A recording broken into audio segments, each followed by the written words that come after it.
Yeah, I was pretty happy with the first game, honestly. The second one, maybe not as much. Yeah. Are reviews easy for you guys? Because I think everyone out there, when it comes to Lion as a team, will talk about, even including myself, will be like, you guys have the big three. You guys got Berserker coming in alongside Inspired and Saint. But the biggest question was always going to be, I guess the word would be egos, but like strong voices, right?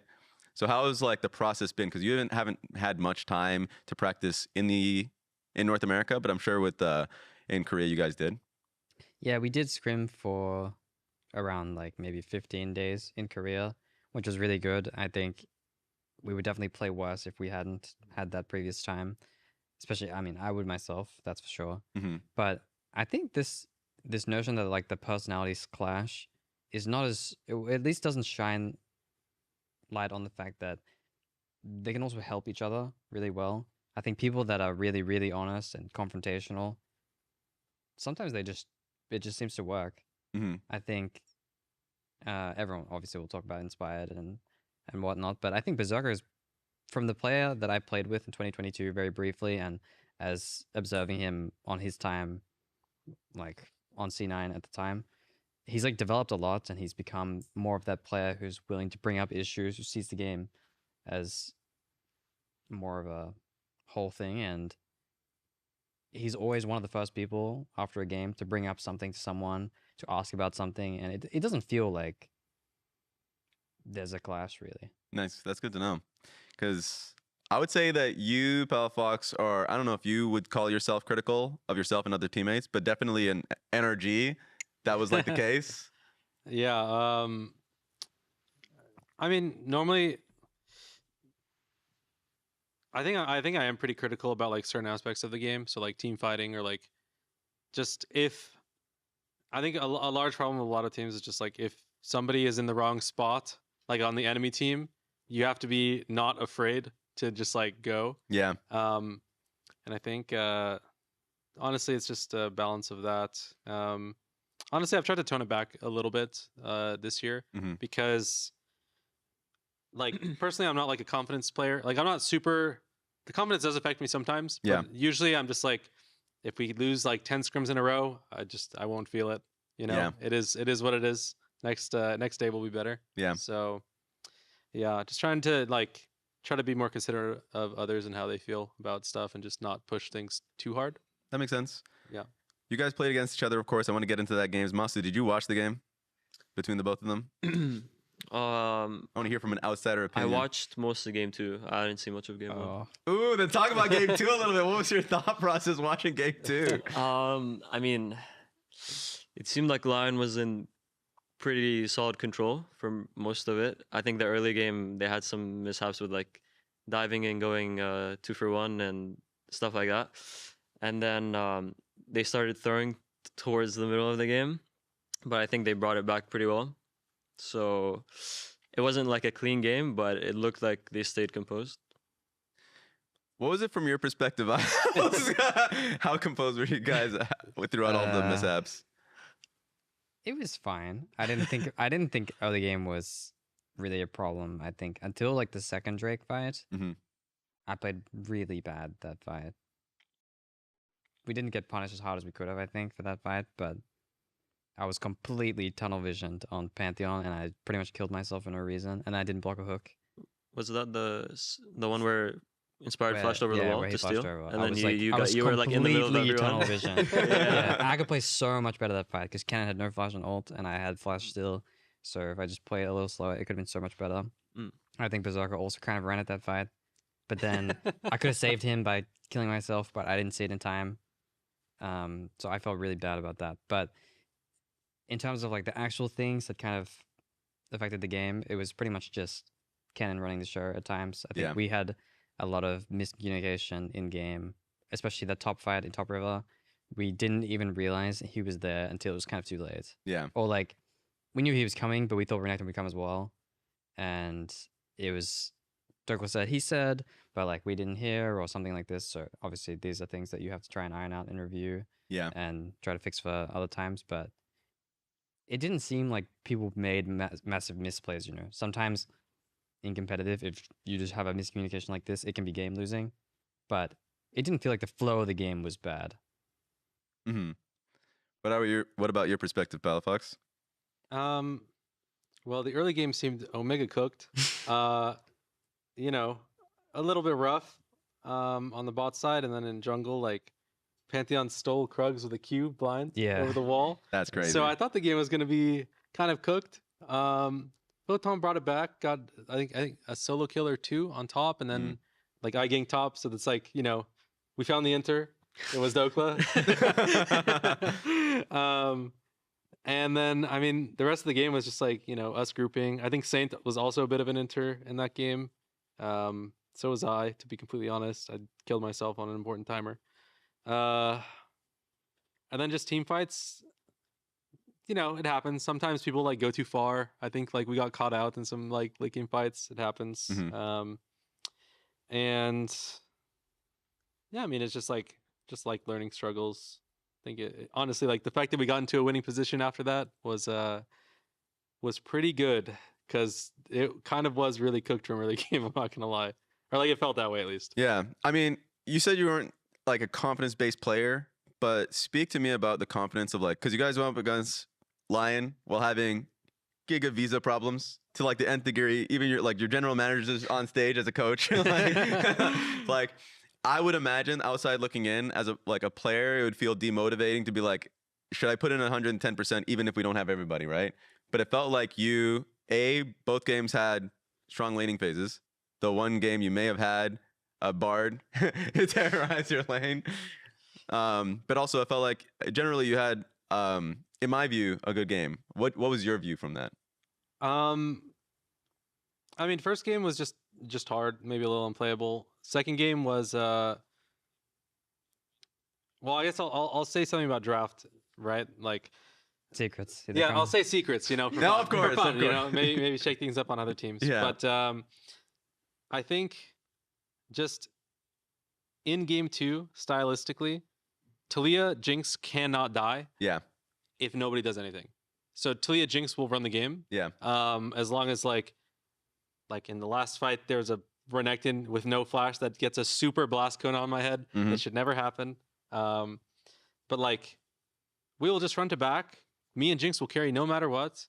And it's mostly because like Lyon engaged champions, like they have a Lulu, so they are down 1, right? Yeah. They have a Renekton. That champion is like with flash up is the only engage. They have a Rise. He can like suicide bomb himself in, but that's not like, you know, reliable. And then Pantheon has to do the same thing, but like into TLAW, it's hard. Yeah. Right. Or like TLAW Jinx, because Jinx can just trap as well. Mhm. Right. So I think like just in like TLAW Rise, that type of matchup, like if the TLAW is really good, they should solo carry the game. Yeah.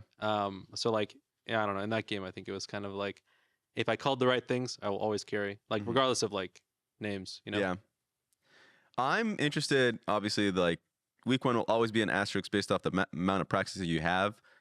Masu, I'm interested in your idea of Lyon and their expectation. I ask you because, of course, your former teammate Inspired's playing on that team. Mm-hmm. So there's always going to be a genuine interest of like, oh, how's my former teammate going to do? Mm-hmm. What's your expectation of Lyon this split, actually, or this year?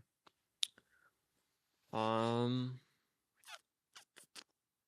don't know. I think it could really like vary or Yeah. depend on, I guess, how well they mesh together and how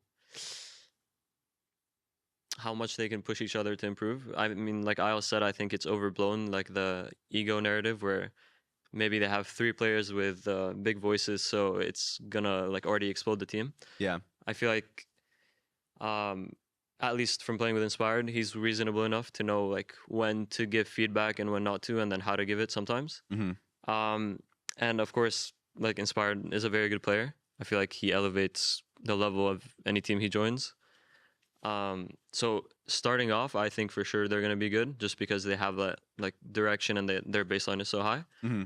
I think the question for me is just like towards the middle or maybe like the end of the split, how well connected would they be? Yeah. I'd ask the same question to you, Isles. But I'd add on, how does it feel being on a team that has like positive expectations? Because like from a player being on a team that just feels like, oh my God, I don't know how much I can put in. It just feels like we lose every week kind of thing. Now you're on a team that has that expectation. Does it feel any different for you at all or not? Well, obviously, like if you look at the scrim record, instead of being 0-6, I'm 6-0 now. So in that sense, like, I wouldn't say I'm like a big confidence guy either, but at least going into the day and knowing that I'm on a team that wins every time in scrims, that, you know, has these players that are gonna give direction, they're gonna make the game easy for me. Mm-hmm. I've never, like, I don't know, it was just really comfortable on stage a lot of the time, especially in game 1, where I just felt like the game was gonna be easy for me. Mm-hmm. It's a really nice feeling to have, knowing that the players in your team are gonna make very little mistakes sometimes, and I'm just gonna have that freedom to focus on myself more. I think what I've already learned is that the small things, small mistakes that I made on previous teams in previous years, they get picked up way more quickly on this team. Yeah. Because some of the more basic stuff or just the fundamentals of the game are understood to a higher baseline, which is like what Master was talking about. Because of that, it's easier to refine these small things. Every wave that we miss, every time someone doesn't move a little bit left, a little bit right, you miss a few words, you do anything, it gets picked up so much more quickly, and it will, I think, just be refined over time. Yeah. Palafox, I'm interested in the expectation that you have with your team, only because, like, yes, visa situation is always going to be cooked. Yeah. But this is the first time I feel like in a very long time you've been, like, disconjoined with your twin in contracts. You've been with him for a while. And it's like a bunch of new players, and we'll see, obviously, because you've worked with, you know, Ignar and before in the past alongside FBI. So what's your expectation with Dignitas? Honestly, like, I mean, these are my own personal expectations, right? Is that I think XU has a lot of potential as a player. Mm-hmm. I think there's a lot of, like, everyone across the league is like pretty equal, honestly, in skill, and just like a lot of small edges to like win out. And I think XU picks up on a lot of things pretty quickly. Mm-hmm. So I was like really surprised about that on scrims. Yeah. He's like pretty accountable as well. Like, he's really like hard on himself and accountable. So that's Mhm. like a really good combo. And then playing with like Ignore and FBI, like these two have said, like playing with players that have a really high baseline is like really, really nice. And they're nice and relaxing to be around. So it's like, it's almost like more time to focus on myself. Yeah. I think if personally, like, as a player, if I have like that, I mean, I have pretty high expectations for myself, you Mhm. know, I just need to like actually deliver on them. And I think my expectation for us is like, at least we go worlds. Holy shit. Yeah. Especially since, do you have any thoughts on community expectations? Because our power rankings, you can flame me too. Everybody has like DSG and Dig in terms of like 7th and 8th. Yeah. That was I like mean- the consistent thought process. I mean, again, like, I think people don't realize how close the league actually is. I don't think like anybody's really going to be running it down. It's just going to be kind of like Isle said, like small fundamental things. Yeah. And then it's just like refining, right? Mhm. And like, even I would say, even with like 2 subs and like a sub coach, like we were in a winning position against Lyon, which is, I mean, I don't know who the favorites are in the league, but I would assume it's probably going to be Lyon, right? Yeah. You can kind of see, like, if we just clean some things up, like, we will win. And this is, you know, feels good. Absolutely. I want to go to the next series. Masu, I'm interested in your thoughts. And I'm just going to go straight from how it is to be. You're saying you're the oldest or second oldest player on your team now? I'm the second oldest. Quad is older than me. Oh, yeah, yeah. So at least we got that. You're not the complete Unk. Unk at what, 21, 22? Yeah, I'm Unk at 21. Newly 21. So. Yeah. How is it feeling being on this team in comparison to the team last year in terms of just like, I guess, maturity level, I suppose? Maturity level? I mean, it actually feels like similar, but also different in a way. Yeah. I think the vibe or like the atmosphere is very similar, where everyone's like pretty open with each other. We make a lot of jokes and everyone's like comfortable around one another. Yeah. But it's different in the sense that like they just don't run out of energy. Yeah. Like after a scrim day, I'm like usually pretty tired. I'm a more quiet person, so I just like to, you know, chill. I don't like to talk too much. Yeah. And then, you know, Griffin is like yapping about something, and then Cryogen's also doing that too. So they have a lot of energy, and it's like contagious, honestly. Yeah. I feel also more energetic because of it. So I'd say compared to the last 2 years, the energy is a lot higher. Yeah. I guess Before just- we went on podcast, you said that those were your roommates too, right? Yeah. So they just bring that back home in general. So they can never give you rest. I mean, Griffin's playing arena at like 10 p.m. and he's just screaming about max win. Like I don't even know what he's talking about. And then our other teammates live above us, like directly above us. So then like Griffin is threatening Gakkos. He's like, bro, if you end me, I'm gonna hit a broom on the roof and just like wake you up. So it's pretty fun. I see the energy in game too. Like in your games, it is perhaps the most psychopathic in comparison to last year where it feels like a lot more methodical. Yeah. These games are literally just fist fights. Like definitely game 1, I think you guys were behind, right? You guys were able to still claw it back in. It was because of the scuttle fight in which level 6 got pinged. Yeah. So talk to me about the games in general from your perspective. I mean, like you said, last year, I think we were pretty methodical, but we did have like Bwipo, we had me and Busio, which I think like pretty often we did make something happen, or like we were more so aggressive while Quad and Inspired like farmed and looked for the one good opportunity to kind of like blow up in the game. Yeah. This year, I'd say the rookies are very excited. They're very like hyper all the time. So as soon as they see an angle, they like to go for it, which is like a good thing and a bad thing. I think it's good that you're able to execute on an angle that you see and have the confidence to do that. Yeah. At the same time, like you need to learn, which I'm sure they will slowly learn, is like maybe a better opportunity will come, or there's like a better play to be had. So just be more patient. Yeah. And set up that play. So yeah, for sure. Like you already saw in the Scuttle Crab fights, like we lost off of a Scuttle Smite 50-50, which is like a pretty risky fight to take, because if he had won that, he'd be level 6 and it would be completely different. So yeah. And you said, Pal Fox, that you had something to ask about the Fly games because you watched them, did you? Yeah. What were the comms on mid? Like how is Quad feeling? You know, playing as Azir, Jarvan, Bard. Draft does not look great.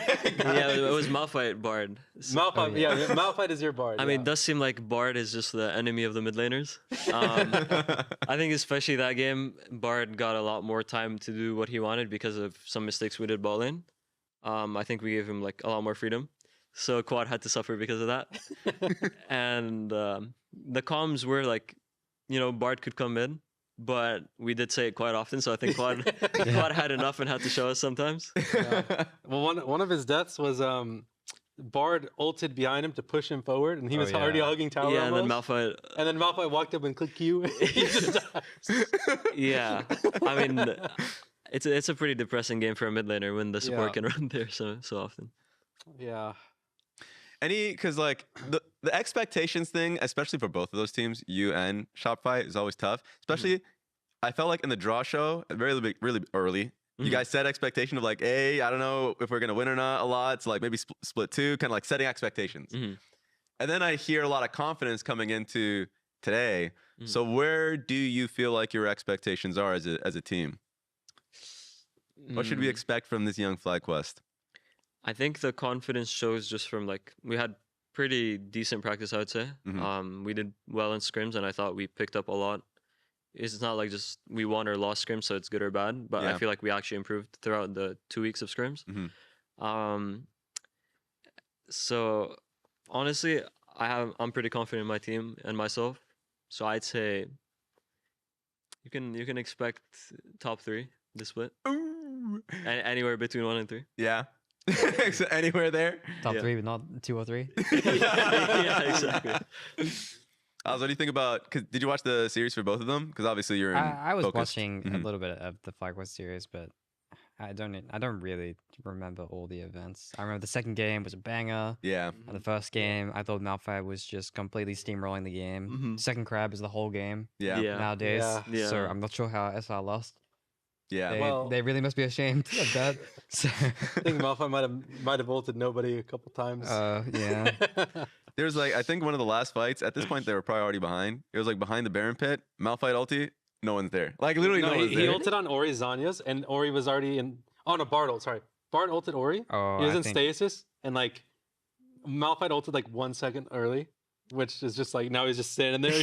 Yeah, I think I must have been. Yeah, I think I was running around backstage or something at that point, but it did look pretty unlosable. Yeah. From my perspective, so I'm not sure what went wrong. I don't remember what you guys were playing bot, but I thought something went wrong early too. We were playing Jin Karma. Yeah, I thought maybe bot was farming every minion for some reason, but I don't remember. And then game 2, you guys terrorized, by the way. Like, Yeah. I feel like Yeah, volume was completely won, but then it complete became a stump. banger. Yeah. Yes. Yeah. Yeah.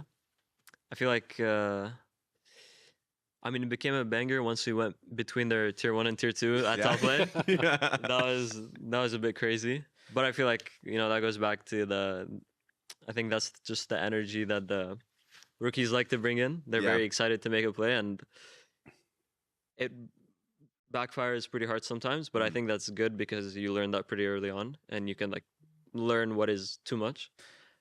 What kind of impact do you think Griffin had? Because Griffin obviously got double player of the games and was a pretty major candidate of getting player of the week. How's it been playing with him? Honestly, before he joined the team, I haven't seen much of him. I watched him a little bit on Loud, but not that much. Yeah. So I don't know what to expect. And I was like pretty pleasantly surprised. He's pretty vocal in the game about like what he needs from everyone, and kind of like when he's strong, what he wants to fight, how he wants to fight, which is always like good for a jungler or a player in general. Yeah. So he's very vocal, and he's also very confident, which I feel like backfires sometimes because if he sees an angle, he'll go for it. And that's something that we'll just have to work on, because a lot of the times it does work. Yeah. And I think that's just because we play the fights maybe better than some teams do, or we're able to like, we're just out-handsing people. Yeah. But a lot of the angles are like maybe too hasty. So I feel like he'll learn that throughout the split, but he's pretty good. Yeah. A lot of the expectation, because we haven't talked about Shopify at all, was on Zinni. And a lot of it was because of the hype that Zinni has as a player. There's like a ridiculous hype from coming in from KT. Like the MVP awards he received, right? Exactly. More than once, I think. So like the fact that he got a lot of accolades and a lot of people were really behind him, there was a lot of excitement there. But then I felt like, at least from a lot of the players or coaches, there's people who had seen him a little closer. They're like tempering expectations. They're like, I don't know about that. So where do you guys land on that? And I guess I could ask you, Palafox, on what your thoughts are on Zinni as a player. Honestly, I didn't keep up with any of his games. Yeah. I mean, today it's just like, I feel like the way SR plays is like he's along for the ride. Yeah. Whether or not it goes good or bad. Like, I don't know. I don't have too much of an opinion on it. That makes sense. You guys as well? I mean, today I didn't feel like the aura that was like brought out to have. Yeah. But I didn't lane against him, so I'm not sure about that. And then mid game he was okay, but nothing like special from what I saw. So I think he just needs more time. That makes sense. I mean, for me, I'm optimistic. I think that when I think back, when I played against Quid the first few times when he played on 100, oh right, I thought he was the most gankable player. I thought he would die if I just breathed on mid. And it just, 100 Thieves at the start of their run, especially when they had Sniper, and before they became like a pretty good team in North America, I really thought that Quid was similar to where Zinni is now. Yeah. So that's what I mean. I'm optimistic to see, because I think Quid is really good now, and he's developed into someone who, creates advantages in and of himself. He plays a lot of champs. He has the aura, I suppose, that Mars was talking about, and I can see he's definitely a mechanical player. I saw the way he was moving on Rise. Just he's definitely clicking fast. And he's definitely a young guy. Yeah. So I'm optimistic. That's true. But I haven't seen it yet. People, including myself, can be really quick to judge, because I remember his first split with that was the double if lineup when he first came in, like second split, because Bjergsen retired early, and he looked really bad, like Quid specifically. Yeah. And then that changed. I mean, they kept him. People questioned it. He knew it next split, like won MVP. Like he actually just. Yeah. So you're right. People definitely could be too quick to the trigger. I'm interested in the draw show a little bit. We'll talk about the draw show, because obviously the format's different this time around. It's very similar to Worlds, where you just have the Swiss stage stuff. So interested in the next week matches for a lot of you guys. Now, this is fun. Isles, you're going up against Cloud9. That is amazing. What's your expectation, or like, what are you looking forward to in that matchup? I don't know. C9 has always been the team I wanted to beat most. They were the team I was on at first. So, and I'm good friends with Sven, so I'm obviously always happy to play against them. But it's also a lot of fun to scrim them. So I'm kind of sad that we won't have that opportunity this week.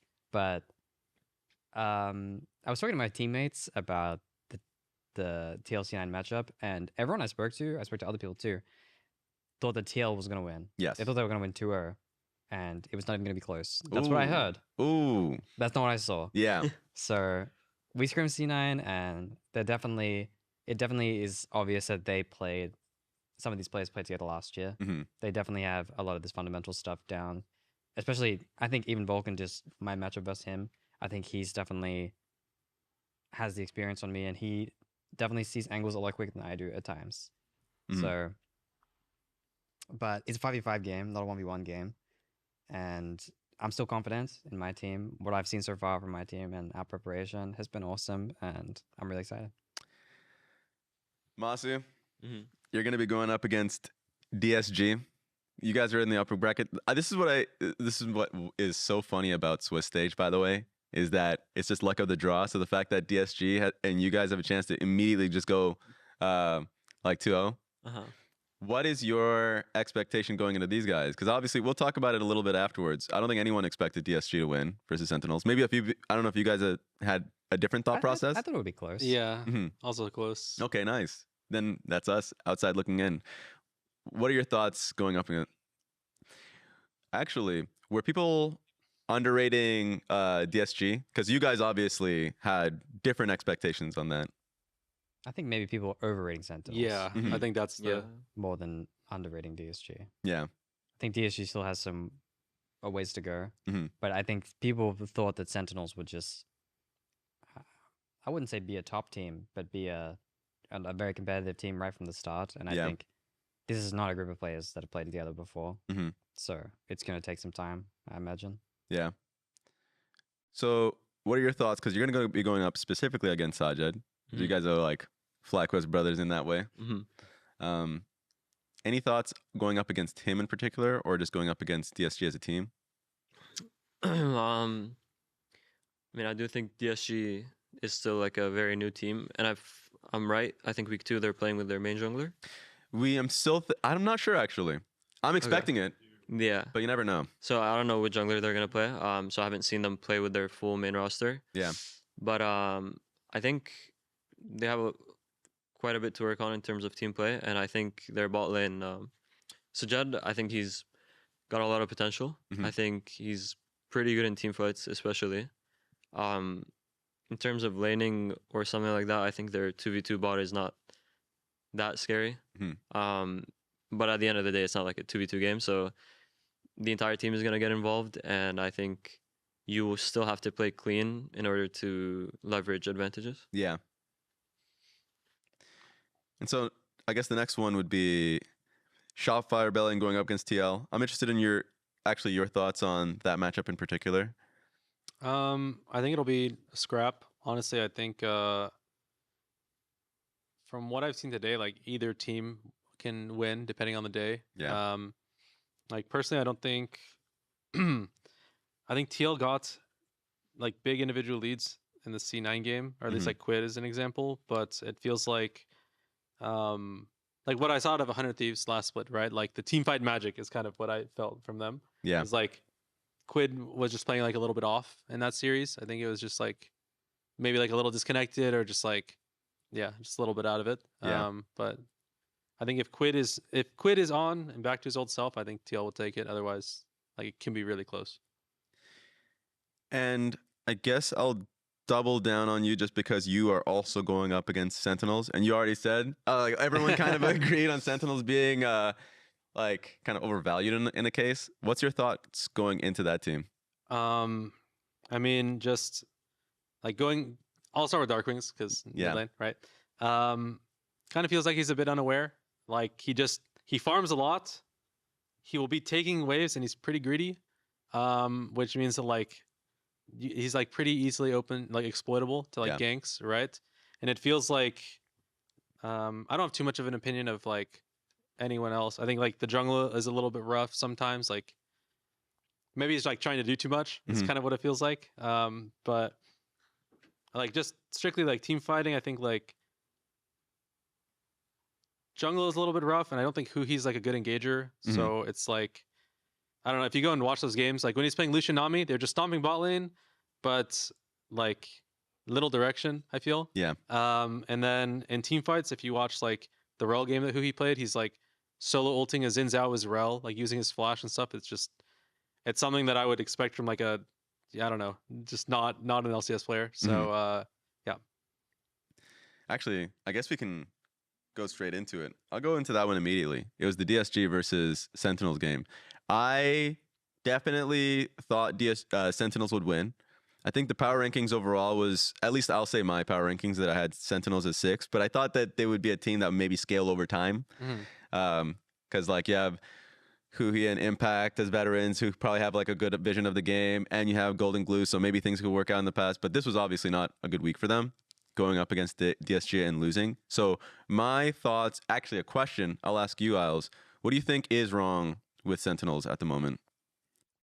You can say outside looking inside opinion because you don't know. I don't know what I would say exactly, but I will say Impact's playing great. I think his performance relative to his opponent was amazing. Yeah. And I think I would feel really, really demotivated, honestly, if I had lost that series from his perspective. Yeah. It was definitely not a top lane problem. So from the 4v4 game, we have something to talk about. Yeah. And I remember the second game too, or I don't know if it was the second game, but the Lucian Nami game. Yeah. It looked unlosable. It seemed like DSG bot lane didn't have a sense of direction at all. They didn't understand when they were winning, when they were losing, and I thought it would just be a clean game. Especially considering that, I mean, DSG is playing with a sub, but obviously from the start of the year, if you're playing with a sub the whole time, it's not like he's gonna be a sub. Yeah. Kinda. But I don't know. I think also, to be optimistic, I think Dark Wings has exceeded a lot of people's expectations from where he was last year. Yeah. And I'm happy to see he's getting a shot. And when I'm talking to Saint is showing me things in lane that Dark Wings is definitely, a reasonable player. He's laning well in the games that I've seen him, in the games we've scrim versed them. But as a 5-man unit, I think they're just so not on the same page. Yeah. Just so far from each other. And their expectations just don't align almost at all. So from the games I scrimmed them and from the games I saw, it's hard not to believe that they will crumble somewhere in the mid game. Even if things go well, there's a chance that something can go wrong. You're nodding along with that. That's such a tame take. Bro, all right, so let's say in game 2, right? Like bot was 80 CS up. That was the Lucian Nami game? Yeah, it was the Lucian Nami game. It was like so 80 CS up. That's a big number. That is crazy. It was a lot. Would you carry that game if you're Lucian Nami? Like if you're Would I have carried? Would you have been a part of like winning that game, giving them direction? I hope so. I mean, I don't remember the exact game state, so it's hard to say. But I remember the Impact, as long as memory serves, was crushing both games. Yeah. The Kasante game he was playing great, and the second game I forgot what he was playing. Mordekaiser? But he was solo killing Sion or something. He was definitely playing great. Yeah, I would hope so. It's really not hard to play, I think, when you have a champion like Mordekaiser, who is just hard to kill inside. If people go to him, he can 2v1. Yeah. So one of your side laners will just be under control the whole time. And Lucian Nami will have prior on every single mid wave. So where does it go wrong? Yeah. It's kind of hard to believe now that I'm actually thinking about it more. Like, how did they lose? It's tough. I do think it's actually crazy. I do think that game later on was hard for the Mordekaiser because the mid laner they're going up against, Akali, pretty difficult to ult. Well, debatable. Akali can't use Shroud. If she uses Shroud and then you ult her out, you just kill her. Yeah. Also, if you he was so strong in that game that when he ulted Akali, he didn't even lose 1v1. So when Akali pops out, she would have no Shroud. That is true. So it's like, there's that. Also, I would say for you, right? So you spawn in, you don't give direction to your team. Like you would say the thing about Mordekaiser, I'm assuming, right? Like our Mordekaiser can 2v1. We get proud on every mid wave. I don't know if I would say it, but I mean, I have teammates that fill in a lot of the blanks for me. So I see. there's a blessing in that sense. But Okay. I mean, genuinely, it's hard for me to understand if you win so hard on mid and you win so hard on side, just what happened. Mordekaiser could easily make fun of Xin Zhao in team fights. If you just walk as Mordekaiser true. in front of Xin Zhao, like, Yeah. there's nothing you can do. Yeah. The 4v4 game will be completely won. And Xin Zhao versus Lucian is a bit of a feast or famine. When Xin Zhao is winning, Lucian can't play. If he tries to hit Xin Zhao, he will die, and he will deal 0 damage. But the inverse can also be true. When Lucian is culling your front line and Xin Zhao has to pop ult, he's currently useless. Yeah. So champions like Xin Zhao are much better situated in the river, hitting the Drake, creating chaos in the team fight, and making space that way. But when the game is just, we can't breathe on mid lane, we can't kill Lucian, it's impossible. If I go to side lane to hit Mordekaiser, he's just going to kill me. I don't remember what the mid laner was, but still I'm Yeah. finding it hard to believe that they found a way to just throw it all away. Yeah. Yeah. Fox, I guess through the line of your questions, you're basically saying they just had no direction. Yeah. I mean, that's kind of what I'm trying to instigate a little bit. But I mean, Yeah. yeah, I don't remember the game that well, so it's hard I for me to see, speak okay. to it, I guess. But I want to go into the C9 TL one, but do you have any final thoughts on the Sentinels DSG series? I honestly didn't watch most of the game, Okay, so I'm not sure that's fair. how they lost either. We can go straight into the C9 TL one because that one is a pretty big banger. It feels like everyone's expectations of like top 2 teams. Actually, Isles, you even mentioned that everyone expected Team Liquid to win from who you talked to. It was pretty divided from like broadcast town. Like I had C9, but I didn't think it was going to be 2 at all. What was your? Actually, I'll ask you, Masu. What was your thoughts of that series if you had watched it? I mean, from what I remember, I think I watched the second game mostly. Yeah. And APA seemed to be playing quite well. Yeah. I think he was already stomping mid lane. He was like up 20 CS on Yone as TLAW, which is not normal, I think. Mm-hmm. And he was also moving around and like being in the jungle fights, being in the bot fights, and the game seemed pretty hard. Yeah. So I was thinking TL was the stronger team before watching the games. By not that much, just like by a little bit, just because I thought their bot lane is honestly very strong, especially in lane, I think. Yeah. And I think Sven Vulcan are good at neutralizing lane mostly. They're not, in my opinion, I haven't seen them play a winning lane and like stomp their opponent hard and create an advantage that way. Yeah. I think they're very good when Sven can farm either 1v2, 1v1 while Vulcan moves around with Blabber. So I was kind of surprised that TL lost 2-0, but then again, I think either team could have won. Yeah. Especially since TL had a pretty consistent advantage in game 1. Like they had an advantage the entire time. I think that was also the game in which APA solo killed Quid in lane. It was like Ori versus Azir.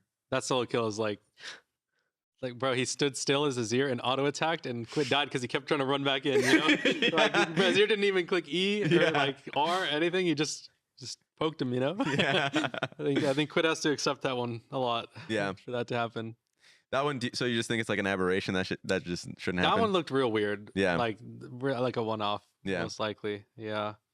For the TLAW thing, like you said, it's just I feel like TL looking at that game just didn't realize like their win con is not early game. Like just chill out, don't do anything, and then like after Yone gets some pressure in the lane, like you can do something. But I don't know if you realize like TLAW walked down to a crap fight at level 4. TL was hard losing it, like it's Jarvan versus Vi. Like they just don't win early. So they're already winning it. TLAW comes down, eats a kill, has blue buff, and gets lost chapter from it. Yeah. Then he runs back to mid and just starts railing Quid with no mana issues. I was like, damn, that's a roughie. You know, Yeah. like if that happens in your mid, you're just like, oh, I'll do my best. You know, just yeah. Especially like TLAW when she has like that type of a lead early, especially like item advantage too. It's hard for a little bit, and then like you just, as long as you survive it, it's fine. But it's kind of hard to survive that one. Where's the confidence coming from where everyone believes that Team Liquid is the better team? It seemed like C9 obviously brought in a lot of the same players from last year, added APA, seemed like they were, well, like put in a position to succeed in that sense. But I would ask you, Isles, where do you see that confidence in Team Liquid being the outright better team, obviously, before the series? I'm not sure I shared the same experience to the same extent that some of the people I talked to did, but Yeah. what I will say is when we played against TL in Korea, we were, I think it was SR, C9, TL, and us that all went to Korea, and I scrimmed all three of those teams. Yeah. And I just thought that Morgan seemed like he really put all the pieces together. Their bot line is strong in lane, like Masu talked about. Everyone has known that Yon KoJJ has been, at least I think historically, the strongest bot lane in lane. Yeah. In North America. Maybe not out of lane. Maybe Bushido and Master were goated. I don't know. I was too busy losing every game to know. But yeah, I don't know. When we played against Morgan, it seemed like he was creating advantages in and of himself. He had an idea of what he wanted to draft each game. It seemed like he could play champions that we thought would be terrible, and even if he went down 60 CS, he would somehow find a way to be useful later in the game. He had a good read on when to click the teleport button and just send it fully. Yeah. And yeah, I just thought they were playing well. I thought Jose was going to be their weak point. But from watching the games and from what I heard from other people too, Jose actually played a pretty good series. And it seemed like he was kind of a victim in some ways. Yeah. And it seemed like, I mean, I was not a really big fan of the Game 2 draft. I think they were destined to lose, potentially. Yeah. But still, some of the question marks are there. I didn't think that Morgan was overperforming like I thought he would. I think their buy-in was underperforming based on expectations. I thought the draft was bad. And I really do want to give credit to APA. I think he played a great series too. Mm-hmm. Palafox, I'm going to ask you this question, but it's going to be an extendo reach because you did play with Jose Diota before Yeah. a while ago.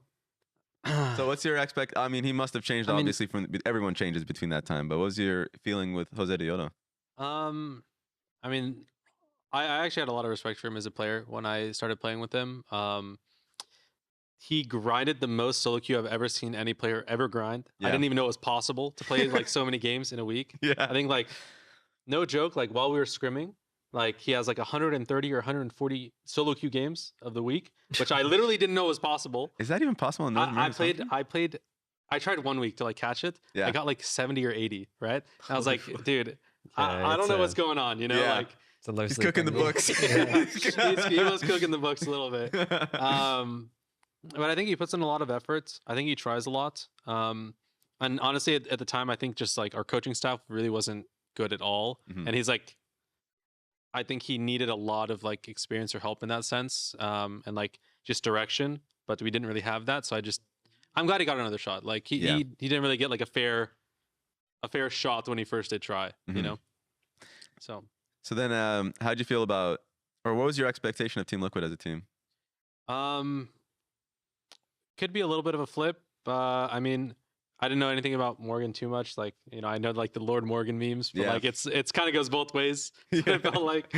And then like with Quid, it was like a big question mark for me. I don't know about you guys, but like I thought River Quid specifically was like the combo. Like River was like insane. Yes. MO, and then like Quid team fighting was insane. So if you get somebody who like starts team fights well, and then like who performs in team fights well, it's just like you're a great duo, right? Yes. So honestly, that was just a big question mark for me.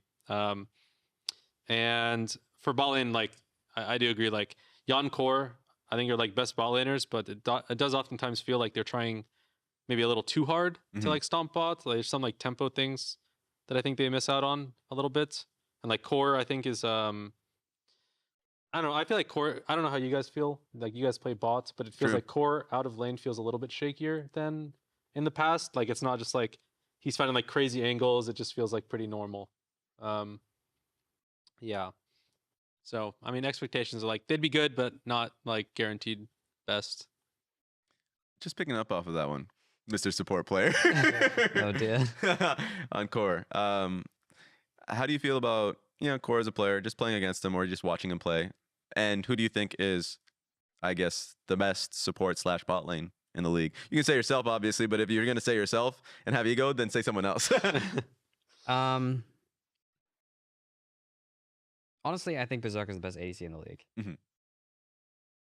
No worries. No Yeah. offense. No offense, of course. And I think playing with him in Korea, it didn't take me much time to realize that he was not the same player I played with before.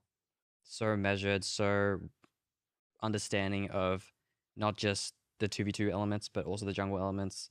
Plays around jungle so much better than he did back then. And it's just so, like I said, measured. Yes. So I really believe in Berserker, and I believe in our ability to become the best 2v2 lane. I think I still have a ways to go. Yeah. But I think Yon and Core have great synergy in lane.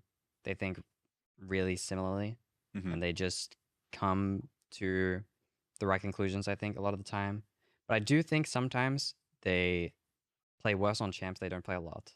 They play really well on champions they played a ton. They play really well on Lucianami.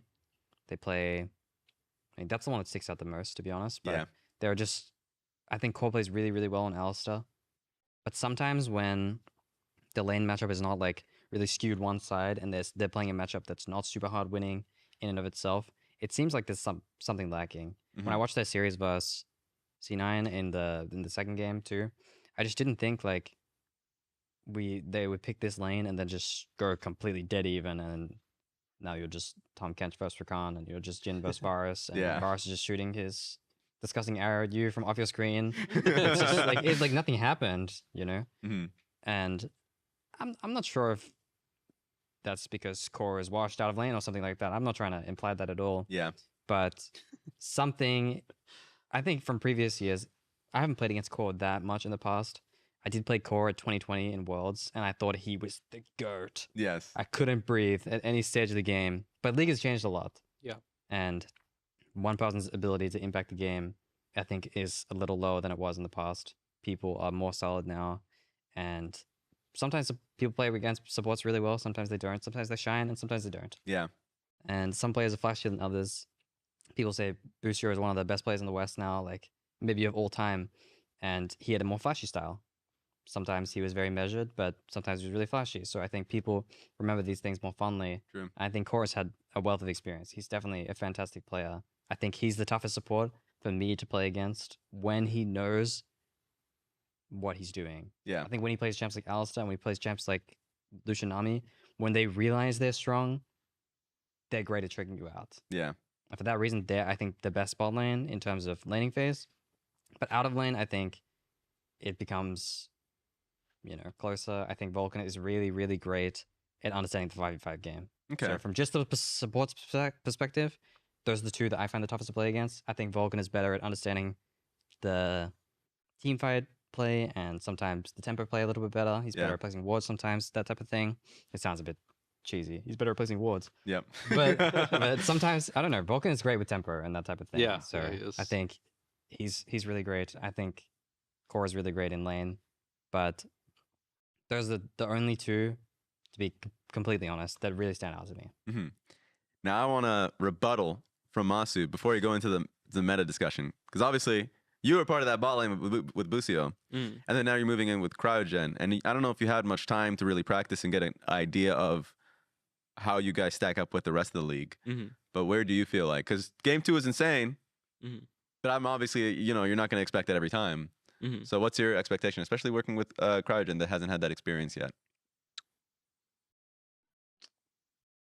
Time to flame him. No, I mean, of course, Cryogen is like a very green player. Like, he didn't even play in tier 2. He went straight from tier 3 to tier 1. So he has to play a lot of catch up.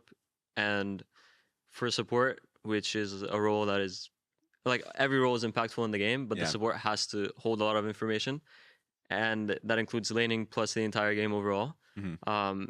It's not like the easiest thing to improve on everything all at once. You have to take it like one step at a time. Yeah. So I think in terms of lane, I'm very confident in myself. I'm confident in him as well. And I feel like that won't be like an issue to improve on quickly. And I feel like already from the like 2 weeks ago when I played with him first to now, I feel like we've gotten a lot better already. Yeah. I mean, like I said, I don't think I'm the best AD carry right now just because I don't think my form is good, but I think I easily can be. And then for Cryogen, I think he's improving a lot every scrim. I think he's learning how to play the map. He's learning how to play the map. And I think he's getting better. Sweet. So we're getting questions from Discord. This is from Topical Armor 23 to Masu. What is the most ridiculous thing that Griffin has done so far? I feel like when we go out, Griffin is a very outgoing person, Yeah. even to strangers. Oh no. So like we're just walking the streets and he's just randomly like talking to people. Yeah. And he's just asking them the dumbest things ever.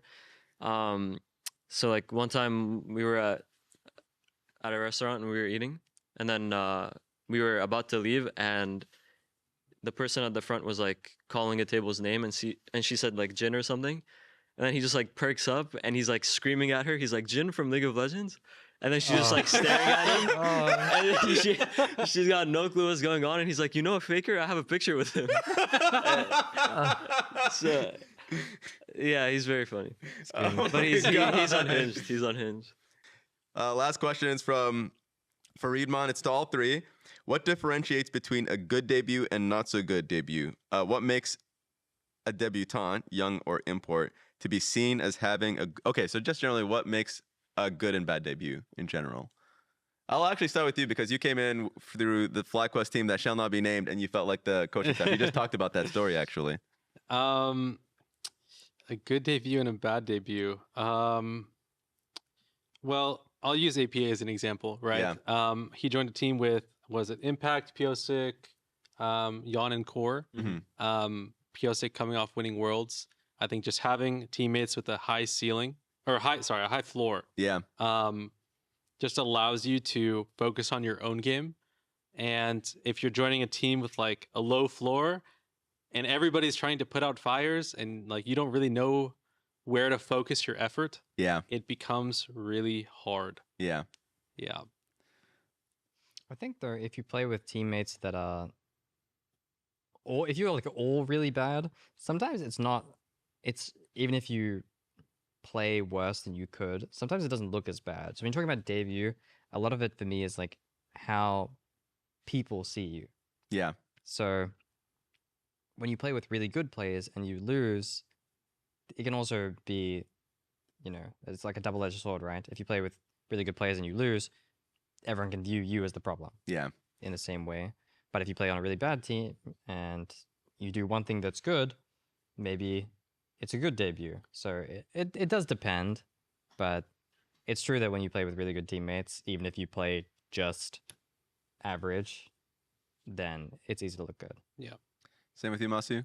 Yeah, I mean, I kind of agree with both of them. I do think for like the general public or most people, like a flashy debut, where even if someone like might have not played well, but they did a really flashy play, or in a team fight they did something really well, that could stick out and like skew the opinion of the public already about that player. But I feel like for players themselves, like I also said, debuts can differ a lot. I was lucky to be with a very good team. Yeah. So I could focus a lot on myself. Yeah. And I think when I debuted, I was already like pretty solid for LCS. I'm actually interested in your guys' opinion on your own debuts, because like obviously people will think about like Wild Turtles, Pentakill, like, oh, you just replaced someone on day one. So like I'll start with you, Masu, only because you are like super critical of yourself. Anytime anyone gives you props, you're like, I think I played like shit. How did you view your own debut on FlyQuest? Did you think you had a great debut or not? A lot of the community was, of course, was positive. Yeah, honestly, it was a bit of a blur because that like entire month leading up to me playing my first match, I had like a sinus infection. Oh. And like one day I woke up and I couldn't hear out of my right ear, and then the other day like my entire face was hurting. So like I don't remember anything. It's actually the plague. Yeah, but I remember I was playing Senna, and I think I played like decently that game. I didn't do anything too exceptional, but I didn't lose us the game. Yeah. But I guess like one of the first games I remember, I was playing as Tactical, and he was playing TF 80 carry. That was the debut. I remember that game. The Callisto? That wasn't the Twisted Fate 80 carry one. That wasn't like a debut game, but that was like in the first month or so. Okay. And I remember I was pretty happy with how we played late in that game. Yeah. At least very early on. And I remember TF was like 0 CS at 4 minutes or something. Yeah. So it was a nice memory. It's a good feeling, yeah. It was a good feeling. How'd you feel about your debut? I guess my LCS debut was in 2022, and I only played for C9 for like 2 weeks. But I remember, honestly, like the community at the time, I thought kind of saw me through rose-tinted glasses. I remember the first game I played Leona, even in a best of 5 versus Yeah. Golden Guardians at the time. I played Leona, and I thought I played really badly. And I remember LS made a tweet about me saying like, Australia is really well represented today because Fudge and I played on the same team. Oh yeah. We're both from Australia, and he said I played well or something. And I was thinking in my own head, I was like, did I play well this game? I thought I played really bad. But you know, that's what I mean. Like the public perception can always differ depending on the teammates you play with. Stuff like this that can randomly happen. Maybe someone influential will say that you played well, and now people like you. I think for that reason, I mean, I never really read Reddits ever, but like literally never. For any topic, not just League related, I just don't read Reddit. But I remember reading Reddit for the first and only time when I played on C9, and I didn't get like almost any hate whatsoever. Okay. Which would lead you to believe it's a good debut, right? Yes. And my teammates at the time caught so much heat, like so much. I feel for other players very deeply for that reason, but because narratives, because players play on rosters for so long, it's so easy to point fingers. Yeah. And that's just what the public just don't see the nuance of the game sometimes. I think, for example, Cryogen today had an awesome debut. Yes. His second game, in terms of just getting solo kills, is like so great for your career. It's such an awesome start. But from my lens, being more critical, I can still see things he has to work on, but the public doesn't see that. So, I mean, I'm happy for him. I wish the best for everyone individually. Mm-hmm. But from what could have been a mediocre debut, he's had a great one. But it's not necessarily, that doesn't mean he's suddenly the best support in the league because he got solo kills in lane. Yeah. On his first day. Yeah. Okay, we got to. I'll ask you how you felt about your debut before we go to the next question. I don't even remember it. You don't remember it? Fair. Yeah, I think it was the LCS lock-in. I either played good or bad. If it's the game I'm thinking of, I played well, but the macro wasn't there. Yeah.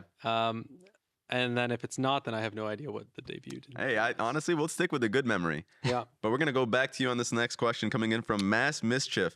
This is the most weirdest question, but you got to have to work with it.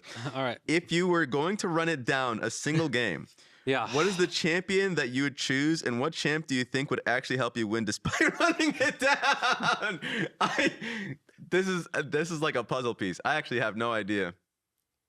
It's well, there's actually a lot, believe it or not. Galio, Annie, Nico, Silas, Akali. Why do you have that list right now? I mean, look, I'm not gonna say I ran it down on purpose, which I didn't. On SR, there were some games where I was playing Annie where I would say like, if they go on me, they'll lose the game. Yeah. I'll accept death. You know, like it is what it is. Yeah. I think one of those games was against C9 actually, where I was just like, they're blowing Nico ult, they're blowing like Nico flash, they're blowing everything to kill like a 2-4 Annie. I was like, I hope you carry B-Boy. You know, like it is what it is. I got my full combo off. I did my job. No, there it is. That's the reasoning. I love the fact, I think that was the perfect person to ask the question. And before we end the podcast, you know, you guys have spent quite a bit of time on the patch. I want to hear complaints. Just like thought process, what's the one thing that's your pet peeve currently on the new patch or new season, whatever it may be? You can think about it, but I'm going to go straight to you, Masu. Because like there's so much that's changed. I like a lot of the changes. Okay.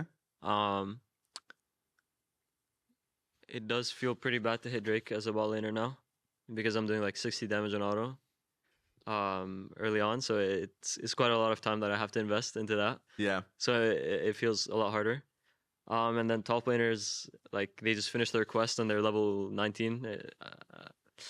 That also feels pretty bad sometimes because I'm like 2 items. I'm like pretty good in the game, and then their top laner is just like level 16, also 2 items, and I just can't look at him. Yeah. So Yeah, you can't look at Embessa. She ults you in front of your whole team, and she appears behind you. It makes a lot of sense. Yeah. She's up 4 levels on me, and I have made no mistakes the whole game. Yeah. I feel like that's already one, but I'm gonna ask you to. No, honestly, that one didn't come to mind. The biggest thing for me that I thought felt weird, it didn't feel as much, or it didn't feel as bad in competitive games. That obviously today is the first day I've played stage games, but Baron is so tanky. Yeah. Yeah. 18k HP before on the previous year when Otacon was alive and stuff. At 30 minutes, Baron was not as tanky as it is now. At 20 minutes, 30 minutes. Yeah. Think about how much more gold teams can acquire during that 10-minute period. Obviously, there's more gold in the game now with plates being on towers and whatnot, Yeah. and the role quests and whatnot. It's easy to get more gold, but not 10 minutes worth of gold. Why is Nash so tanky? When can we win? Yeah. Like, even in the game that we played versus Dig today, like, you would think when we're up 10k gold with Soul, like, maybe we can take Nash really fast or something if they're losing, like, obviously we misplayed really badly. Yeah. But you would think, like, we could kill Nash in, like, 10 seconds with a 4-item ADC Yeah. at 20 minutes. You would hope so, but you just can't. I don't know if I asked you this while you were in the room before we started the podcast. Did you know that Baron didn't have shred all of last year? Not like resistance shred, like magic resistance and armor resistance. It did not. Apparently, it's because Otacon did. Baron did not. So not only is it, so a lot of people didn't know that. I didn't know that. I did think that Otacon was a lot harder to take than Nash, oftentimes. Yeah. Last year, but I thought it still had shred, just not as much. It wasn't as significant. Because that was in the patch notes. So I when I saw the patch notes, I was like, oh. So it's tanky and that has that. Last one for you, Palafox. Yeah. It feels like, honestly, this meta, there's not too much going on. It feels like a lot of the game is just like a. I'll give you an example of, like, I don't know if you watched the T1 game where they're down like 14,000 gold against PT. Yeah, I remember it that. feels like the game will become more like it was in like season 4, season 3, where it's like make them break us.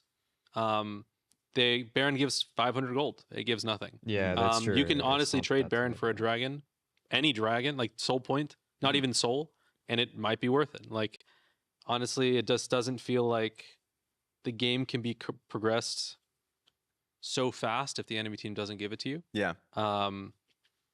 Yeah, and like I'm not gonna lie, like in the game, the first game against you guys, like it seems completely doomed, but you guys have like Akali Rumble, which Akali kind of gets outscaled by like Kai'Sa specifically, right? It feels like even at that point, my AD carry hit 3 items, we can win. Yeah. Right. So it really just does feel like, I don't know how to put it, but like the game doesn't progress so fast anymore if the enemy doesn't give it to you. And in comp, I feel like it's going to be a lot slower. In solo queue, people just give it to you, you know? Yeah. So. I mean, to be fair, Otacon was literally the objective that was made to kind of pull people into fights. More action and whatnot. It definitely did. I like that Otacon is gone personally, but it definitely like I like Otacon, dude. Otacon was interesting. Bro, as a fan, I loved Otacon. Just watching the game be lost by it. But no, that's we're at time. That was a great conversation. I appreciate that. I didn't expect it. Now I'm interested to see how thoughts progress with the patch, you know, as we continue moving on with that one, and how you guys do going into the next stage of Swiss. Appreciate you guys coming in. Thanks a ton. Thanks for having us. And thanks you guys for listening to this one. Of course, we are on like iTunes, Spotify, all that good stuff, YouTube. Check out the next episode coming in next week. So see you guys until then. Peace.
Welcome back to the LCS. It's time for week number 2 here in our 2026 competition. Don't scare them off. Yeah, they don't know where I am. They don't know where I am. Ping, you play front of you now.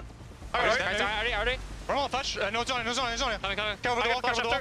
Attack by. I want to feel us. Chill in 2 seconds, man. Chill in 2 seconds. Don't flash. Don't flash. Probably behind. Heal. He's res. Yeah, okay. We have J2, guys. Yeah. Play. Go in after. You can. Please, Blobber, kill him. I got it. I'm from J. Let's go. It's a Cloud9 2-0, and they're gonna love the way this week 2 looks. 우라도 플레이. 유나라도 플레이. Yeah, range. 가운데 이거. TP. Here, nice. Chillemore. Nice. Woo! So good! The knockwave lands on the 3. Sentinels find the play. Woo! So good! Welcome to the LCS. Sentinels win their first series. Hello and welcome to Waiting Room for Week 2 Day 2 of LCS. Raz just screaming at the top of his lungs. Raz was singing to us. Do you want to let the audience know what they just missed out on? No, it's completely fine. No, at least your shirt's the right way right now. There was a moment there. Do you want to show off the back of it? This is actually a really cool shirt. Raz is showing off the back of his shirt. Let's get a close-up of that. Yeah. Look at that. Are those hummingbirds? They're birds. They're birds. Clouds. They look fantastic either way. We're here to boom. You get to see the full back. Oh, you got to flex too. Yeah, exactly. There's definition back there. Exactly. That's good. I'm messing with the camera as they were going to All of our producers are just like, what? They're like, I hate this man. You know, this is probably one of our best starts to a show to begin with. It's amazing. I'm just sad they so. don't tell me about nothing. They really did. They really did. Let's talk about day 1 for the weekend, though, because there were a couple of really fun games. Sentinels got their first win. We saw in that highlight reel there. That was awesome to see. True. In week 2. That's big. I definitely didn't predict Dignitas at all. Yeah, you were the only one that predicted Dig, right? Yeah, you were. But you weren't on here, so what was your prediction? I predicted Sentinels. Damn. All right, we tried. Surrounded. We tried. I do think both Sentinels and Lyon, even though they lost, looked better than they had in week 1. Like they both looked a lot more well-coordinated. The players looked a lot more well-coordinated. I love how when we were watching Sentinels though, and we're like, the thing they focused on this week was jungle. And then we were talking to Hui afterwards, and he's like, yeah, that is that. Like, I also like the way he said it though, right? Where it's like, everyone's going to have an opinion. Yeah. And it's not even that those opinions are bad, but when you're trying to get a team all on the same page, you just need to pick one thing to focus on. So they looked a lot better. 100%. I mean, their Drake setups were much. Hambach was there. He was there.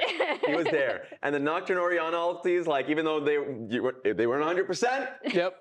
Still well beyond the passing grade. Exactly. It was a thumbs up for everyone involved. There we go! Yeah.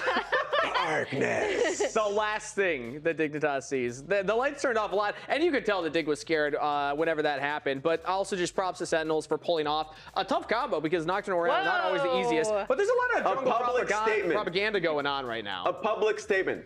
This is from Christian I Will Dominate Rivera. I've been publicly accused of one of my players Sven, of being a jungle propagandist. I want to state that I am not creating jungle propaganda within the team. Lies.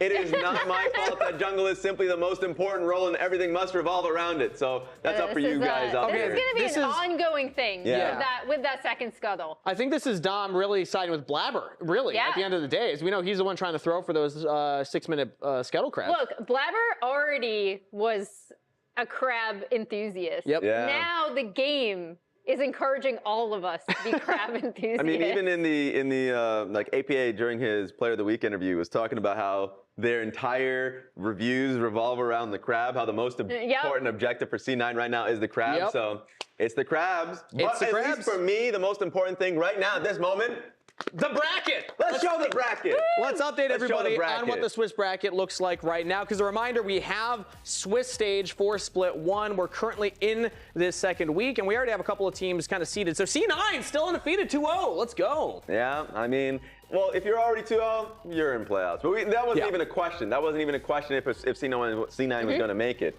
But what we have in front of us is DSG versus Fly.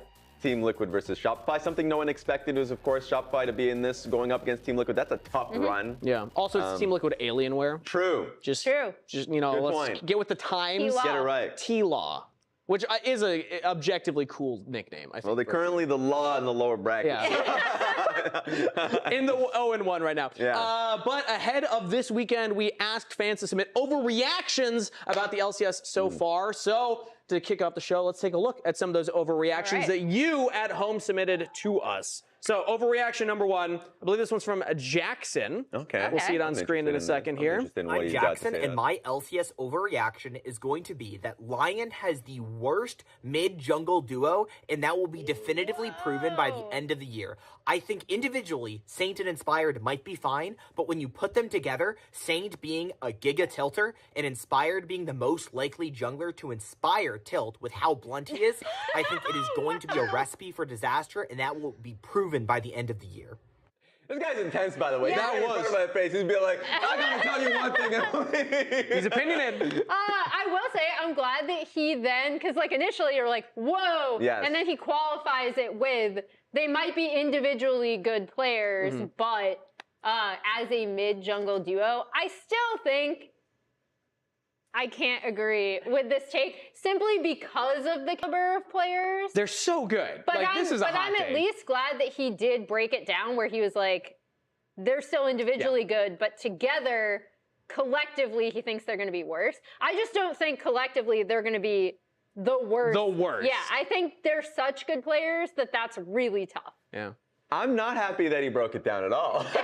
Because at least if you, like, he believed in what he was saying. Yeah. But even if you didn't believe in what you're saying, you don't put the literal reasoning that would be against your point in your supportive statement. If you're saying both of them are individually really good, then how does that make them a bad duo in any way, shape, or form? I do that with arguments all the time where I'm like, and I know you're going to say this, so I'm ahead of you, also, and then but that's a this big is my reasoning. No, Raz, you are the king of doing this, first of all. Every time you pitch content, you're like, this is going to suck, but here's my idea. But I'm not going to call you out too much. True. We have more overreactions, Cameron. Let's take a look at overreaction number 2. All right, Tom, take it away. Oh, God. Hi, my name's Tom, and can you even call it an overreaction? I think APA is just the best native North American mid to ever do it. Wow. Okay, let's look at the other North American mid laners that would be up there. Pole Belter. Palafox. Throw him in there. He won a championship. True. There's ManCloud. We love that brother. Yeah. Going straight through the past on that one. Damonte. Golden Glue. I mean, there's a chance. And APA came off, to start the year on a really high note. He's won 3 Player of the Games. JoJo to kick off the first 2 weeks. JoJo, how do we forget JoJo?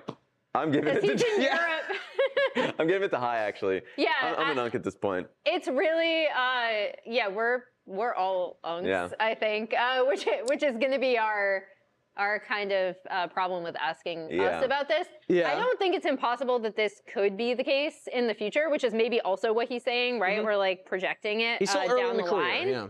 However, High had such a massive impact on NA League of Legends, and he was so good. And he really set the tone for like what a mid laner was supposed to be. in North America, but also at that time, people were also kind of looking at what he was doing internationally as well, right? Even with the obvious gap between the South Korean teams and North America, sadly. But that's why it's called an overreaction. So I think he understood the assignment. Let's take a look at overreaction number 3. He did understand it for sure. I'm Hawk the Dog, and my LCS overreaction is I believe Cloud9 is not going to drop a single game until the upper bracket finals, where they will drop a game, crumble, and then eventually not win the walk-in tournament. Okay, wow. Giving yourself a title, that's awesome. That was a very, like, he had us in the first half take where I was like, oh, okay, and then he was like, and then they're gonna crumble. Where did that come from? Where did he didn't even say where the You know crumble what is that coming comes from? Historical evidence. C9 have done this in the past. Their Split 2 regular last year. season win rate compared to their playoff win And the rate. year I mean, before, it's a worrying trend to bring back the Jet elder would memes. say. Yeah. I like the first take. I don't like the last part of that take. They're 2 different takes. Hawk the Dog. But his name is also incredible, so I'll give And him a also pass. he prepped a conspiracy board, which That I was good always too. appreciate. Yeah, I props think are incredible. I will say the caveat, because he didn't say the why they would crumble, right? Yeah. Is, you mentioned the historical evidence. I think also Team Liquid is a team, and Lion, to be fair, are teams that are scaling. Yeah. That got in their roster pretty late. Specifically, Morgan came in right at the end of, the end of the week, so right on time. The same could be said for Berserker. They're teams that will get better throughout the process, so I'll give you that one. If that's the takeaway, I'll give you that one. Hotter start Exactly. for sure. Yeah. All right, cool. Again, these are overreactions. So let's take a look at number 4. Abraham here with an LCS overreaction. And I'm going to say that despite their loss, Team Liquid is still the best team in the LCS because 2 games is not enough data, and I'd rather trust a month's worth of scrims. So I didn't listen to any of that, because that is not Abraham. His name was Abraham. That was bold style choices, but he thinks Team Liquid are still the best team in the league. Probably unbiased, I would assume. He seems like a trustworthy guy. Okay, let's just take the take and not. That is Jack! That is Jack! No! That is just Jack! No, it says Abraham. It says Abraham. That is Jack, and it says he's taking a Team Liquid take. I don't know what you're talking about. He was employed by them and probably still is. You know what? He didn't say Team Liquid Alienware. He did not say Team Liquid Production has Alienware. decreed that it is actually Abraham. Yeah, we have confirmation. I trust production with my life. Where's Abraham's birth certificate? Can I just break down? Wow. Can I just break down the part where he says, "I'd rather trust a month of scrims than one." True. Because I feel like that was a very pointed dig at people discussing Team Liquid. Here's the thing: I do still think that TL and C9 are the top 2 teams. I personally put TL 2, so I still think C9 are going to be better by the end of this split, and I'm sticking with that. So I don't agree with his take, but I agree with the sentiment that TL shouldn't be judged by one game against the team that we're ostensibly talking about as the best team right now. We'll have way more, opinions about Team Liquid after today because we'll get to see them against Shopify. Yeah. I haven't seen Jat yet today. But actually, that's a good point. I did see him earlier. Have you ever seen Jat and Abraham in the same room? I've not. No, but I got to figure out where Abraham's wing guy is because we can talk. Okay. So we have one more overreaction. Thank you to everybody at home who sent in overreactions. Those were all incredible. But I actually had an overreaction that I wanted to float by the 2 of you to get your thoughts. Okay. And this is my overreaction. Let me know if you agree, chat.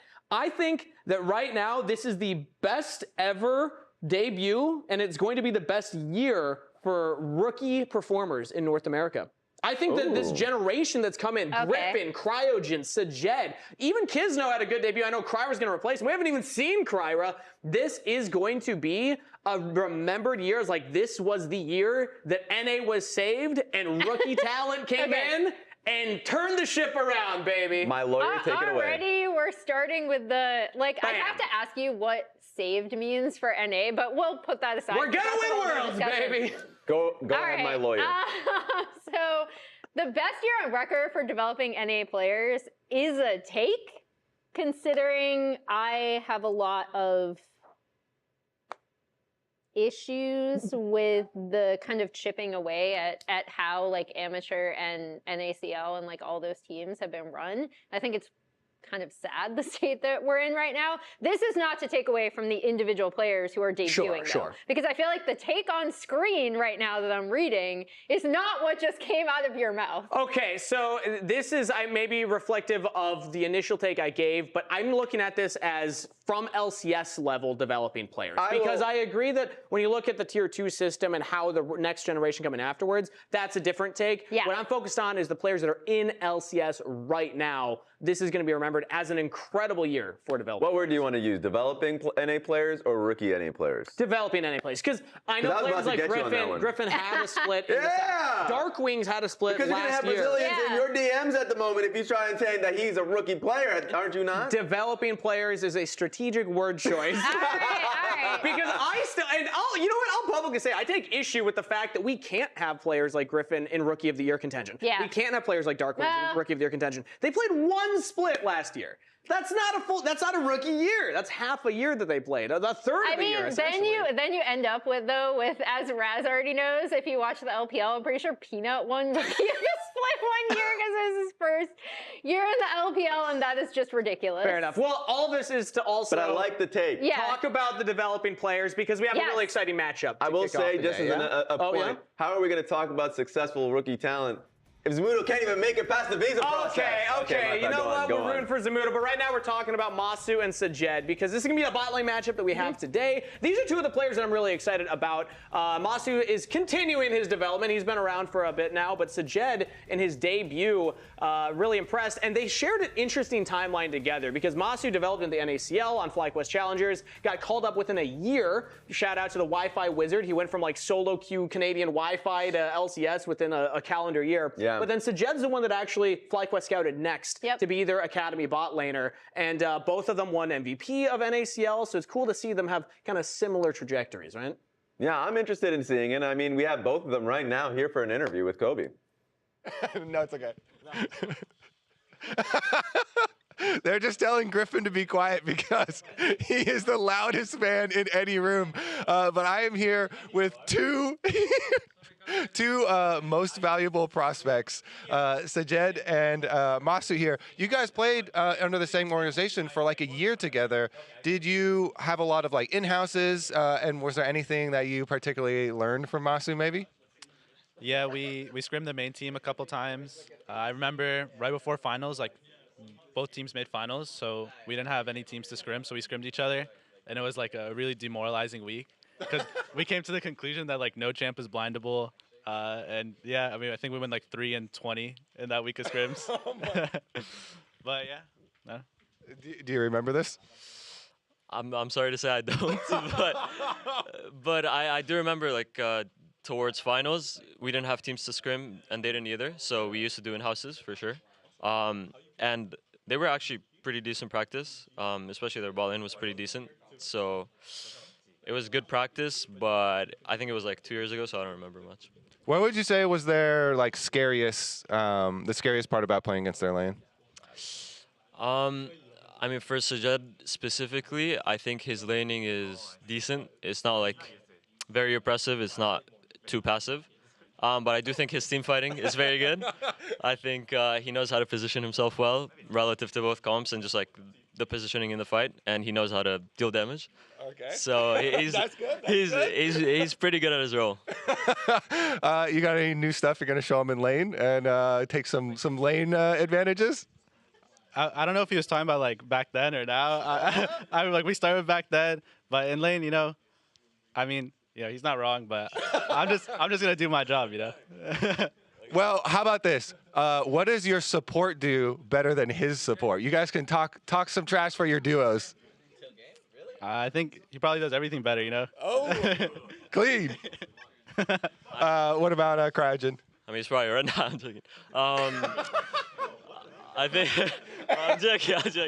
Cryogen, what? Oh, this he's lying. They're both lying. Yeah, I mean, Cryo, he's very good at his champs. I think he's listening.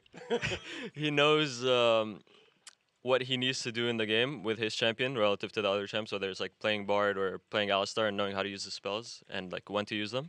I think he's pretty good at that. And I think his mechanics are pretty good. So I think we'll have a good upper hand. All right, let's have a good, clean game. May the best bot lane win. Take it away, Lounge. Nice, good job, guys. That was great. Not agreeing. I feel like you get the sense of the FlyQuest vibes between Griffin apparently screaming at the beginning. Cryogen being like, no, like you're lying. But Cryogen did have a really good debut last week, as did Griffin and also Sajed. And since they're going up against each other, I wanted to look back at some LCS debuts, right? Like I think True. I do want to start. These look great. Yeah, we have a whole bunch. I do want to start with Turtle though, because I just think, again, we all established we're unks here, right? So while Turtle's debut was really kind of insane, it's the pentakill that everyone kind of remembers who was an LCS fan back at that time. And this was just a like, holy crap, this guy is gonna be insane. Yeah, because it's the whole idea of like, your position is never, Kobe's is going crazy right now. We got some shrapnel thrown around the studio. Kobe is walking back A little war pig gun out here. Stop it, Raz. Oh! Send that back! Anyways. Your point, Raz. All right, we're good. But like, I remember being a Chaos fan. I was like, well, surely he's gonna come back after this run, right? And then came a pentakill, you're just like, no, he's not coming back. So that one was tough. That one was tough. So I know you said Unk status. I've seen that clip. I've never seen that full game still to this day. So I need to go back and check out Wild Turtle's debut game. I want to talk about one of the other ones though in APA. So we have a couple that are kind of great examples. APA is another one that I want to remind everybody of because he's still in the league right now. His Tristana was crazy on the debut. Yes, but like there are a few that we want to be able to set the standard for because like Wild Turtle was still the best, right? And we'll go into APAs. 8-0-3, what a debut, dude. Exactly. We'll go into APAs just because of how insane he was, and then the interview immediately afterwards because they built this composition for him. He was going crazy. The confidence was there, and I think that's key for players like him who are coming in for the team to build around him. And then to do that. Yeah, this fight is crazy. He just really popped off on a champ that he is super, super comfortable on.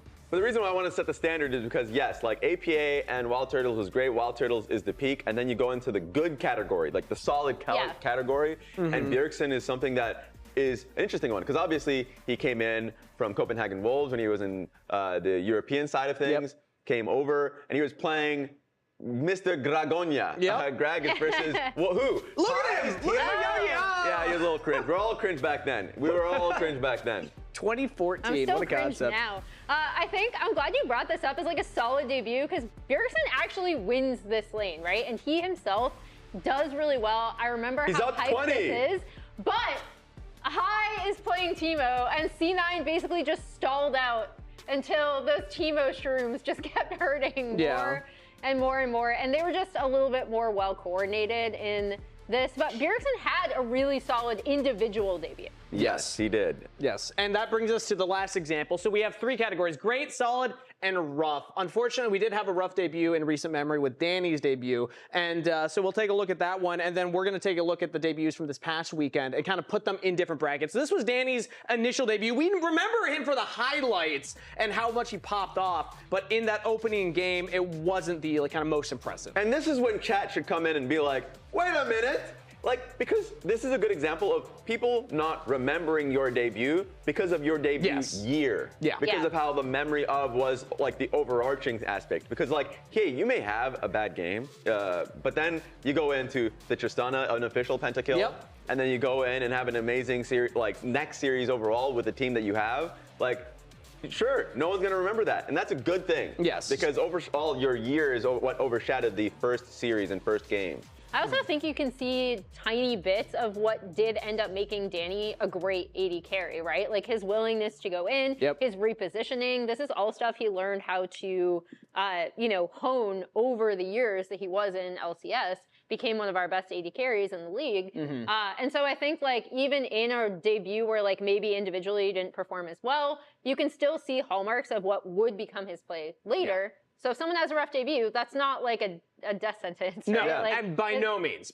So now let's take a look. Now that we have our 3 brackets and people are kind of caught up on what each one might look like, let's rate some of the player debuts from last weekend. We have Griffin's debut to kick things off. So Griffin, I believe we have some B-roll here to take a look at first. Griffin impressed me the most out of any of the debuts from last split.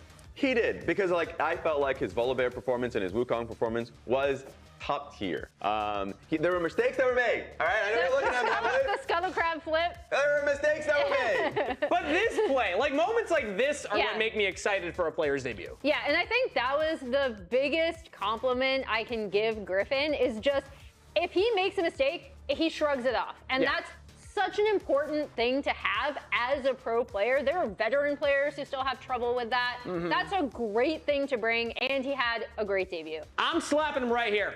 Okay, no, right on great. Okay, I feel like he deserves to be in there. What? So where do we think? Not, take that away. What are you doing? I'm putting it around here. Okay, so more like in the middle. Yeah, right there with solid. Only solid. I'll put him here in the middle. We'll take him in the middle. Okay. Can we agree with that? Can we agree with that? I agree with Raz. Is that a thumbs up? I like that. Because, I mean, if we're comparing to the other junglers, 3-0 for contracts to start off on the Lee Sin, things like that were crazy. Let's take a look at the next one, though. Sajed. Let's take a look at Sajed's debut, some of his performances, and then place him up on the board. Sajed was one that I feel like individually, he was performing, the team was doing a lot of the setup for him. It wasn't as much him making the moments happen here on the Kai'Sa, and then we're going to see one on the Sivir as well. But still, as an AD carry, he's doing what you want a rookie AD carry to do. I actually really liked his Kai'Sa game, even though they lost that. I thought that's when I was like, oh, okay, Sajed. I'd seen him in NACL, didn't know how well he was going to perform on stage, but really did not seem nervous in any way. That's a good. So are we thinking solid? Solid That's probably great. I put him he above won the poor series. JJ. You're covering the board. Oh my goodness. Okay, good. No, I think great. He won the you series. think great? He played individually really well in the Kai'Sa and Sivir games. I would surely say, not better than Griffin. I would say he's I would give Griffin. Okay. There? That's what I'm saying. That's what we're feeling? In a series. Okay. Okay, maybe put him under. I mean, put him under. Well, let's put them at least at the same. We have one more to take a look at, though. So while I fix this one, let's take a look at Cryogen, the last of the 3.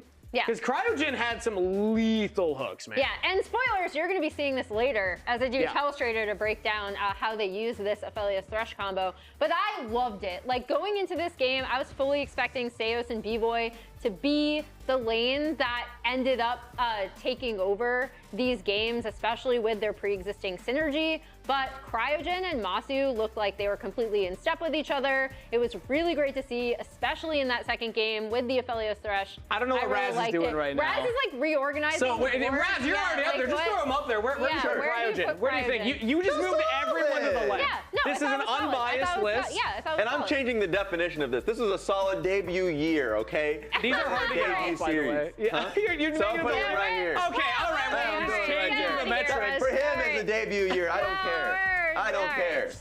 Okay. Okay, you know what? Fair enough. This is the solidified. We're just cutting rough. There were no rough debuts. Everyone was great the whole time. Okay, you know what? Honestly, that was a little more fair. Wait. Here we go. Write mine down too. Yeah, I think my LCS debut. No. Cover up Emily with my. Wait. Okay, this is the camera. All right. There we go.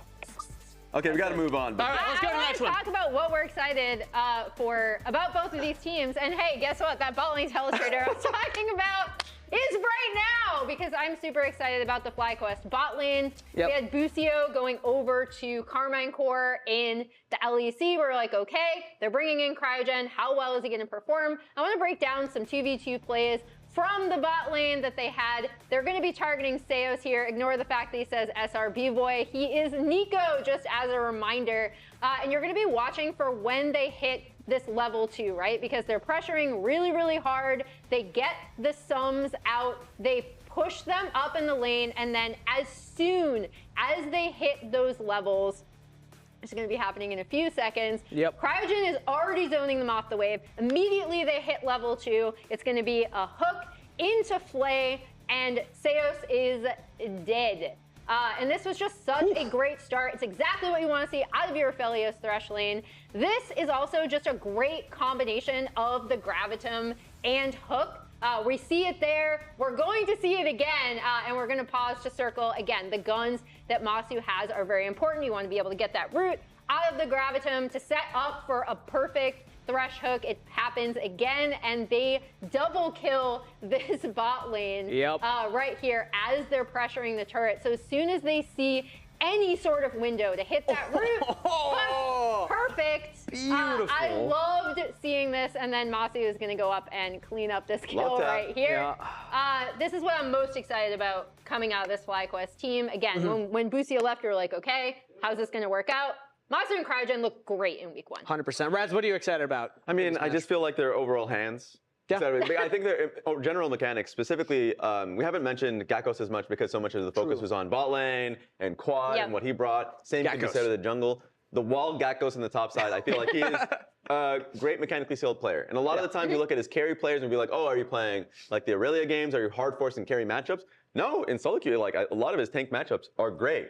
I actually loved his Cassante. There was a play that we didn't get to replay because they were fighting too much, but he had a great flanking Cassante play that was on top side, like kind of around the Baron area, that really, really impressed me, especially when compared to the few times we were able to see him where he looked a little bit more disjointed from the team last year. I thought that was great to see from him. And I guess also just for DSG, I think that their bot lane's exciting too. Sajed having a great debut, and Call Me, I think also really impressing me a lot in week 1. Double pog right there. Mid lane is important. That's our first matchup for today. Let's take a look at predictions and see how we're all feeling about the matchup.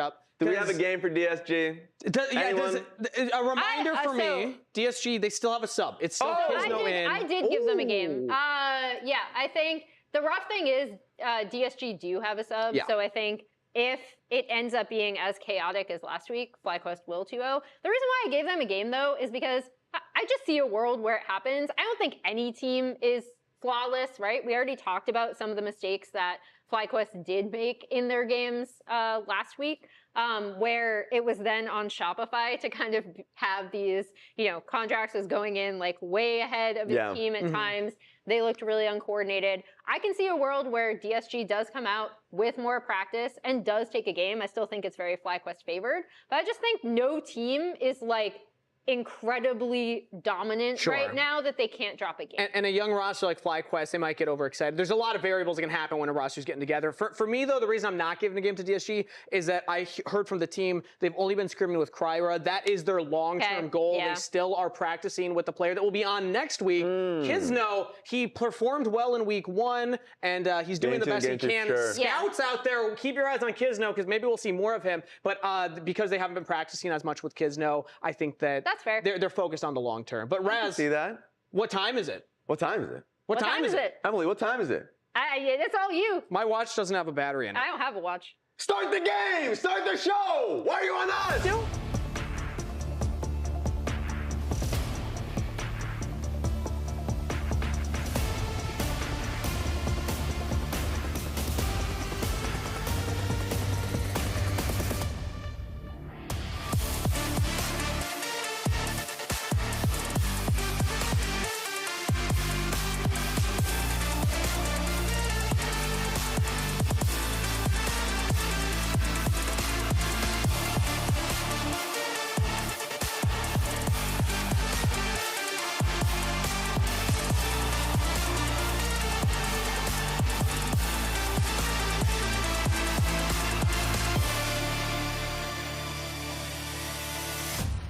Ladies and gentlemen, welcome back to the LCS. We're here for day 2 of week 2 in 2026.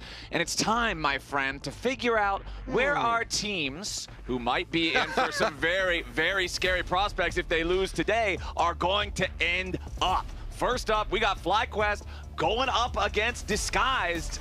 And I think that Disguised is going to have their work cut out for them. I'm Captain Flowers. That's Kobe, by the way. I agree, by the way. And it's really fun because talking about prospects, like we've got some very good prospects on both of these teams. It's exciting that these are teams that are in the upper bracket here that started week 1 with wins and now going against each other have a lot of potential here in the lock-in tournament, which not a lot of people suspected at the very very beginning. You know, different reasons. Disguise, they basically got their whole team pilfered, stolen away from them. So they, you know, putting new squad together. Not a lot of people having faith in them or ranking them super highly. And for the FlyQuest team, even though people were really excited, everybody acknowledged, all right, they're all super young. It's gonna take a while to see results, but we already saw some action-packed results. And just being in there, in the studio with that squad, like they are so loud and they have so much energy. It is insane. Doing that interview was really, really fun. So I'm excited to see, their next game as well. I mean, a lot of times at the start of a new year, the most that you have to go off of is what happened last year. And last year, FlyQuest were the main characters of the LCS for practically the entire year, and Disguise, they were fighting for their lives down there in the battle pits, just trying to claw out, survive relegations. So now that in week 2 of 2026, they're going head-to-head in the upper bracket, I agree, man. I think it's exciting. And you're mentioning the energy of FlyQuest being in there doing that interview. A big narrative point with this FlyQuest team has been how the veterans of Quad and Masu are meshing with all the new blood on the squad with the rebuild. So let's check out how this closer look shows that process going. 일단 다 어린 친구들이라서 굉장히 재밌을 것 같지만 지금까지 한 1주 좀 넘게 있었는데 애들이 어려서 그런지 너무 에너지도 넘치고 너무 말이 많아서 좀 피곤하고 힘듭니다. 일단은 처음에 미국 다시 왔을 때 시차 적응을 빨리 했다고 생각했는데 지금 온 지 10일 됐는데 계속 피곤한 거 보면은 쟤네 때문에 피곤한 것 같습니다. 이렇게 어린 친구들을 상대하는 거는 또 처음인데 08년생, 07년 이런 친구들 상대하는 건 처음인데 확실히 저는 좀 늙어서 그런가 어린 애들 상대하기 이제 힘드네요.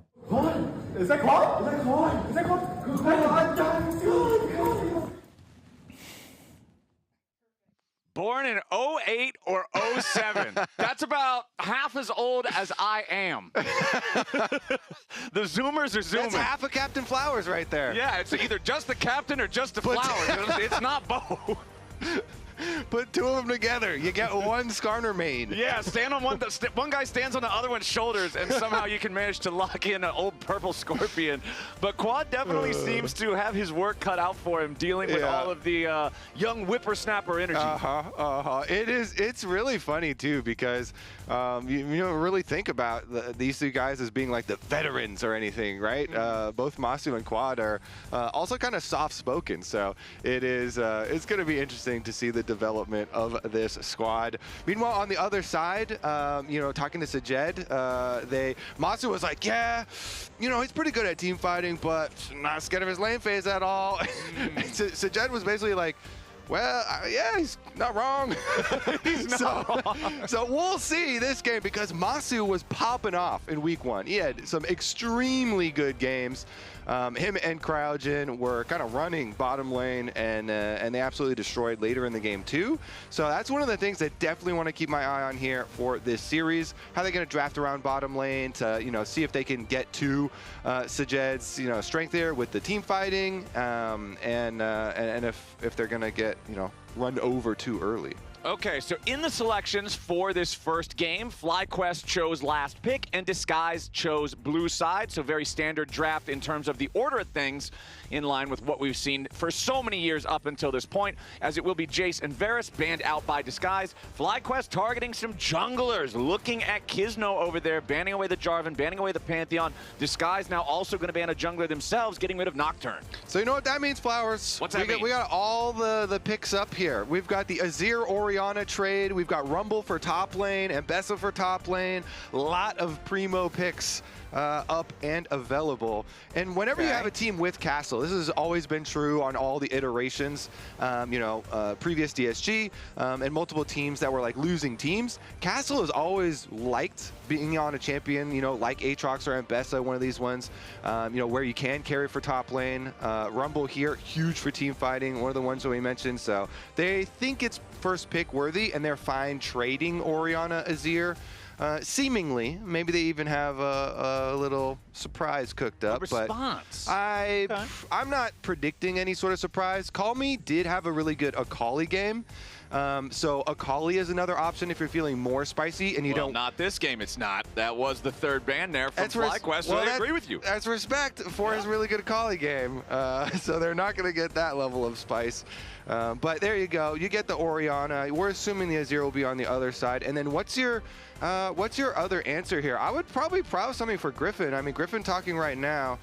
Looks like they're going to get their just Rumble answer, not really any sort of counter or anything, but we've seen Cassante do some Cassante stuff quite recently. Yeah, if you're talking about spice, I feel like Orianna Cassante 1-2 is bread. That's the amount of spice that we're on right now. It's like the spices that they use in England or like German food. The spice is beans. It's just beans on toast here for FlyQuest. But hey, it works. We'll see how well they can execute on it because Disguised, it's a classic combo with a Rumble. You have some powerful AP damage up there in the top lane, Wukong right next to it for some equally powerful physical damage alongside AoE on both of them, and they'll lock in the Azir mid here as well.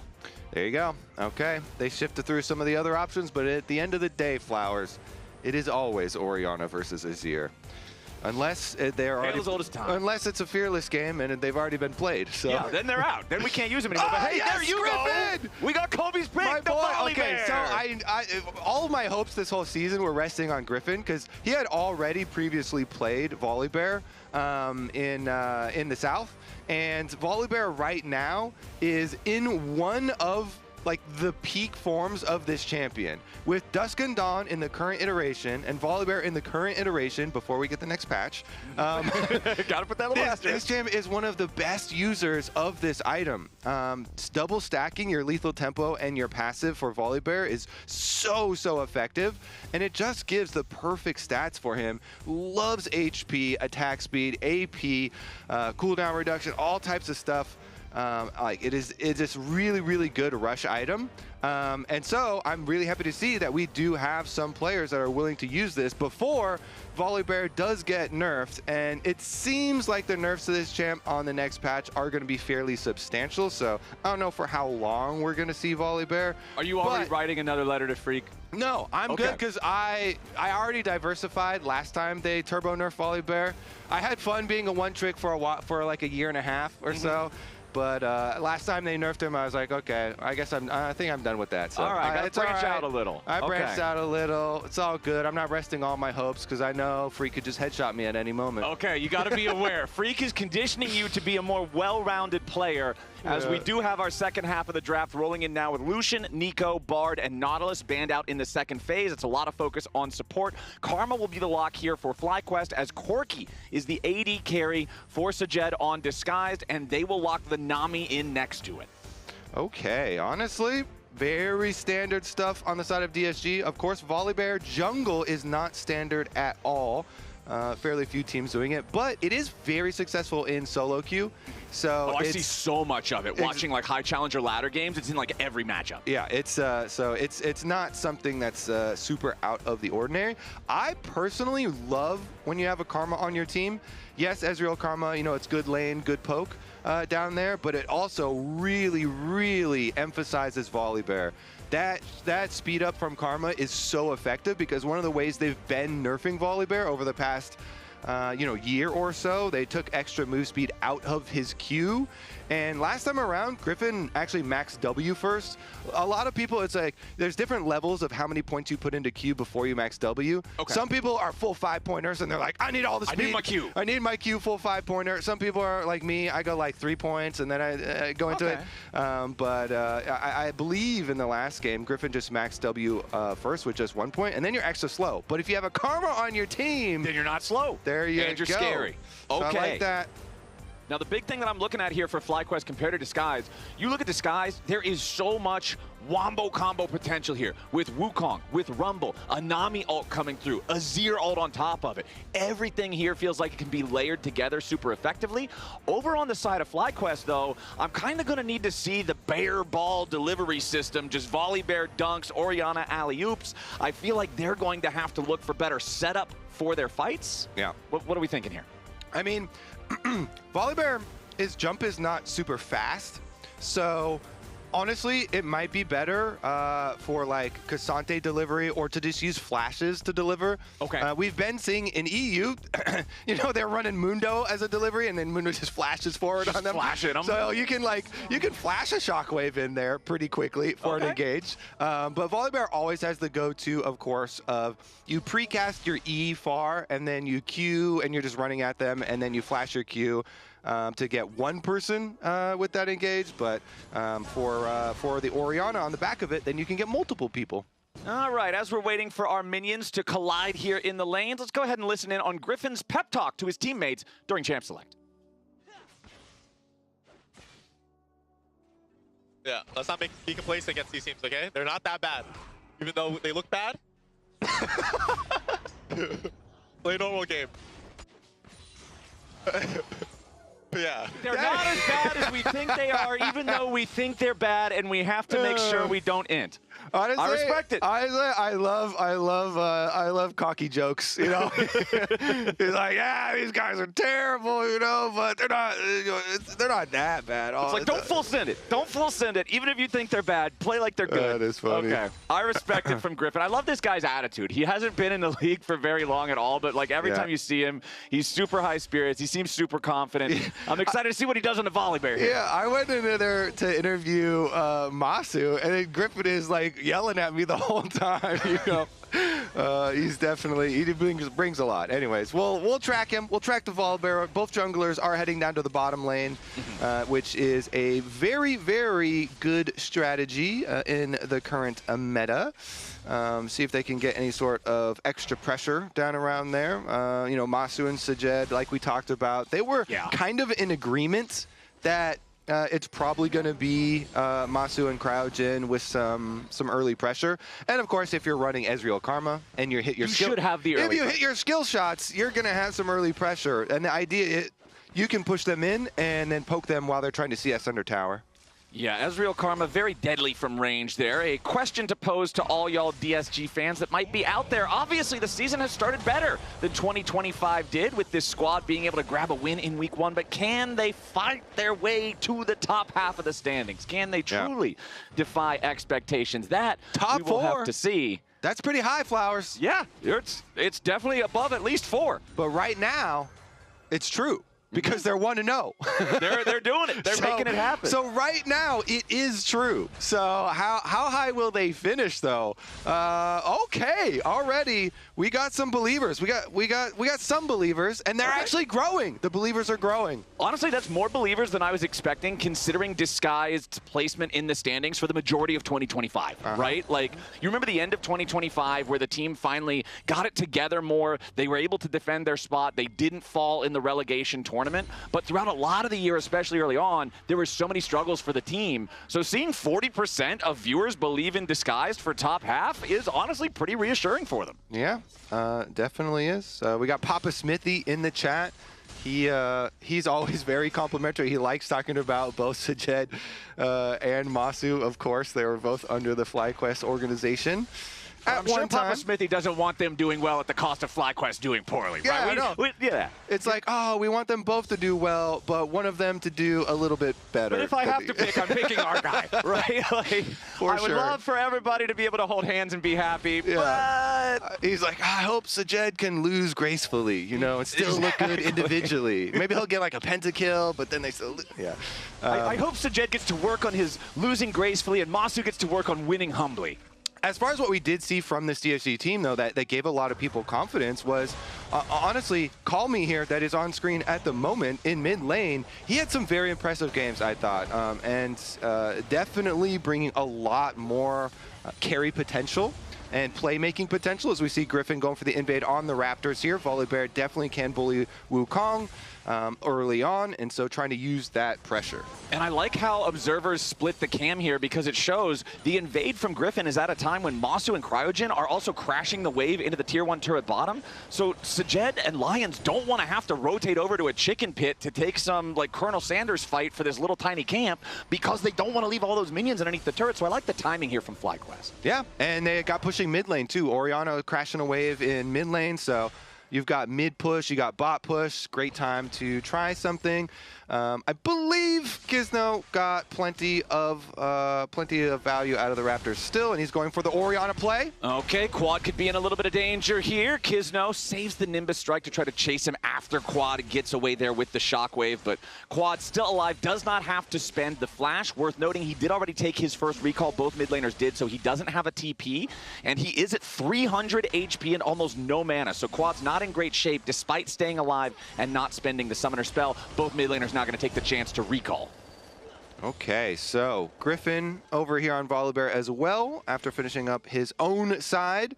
Taking the Raptors, then going back to his blue side and easily take Dragon. Volibear can easily solo Dragon, no problem. So good objective control here for FlyQuest. Ooh, and level 6 now too on the Volibear.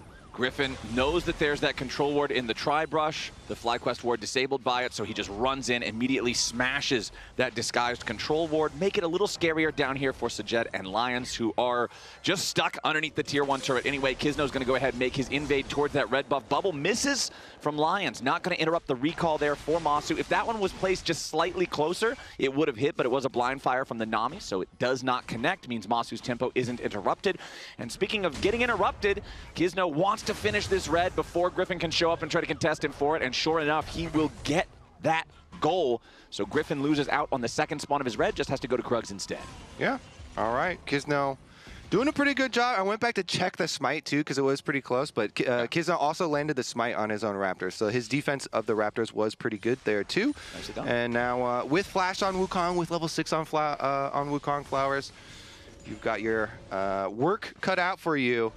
Definitely have some targets towards mid lane. Bottom lane's pretty hard to gank. It is Ezreal with a Karma as well down there, so very slippery, pretty hard to stick on, and maybe they'll just focus towards the Orianna instead. Yep, man, there are 10 flashes up on Summoner's Rift right now. If you're a jungler, you love having your flash up, but you don't love it when the enemy laners do as well, harder to make those plays than they would like to see. And honestly, with the state of Phase Rush, before it gets nerfed on the next patch, man, Orianna is actually quite slippery as well.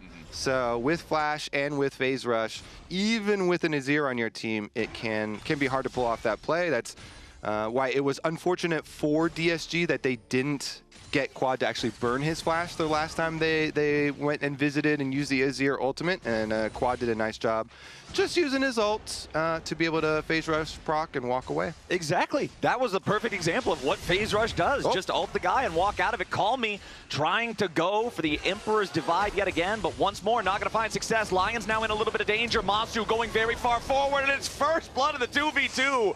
FlyQuest is bloodthirsty. Okay, so DSG, at least they did get the flash in mid lane this time, but then Masu also flashes forward, and he's using his flash to get a kill, and it is first blood with the extra gold. Masu and Kraujin indeed using the Ezreal Karma here very effectively. They had constant pressure, earned themselves CS leads, earned themselves tower plate gold, earned themselves first blood. So it is definitely looking like kind of both of them may be expected, maybe not to this degree, but full pressure from FlyQuest, and this is what you like to see them use the early pressure very effectively, getting a lot of value, take away the red buff as well after the first blood, and successful bottom lane plays. Man, that bottom lane lead is excruciating now. Nearly 1,000 gold for Masu when the team's gold lead is just about the same overall, plus 25 in farm in the bottom lane, and even mid and jungle are also farm advantages for Fly. Back in draft, you mentioned how Castle, whether it's on Disguised or previous other teams that he's been the top laner for, he likes to be able to play a carry and try to impact the game even if everything else is rough. And right now, he is the only individual who's ahead of his counterpart on Disguised. He's the only one who has that gold lead, plus 500 over the Cassante. Cassante is still Cassante though, man. I'm feeling like Disguised is not too happy with these first 9.5 minutes. Yeah, they definitely could be finding more success. I think they would have loved, maybe if the first visit had gotten the Orianna flash, then they could have got the kill the second time around. But they're going to have to repeat now that it is down if they want to get anything done there. Otherwise, FlyQuest can just keep pushing ahead, keep stacking objectives. Next Dragon only a minute away. And you can see there, Castle's Rumble completing his Leandri's Torment. In case you missed it, that Power Spike moment means MasterCard card holders can click on the link pinned in chat for their chance to win $50 in RP. But Castle's going to need a lot more than 50 gold to carry this game when the whole team is 1,000 gold behind. That 45 seconds till the next Drake means that I'm expecting to see some attention paid towards the bottom half of the Rift right now as Masu and Cryogen keep the pressure mounted on the Tier 1 turret. You can see Kizno clearing through his camps, clearing through this bottom side jungle. He's around the bottom lane, but there's not really a whole lot for him to look at right now. Yeah, I mean, yeah, Masu did use his flash offensively, so he doesn't have to flash, but I mean, he's still Ezreal. Flash is right there on E. Exactly, and constant health advantage and Karma there right beside him.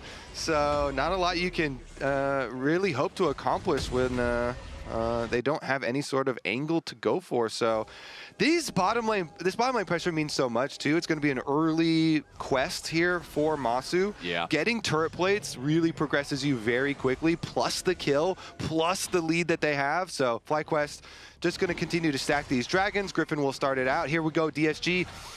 Ooh, Masu. Arcane Shift back away as Kizno jumps towards him.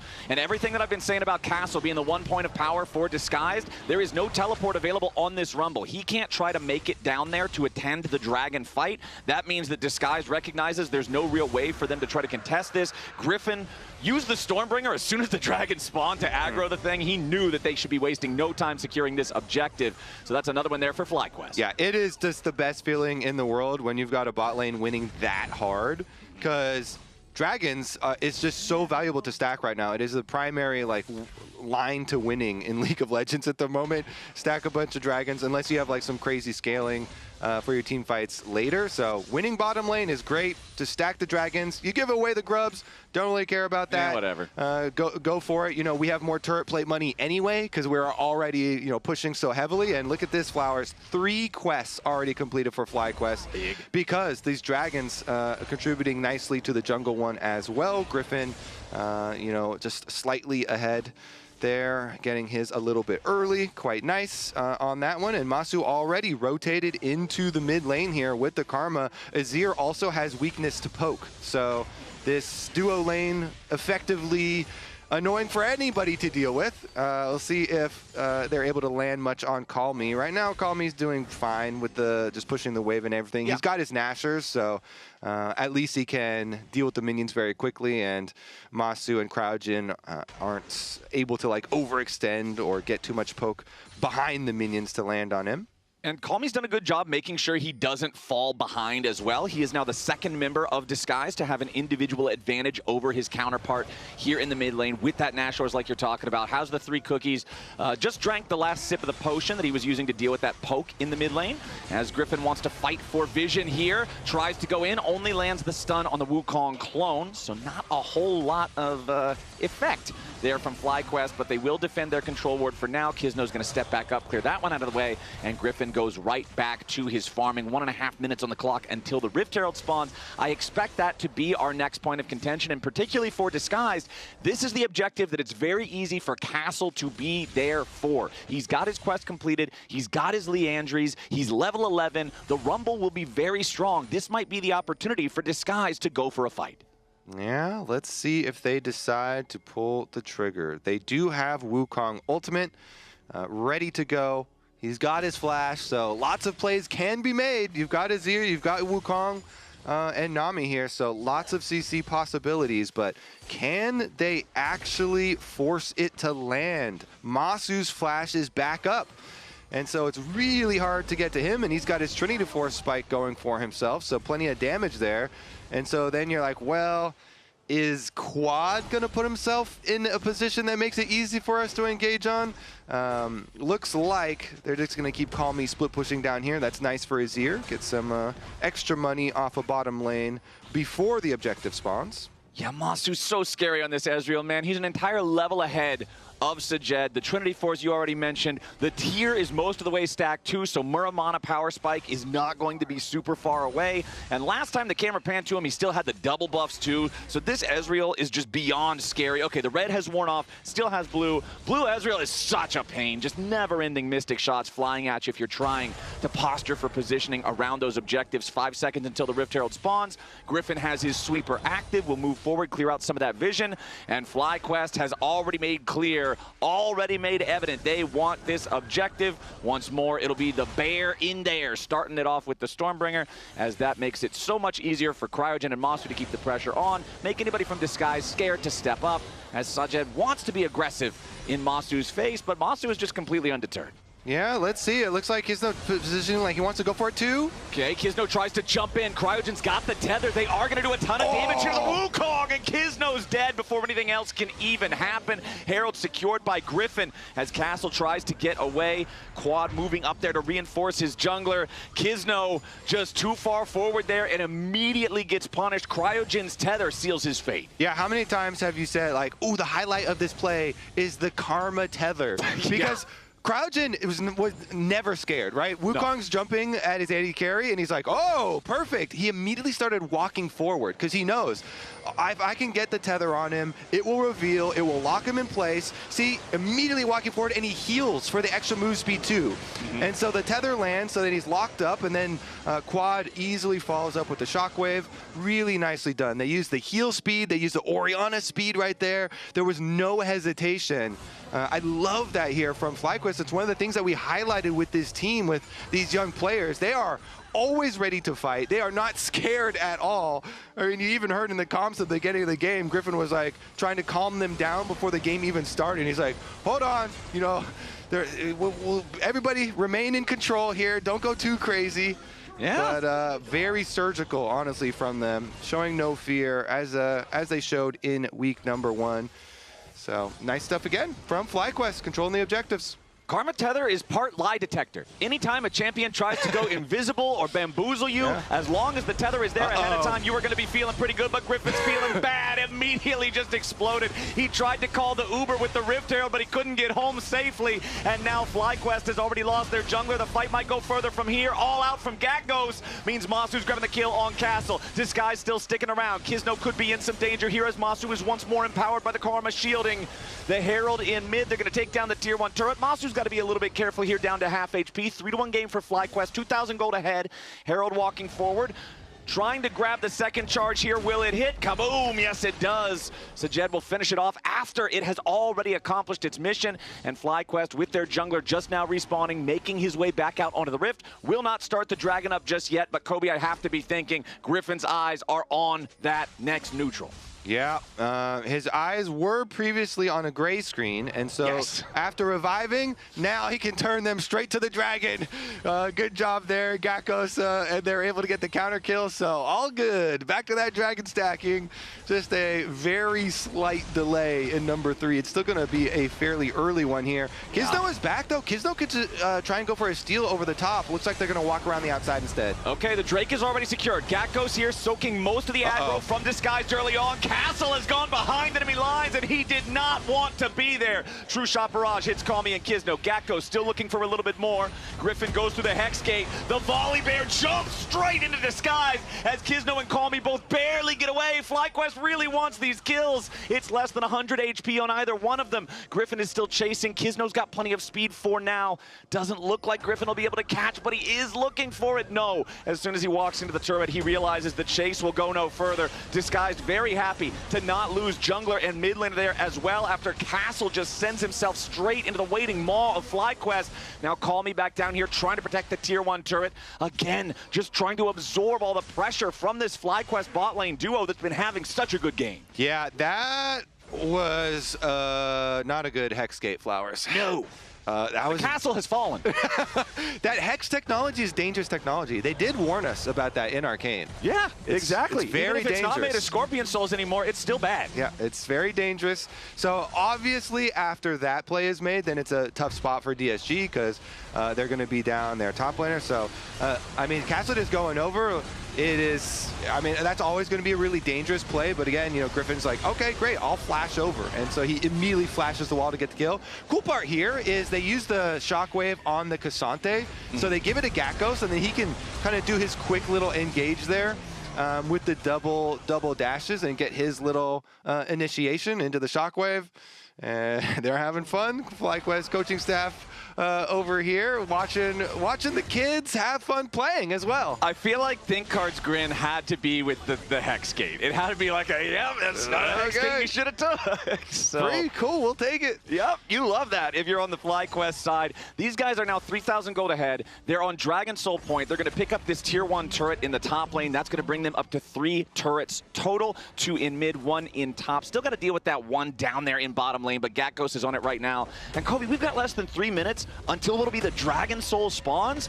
This is now, there's no more time for lollygagging. There's no more time for fun and games. Ha-ha, tra-la-la. We're just some 5 guys having a good time. Dude, there's always time for fun and games. There's no time for fun and games. They're literally playing games. Dragon Soul is on the line. Fun is gone. Games is gone. Disguise, the pressure is there. If they do not have an answer for this Dragon Soul here in 2.5 minutes, close the curtains, turn out the lights, go home. This one's done. True. Honestly, Flowers, games are only fun when you win. They're the most fun when you win, that's for sure. For a competitor. So if you're losing, the fun gets a little, it just shrinks every... Yeah. With every extra 1,000 gold and every dragon that you lose, your fun diminishes a little bit. That last letter just starts to disappear, and it's just an FU at that point. It's not the best time on the Rift, and Disguise are quickly running out of options. 21 minutes on the clock, less than 2 minutes until the Soul. And Disguise, what could they possibly find to give themselves an advantage here? Well, they're hoping they find a pick. Okay, Sajed goes in. Masu loses 20% HP. Okay, never mind. We don't have anything now. I see Corky out forward. I got to get a little excited. Yeah, exactly. You got to count every little bit of damage here. Trying to get some rockets. Okay. All right. Some rockets are landing, and he's dodging Mystic shots. He does Two rockets landed, and then 2 Mystic shots missed, Flowers. Okay. You got to make your gains in small increments. That means they're up 4, because they got a +2, enemy got a -2. That's math. You get 4. Yeah. That's huge. There you go. And it lasts in like a tiny difference in health, a little bit. Well, the problem is Masu's also got red buffs, so he just regenerate. All right, well, Baron might be fun.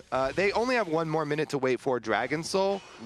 But if you want to have some fun, you know, get a little crazy? you can give away that dragon and just go for Baron. So FlyQuest have the options here, and DSG, they got to like keep their vision on Baron while also keeping the pressure on Dragon.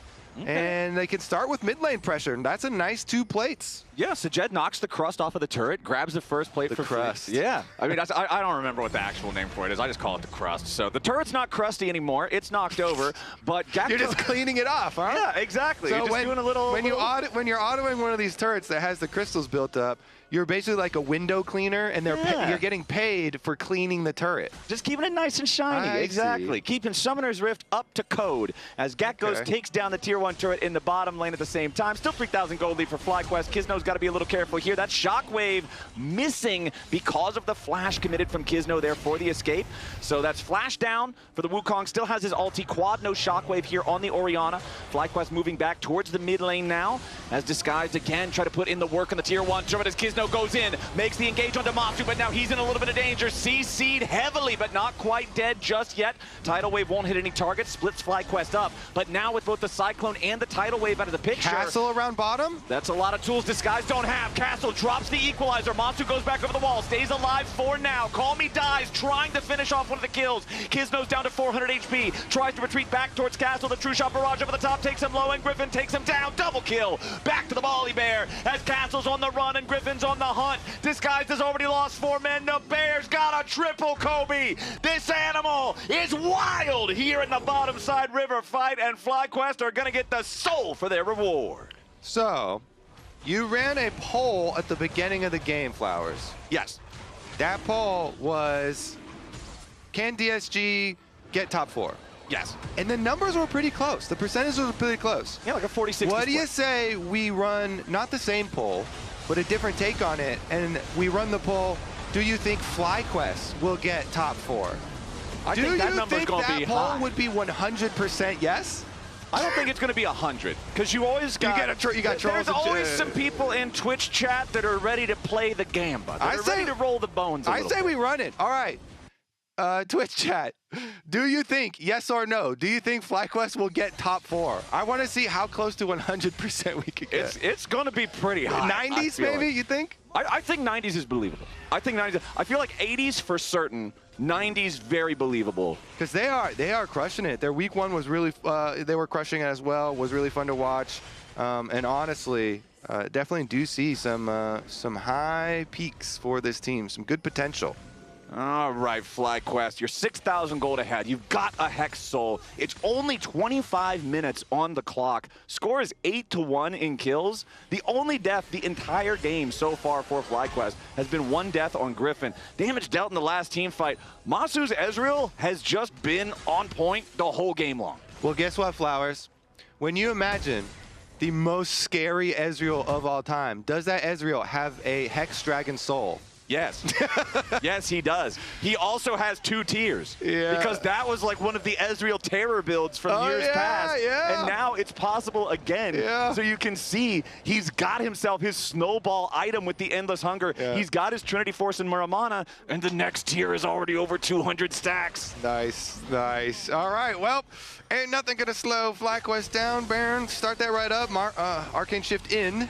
When Ezreal Arcane shifts 2 inches away from a Wukong towards the Wukong, you know you've got problems. Oh, call me. He's got problems too. He goes in for the Emperor's Divide, and it's just a swing and a miss.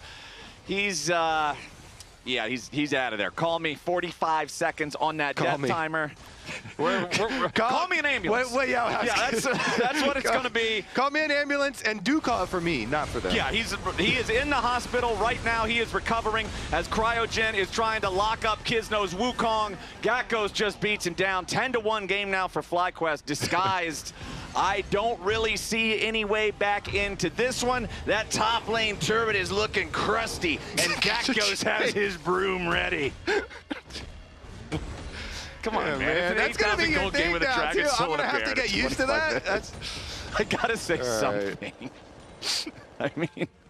Dude, it's like kind of electric, too. Look at the electric crust. The power emanating from these crystals. That sounds like a funky, like, bass band from the 70s. Electric Crust? I'd listen to their album. I don't know if it's just me, but I don't like the word crust. I don't know. The way you're saying it. I'm going to keep saying this. This is... I'm down with like pizza crust and like cheese-filled crust. But the way you're saying it though, it sounds. What if we stuff the crust with damage? Sounds dirty. Yeah, that sounds dirty. I don't know, man. Well, the bottom lane's dirty now with all of this crust and tower ruins knocked all over the lane as FlyQuest are just rampaging through Disguised's house, and Disguised have nothing to say about it. So Jed and the rest of the team got to try to back up. Defensive Valks get Corki away. Mystic Shot still tags him there on the butt. Call Me tries to go in, but the Emperor's Divide finds nothing once more. Quads on a rampage. Sajet is dead. Griffin just continuing to mow everybody else over, and with only Lyon still alive on Disguise, the final fight ends before it begins, and FlyQuest with a 12,000 gold lead will just walk this one straight to the Nexus turrets.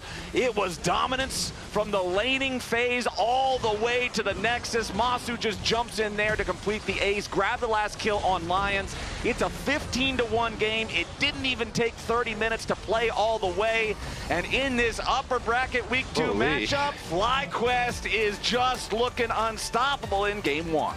So that is something that we classify in the business as a speed run. Oh yeah, you're putting that one on the records. Yeah, that is a speed run right there. All right, Lounge, what do you feel? How good was that speed run? Rate that speed run. Yeah, 1 to 10. You know? I was already ready to say it was pretty good because I thought that was the toss, and then he added out of 10, and I was like, if you're doing like a 10 out of 10 speedrun, it's just an absolute drubbing. True. I thought there were windows in there where Disguise looked like, okay, we're preparing a counter punch, we're going to have this set up. And then I think it was a really big miss executions in those moments on their part. Yeah. That FlyQuest was able to capitalize on, in addition to just playing really well, right? I feel like this guy's, like Captain Flower said it in one of those moments, swing and a miss. It felt like there were multiple times that they tried to do something, but FlyQuest were able to hold the line. And outside of that one time Griffin got picked out, it didn't feel like FlyQuest were playing sloppy. Like they were playing measured enough. And I understood the concept of what Griffin was trying to do when he was placing down Rift Herald and he was trying to basically on spawn, then go into it and then drive through the enemy team. But the spawning of Rift Herald takes so long and he was like, wait a minute, that's the entire enemy team? But then I think their overall control around Dragon was really good. And I think a big start to this one is bot lane. The bot lane domination from FlyQuest, you had talked about it at the beginning of the day, was present in game 1. Yeah, we see once again Masu and Cryogen working super, super well together in that bot lane, as we see 35 CSD working 35. Obviously, some of that is the lane, but not all of it, right? Like they got a great 2v2 kill onto Lions when he stepped up too far forward in that lane. I think this is quickly becoming such a dangerous bot lane to go up against, because if you are out of position, they're just picking for 2v2. They're often picking for push. And then if you miss position, they will go after you. And we even heard in the pregame interview, Sajed saying, you know, Masu giving him props and he's better at pretty much everything. Masu even also mentioned, and I've heard other AD carries talk about this, that Sajed's great in team fights as a mechanical player when it comes to the 5v5, but laning phase is still a weakness of the rookie AD carry. We definitely saw that. I need to remind you, that's what people said about Masu initially when he came into the league, and look at him now, so. It takes time and a lot of drilling from not just your coaches, your teammates, and getting drilled in by the enemy. Yeah, I was going to say, sometimes you have to be on the receiving end. Yeah, you have to be on the receiving end of it. And that was a constant that kept happening there. Yeah, but that's not it, Raz. I know we all wanted to kind of go through some of that, not only FlyQuest Drake dominance, but also some mispositioning from DSG. Yeah. And of course, this replay, this one's a pretty clear one. It's just about them trying to get to and contest Dragon a little bit too late, and of course getting stomped on by taking the portal. So this one I'm not even going to get it, like tell straight through, because this one's straightforward and it's on the setup. And I think what FlyQuest has been really drilling in throughout this game, and it shows, was that they're on the objective. Now pause here. Pause if you can. Because, oh my God, the attack is already coming in from Kizno. But from my angle, I wanted to just focus on the fact that they're trying to contest through line bush. Because right now, FlyQuest, as expected in the last replay and this one, already had controlled line bush. And so while Kizno is trying to engage on towards Masu and Griffin, you're not going to be in a position to really contest that. So now you can play it through, and we can see how the contest actually plays out. Because then they disengage, they pour it on towards Kizno, they have to re-engage again, and you're in a position that's really difficult. Pause one more time, because now how do you even take this fight? Kizno is 1/3 HP. He's in a position where, like, do I actually look to fight and engage on this one? I like the control that FlyQuest has here. They have a control ward in this banana bush, just chilling here with Masu, with Gakdos, a beefy tank that has ulti, that has full, what's it called, resources. So you're just seeing a FlyQuest that's really to pull the trigger if they get walked in now. Play the rest of this clip out, and you can see how difficult it is from DSG from this point onward without ulti from Wukong, 1/3 HP, that this fight is just not really tenable. Yeah, and you saw a couple moments. That one was, call me, that was kind of the first shuffle that was missed. He feels pressured maybe to go in for that play. The Wukong set it up earlier, but then the team doesn't fully commit. Now later, call me goes in for the shuffle and doesn't angle it the right way.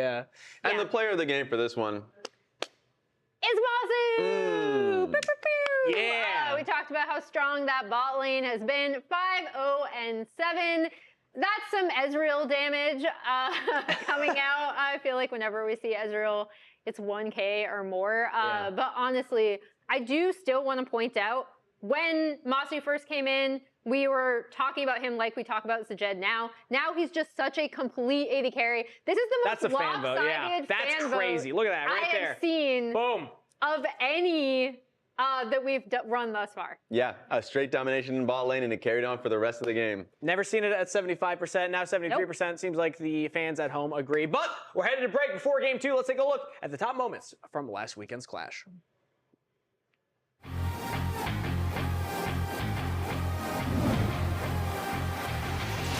Braum looking for some vision, but actually fails his flash over the wall. Going to get caught out here. Incoming the Sivir as well as the Amumu. Massive ultimate across everyone. In comes the Shockwave, and they just get wiped. It's a pentakill for the Sivir. Blue team looking to start up the Baron here. We'll see if they are going to be able to be successful. Jarvan is in the area, though, so it's a bit of a risky play. It's going to get spotted out. Xerath popping the ulti, softening up this Lilia down to about half HP. Yone looking over the wall, trying to find this MF. Can't get too much done, but does chunk down the Xerath. We're going to see if they're going to go for the engage. Seraphine flashing over the wall. Massive combo across everybody. They get completely wiped by the MF ulti. It's a Quadra as well as the Baron steal. Jhin ulti opening up. They're trying to chase in for the engage here. First member incredibly low. The GA is going to get popped. Trying to dive forward, but Lucian does take down the Kayn. Lucian sidesteps the Cassio ulti, gets another kill. They're starting to get wiped. It's a triple for the Lucian, chasing after the Jhin now. Jhin on the run, going to get knocked down. That's 4 already for the Lucian. He's hunting for the Penta. Aatrox going to try to get out of dodge. We'll see if he's spotted here. Will be spotted as he goes across that vision ward. He's going to try to run away now. Lucian, though, hunting for him. Can he win the 1v1? Nice little sidestep on the chains. Lucian dashing forward, trying to take on the Aatrox. Dashing in and out of the vision, trying to knock him down. Aatrox incredibly low and is going to get knocked down for the pentakill. Blue team starting up the Baron here. We'll see how quickly they can knock it down. Red team in the area is down about 10,000 gold at this point, so gonna have to try to make a play. Skarner going forward, steals it away. Massive Yone ulti, gonna be comboed up with the Annie. The Timbers comes down. They steal the Baron, they wipe the team, and just like that, they're back in it. So full ace. The blue team all have been knocked down. Red team pushing for the Nexus. We'll see if they can actually finish off the game right here, right now. Ezreal about to respawn, but he's in a 1v4. Let's see what he can do. The Ezreal all comes through, actually knocks down the Caitlyn. Gwen just focusing on the towers here. Uses the Shroud. It's about to expire, though. Ezreal going to try to go forward. Shift in onto the Gwen. Knocks down another. Can he stop them from knocking down the base? Great sidestep on the Mystic Shot. The next one does connect. It's a triple for the Ezreal. It's a quadra for the Ezreal as he defends the base in a 1v4. This lobby is kind of comfy. It feels different. If this is different, I like different. I'm staying right here. Are you guys serious? We're about to get into game. Emily, let us enjoy it. You guys need to lock in. Maybe this'll help.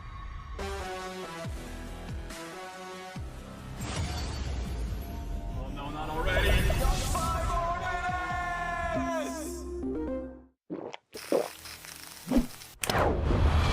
Red Bull gives you wings. Rich in the ground before Dub can even get there. In time to try to knock out as Impact gets bursted. Don't feed.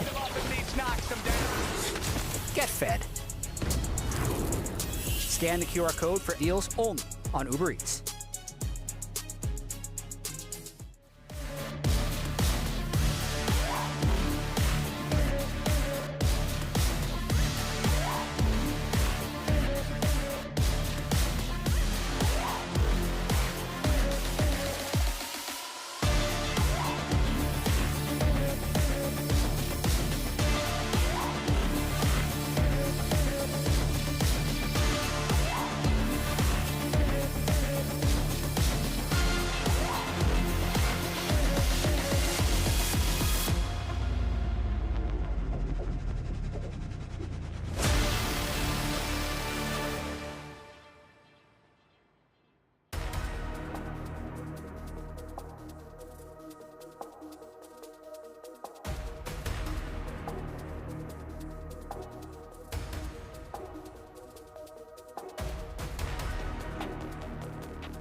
gentlemen, welcome back to the LCS. We got a little upper bracket action for you here in week 2 with FlyQuest and Disguise both coming off of a week 1 win.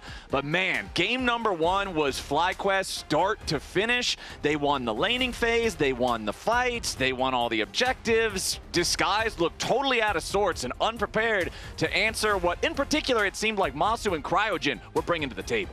Yeah, and what was the lane before the game that we said we were going to look at? Probably the lane with Masu and Cryogen in it. So that bottom lane, that was a problem. Yeah. That was definitely a problem. We'll see if they can fix the problem. This is one. DSG, if they want to come back, that's where you're going to have to start. Start with the problem area. Well, Masu and Cryogen, like they draft Ezreal Karma, which is known for just constant, you know, barrage of stuff flying at you in the lane. They hit all those skill shots. Sajed and Lions are stuck underneath their tier 1 turret for the entirety of laning phase. They're down 5 waves of farm. First blood was just Masu saying, oh yeah, Ezreal E goes forward too, by the way. Go back to your base fountain. Instantly kills Lions, and from there it just never stopped. Their team fights also, there was a big discrepancy here. So anyways, a lot of stuff here for DSG. We will see. Is the hype, you know, for this year for this team? This, I mean, after week 1, stocks on DSG were on the rise, Flowers, but the market is fickle. Are they? Yeah. we shall see. Will they come crashing down at the hands of FlyQuest?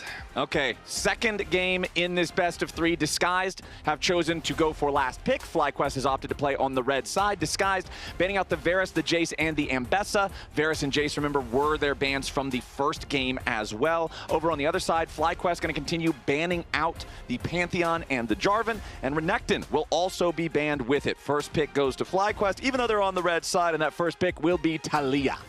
Okay, so since they banned the Pantheon, maybe they go with the Vi to go with that TLAW. We'll see about that. But the Rise trade for TLAW is very probable.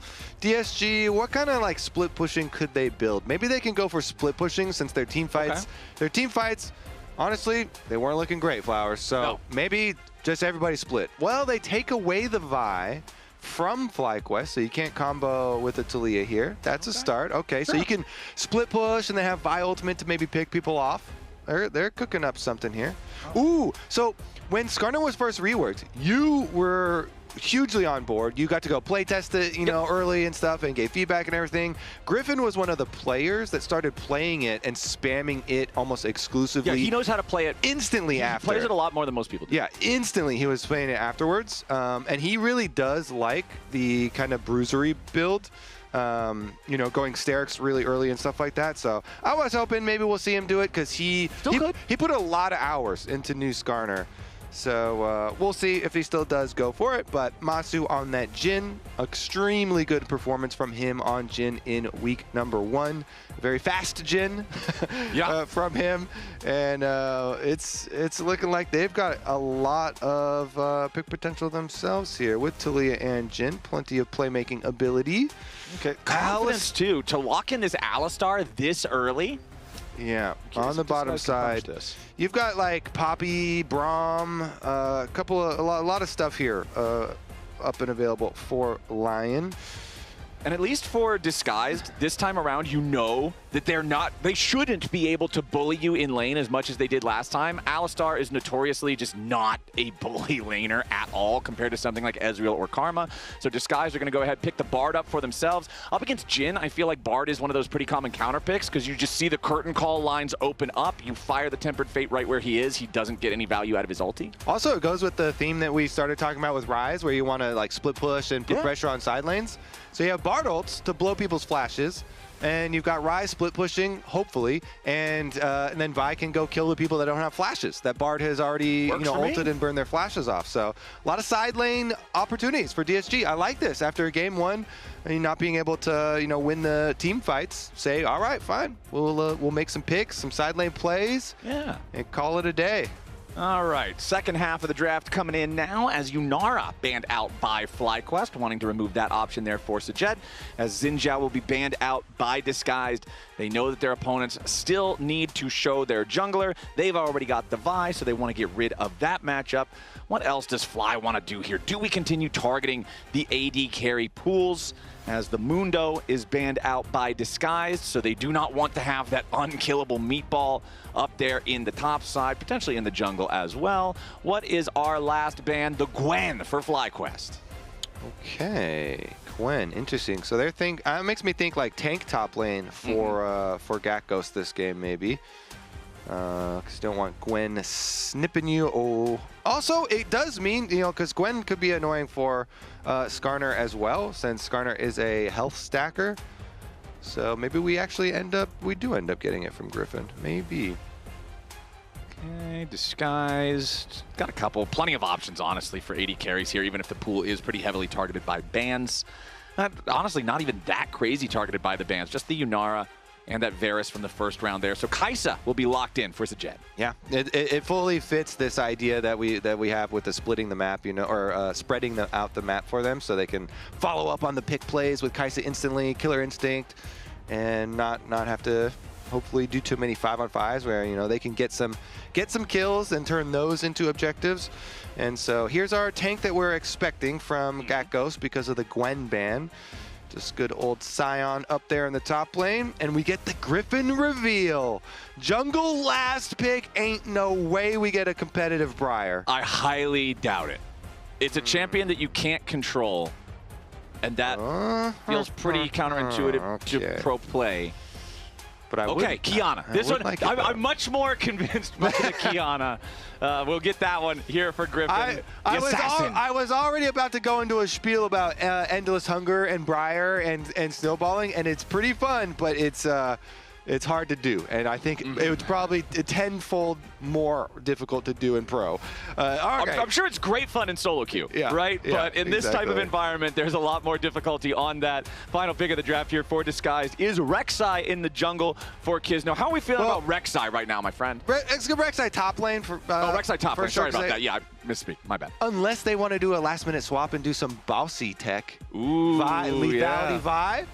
I'll give you 0.02% Flowers. 0.02. I'm not closing. I'm not fully closing it yet. I'm not fully closing it yet, but it's pretty far close. I feel like Castle lethality Vi that's a no-go. Yeah, probably not. Especially into Sion. I don't think that's happening. But the Rek'Ai into the Sion though is a lane where you can get that slow pressure. Now the thing is, they did nerf Rek'Ai's Fury build on minions.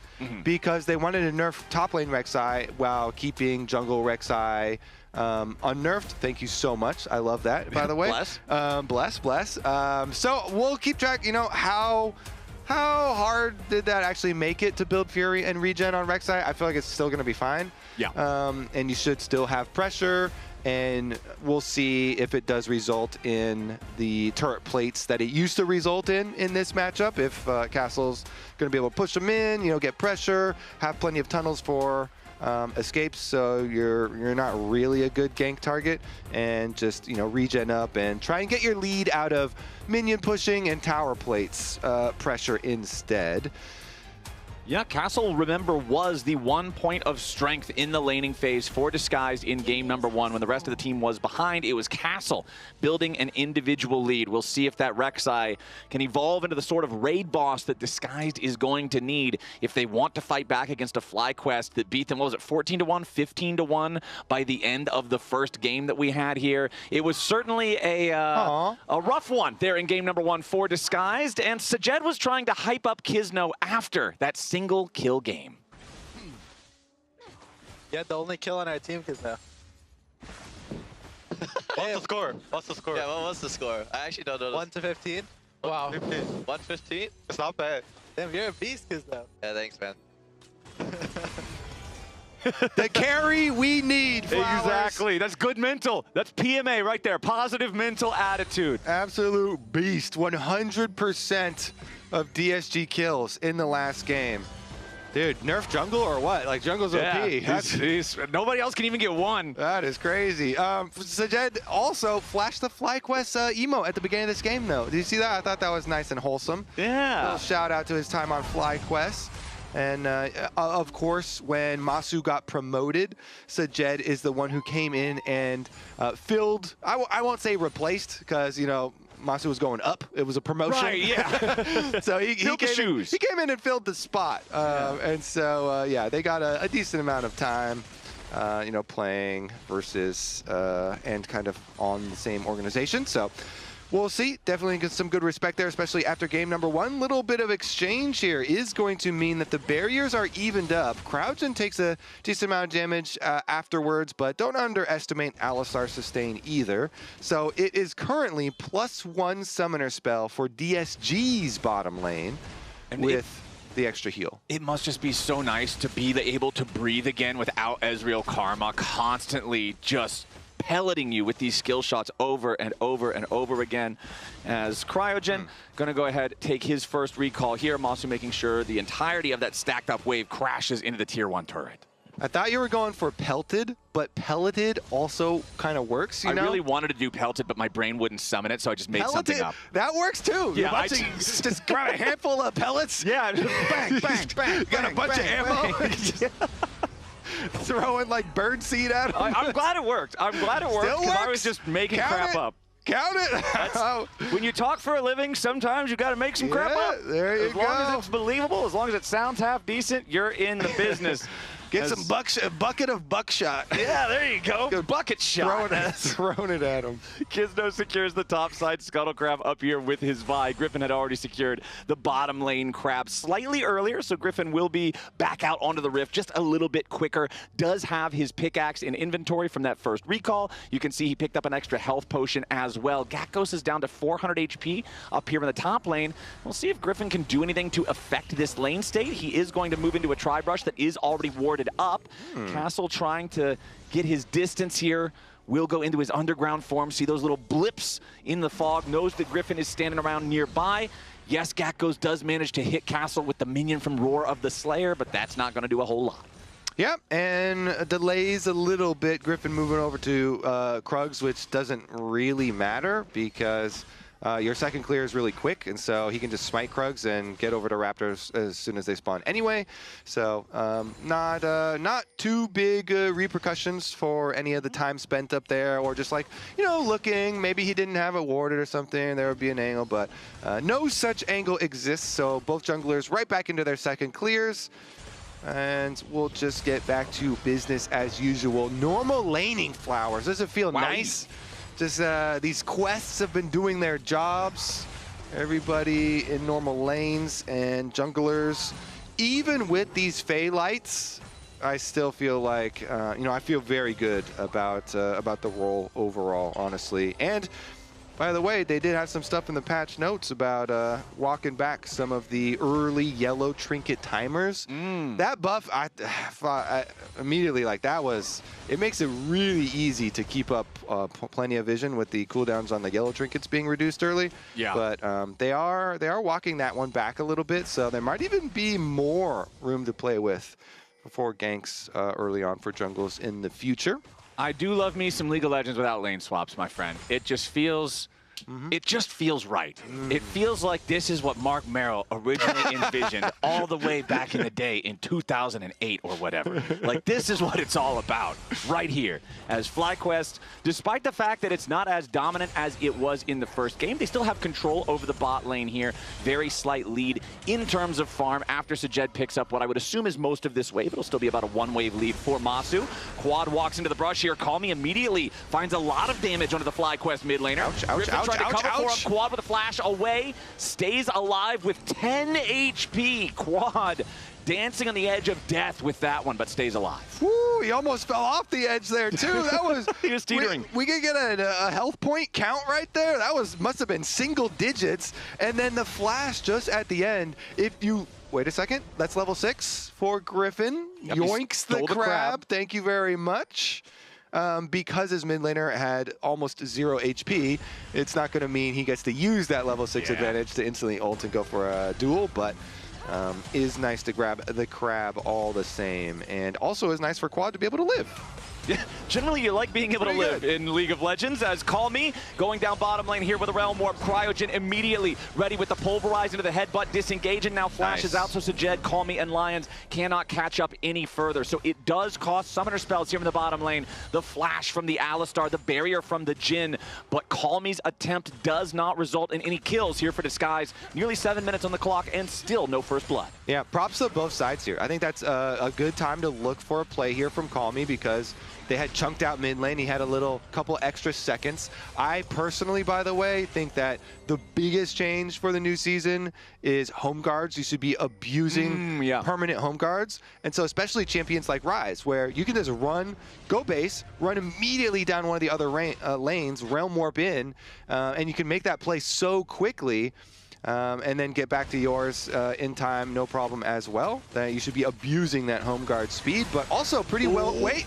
Quad in some trouble again, and this time he does not have the flash to try to get away. Nice use of the supreme display of talent. It was a supreme display of shove right there from Griffin. You're not going to get the big explosions on the wall, but you keep your mid laner alive. That's the second time Griffin has saved Quad. I did get an update from producers as well. The first attempt on Quad where he did have the flash, he lived with 6. So you were right, single-digit HP. That was a supreme display of peeling. Yes. Right there. Nicely done against the ult peel. So, yeah, some good defense from FlyQuest so far this game. And the first one was Cryogen. I was going to talk about his peel on the Ryze play, which was a good Ryze attempt, but then also good peel from Cryogen. And it only costing an Alistar flash, I think, is a very good price to pay because he has Hex Flash anyways. Masu here goes for a big 4th shot. Yeah. Sajed not happy about the chunk that he just took to the health bar. 300 HP remaining on him. Also, while the camera was panned up towards the mid lane, you saw Call Me going for a recall that was interrupted towards the end of the channel from Quad, so messing with his tempo a little bit right there. Call Me has been trying to get active on the map, make these plays like you were talking about with the Realm Warp in the bottom lane on that good timing, but losing your recall can kind of slow down those aggressive tempo moves as Griffin has started up the Drake, but he's going to be found by Kizno. Griffin gets away, but he has to use his flash to do so. Now Quad's coming in, but he rode the Weaver's wall right into danger. FlyQuest moving up behind him, trying to see if they can go in after Kizno. The curtain call opens up. Second shot hits Kizno. Third goes wide. Fourth also missing. Masu going to have to dial those shots in more in the future as FlyQuest and Disguise both look for something. Both walk away empty-handed. Okay. Who's more empty-handed? Because everybody's hands is empty. Yeah, let's get a summoner spell check. Honestly, they're the same amount of empty. They both junglers had to blow their flashes. The Ocean Dragon is so dangerous to start up in situations like that where lanes can collapse with, ultimates like, TLAW, wall and stuff like that, since the slow. But take a look at the Grubs follow-up. Round number 2 here does look like Griffin says, fine, you can have them. Yeah. Griffin, he took the blast cone over the wall. Upon seeing Kizno start to charge that Vault Breaker at him, he says, all right, my bad. Hops back over, just goes back to farming his camps. So Kizno will acquire the Grubs for his team. And this kind of fits into what you were talking about in Champ Select. They want to make the map very wide. They want to play sides. They want to play split. You've got Rek'Sai and Ryze. Void Grubs will feel great for that. Exactly. Definitely agree in this scenario with this team comp and what they want to accomplish. Now, the other thing that we mentioned they want to accomplish is get Bard roaming around to use his 6 to, burn people's flashes, namely the TLAW. I mean, honestly, you could just do it in lane 2 and try and, if they can get pressure and burn Masu's flash, either the TLAW or the Jin's flash are primary summoner spells here for DSG to try and burn through. And they can then bring Kizno with the Vi ulti. Because, as you know, the dangerous part of Vi ulti is when your targets have flash. So, get somebody else flash you under a turret or something? It's like, well, okay. Get somebody else to burn the flash, and then you got some safe, good targets to go after. Dragon still alive from earlier, like you were talking about. That slow spit from the Ocean Dragon makes it so deadly to go near him. Yeah, he's got old nasty dragon spit. Just so hard to walk through if you're trying to deal with them. The Phallites are down here. The little fairies don't want anything to do with the spit either. Nobody wants to deal with this slow debuff from the dragon. But Griffin, That's why he's green. What's that? Hawking loogies at you. Yeah, the green exactly. It's dragon boogers. Nobody wants that. FlyQuest are just trying to get him off the rift so he can go work on his hygiene or something. Disguised thinking about maybe challenging here for this yet again, but no, FlyQuest is not going to overcommit to the Drake. I feel like we really have ourselves a standoff here, Kobe. Nobody's willing to be the ones who make a move that's too aggressive that gets punished, and we're still sitting at 0-0 on the scoreboard nearly 12 minutes in. Yeah, honestly, props to DSG here after game number 1. I wouldn't blame you if you were worried that game number 2 would go a similar direction and would be another speed run, but completely different scenario here for DSG. Yeah, Gekos has his Sunfire fully completed already, considering he's up against an AD lane opponent in the Rek'Sai and also an AD jungler in the Vi. Having that big armor item feels really, really good early on. It's going to make it very difficult for them to try to kill him, and that is your Power Spike moment. So MasterCard card holders can click on the link pinned in chat for their chance to win $50 in RP. Probably not enough to buy yourself a real Sunfire cape, but hey, it's a down payment. How much do you think a real Sunfire, like? Probably a lot if it actually catches on fire. Yeah. You can't 3D print that because it's not going to be fireproof. So. Right, yeah, you can't 3D print fire. That would be really cool if you could. I would do that. In-game. It'll be expensive. All right, FlyQuest with their top laner feeling good, feeling comfortable up there. Griffin's going to move through his own jungle, but Kisno's already waiting for him. The Realm Warp is about to arrive. Call me! Right there, he shows up as soon as the call is placed, and DSG are on the board. Nice from Kisno here. He immediately went into ultimate animation as soon as as the Q bump finished, and so even though there's a small window for Griffin to cast his ultimate to try and self-peel, Vi is already in her ult animation, immunes the knockback, gets the pick, and the follow-up from Calm here already immediately coming over as well. Nice little play from DSG. Flowers, those are the types of picks that they're going to have to be able to execute on. Exactly. That's what it's all about. Vi makes the play. Rise gets a little bit fed off of it. He's already got his Rod of Ages stacking, and he's working on his tier. It's about 3/4 of the way charged up into that 360 max, where he'll be able to get the Seraph's Embrace as soon as he has all the other components. So Calm Me's set up in a good spot here. I think that his Azir in game number 1 was very underwhelming. The ultimates weren't where they needed to be in terms of the accuracy or the timing there in the team fights. So being able to have sort of a redemption game here on the Rise, if they can get him rolling, would be great. Not just for, you know, obviously you need to have a good game to go to a game 3, but just for team morale, for personal, just like feeling in the zone, feeling like you're locked in. Calm Me set up for some good success here. Yeah, make sure there's no tilt. Exactly. PMA, positive mental attitude. That's our motto here. Exactly. All about the mental. Gotta stay focused, as we do have our next dragon not spawning for another 3 minutes because it took so long to kill that ocean dragon earlier. It means that the Drakes are going to stack very slowly here this game. 30 seconds on the clock, though, until the Rift Herald spawns. If you're Disguised, do you want to scrap for this? I mean, it depends on the lane assignments, because I really want to keep making picks. I really feel like DSG, you know, Bard Ultimate is ready to fire off, so maybe we go for a dive. How about a pick on the quad right there? Disguise just sends in the hit squad, takes out the enemy mid laner. 2 times this game, they've already tried this. 2 times they fell short, but now the 3rd time's the charm. Disguised get their pick 5 seconds before the Herald spawns. And they knew, because they have a trail of pink wards. Look at it, 3 pink wards. Pixel Brush, Tri-Brush, and the brush right behind the tower. So they dropped 3 pink wards here to make sure nobody can see them. And nice little wrap around here. Go for the quick dive. They hit the Q into Bard stun, get their kill, then you can get an objective. Good bounce back game here for DSG. Response though, because Quad has revived. Yeah, FlyQuest is wanting to answer here at the Rift Herald. Kisno is very low. The Herald is going to go over to the Vi, but now it's already 1 kill for the FlyQuest side. The eyeball is being protected. Despite the fact that Kisno was able to claim the objective, they can't get the reward. Calm Me tries to get away, but the Realm Warp ends up being his grave. FlyQuest take 2 kills. They guard the eyeball all the way until its self-destruction, so Disguised will only get the small monetary and EXP reward of killing the Herald. So that was such an early smite.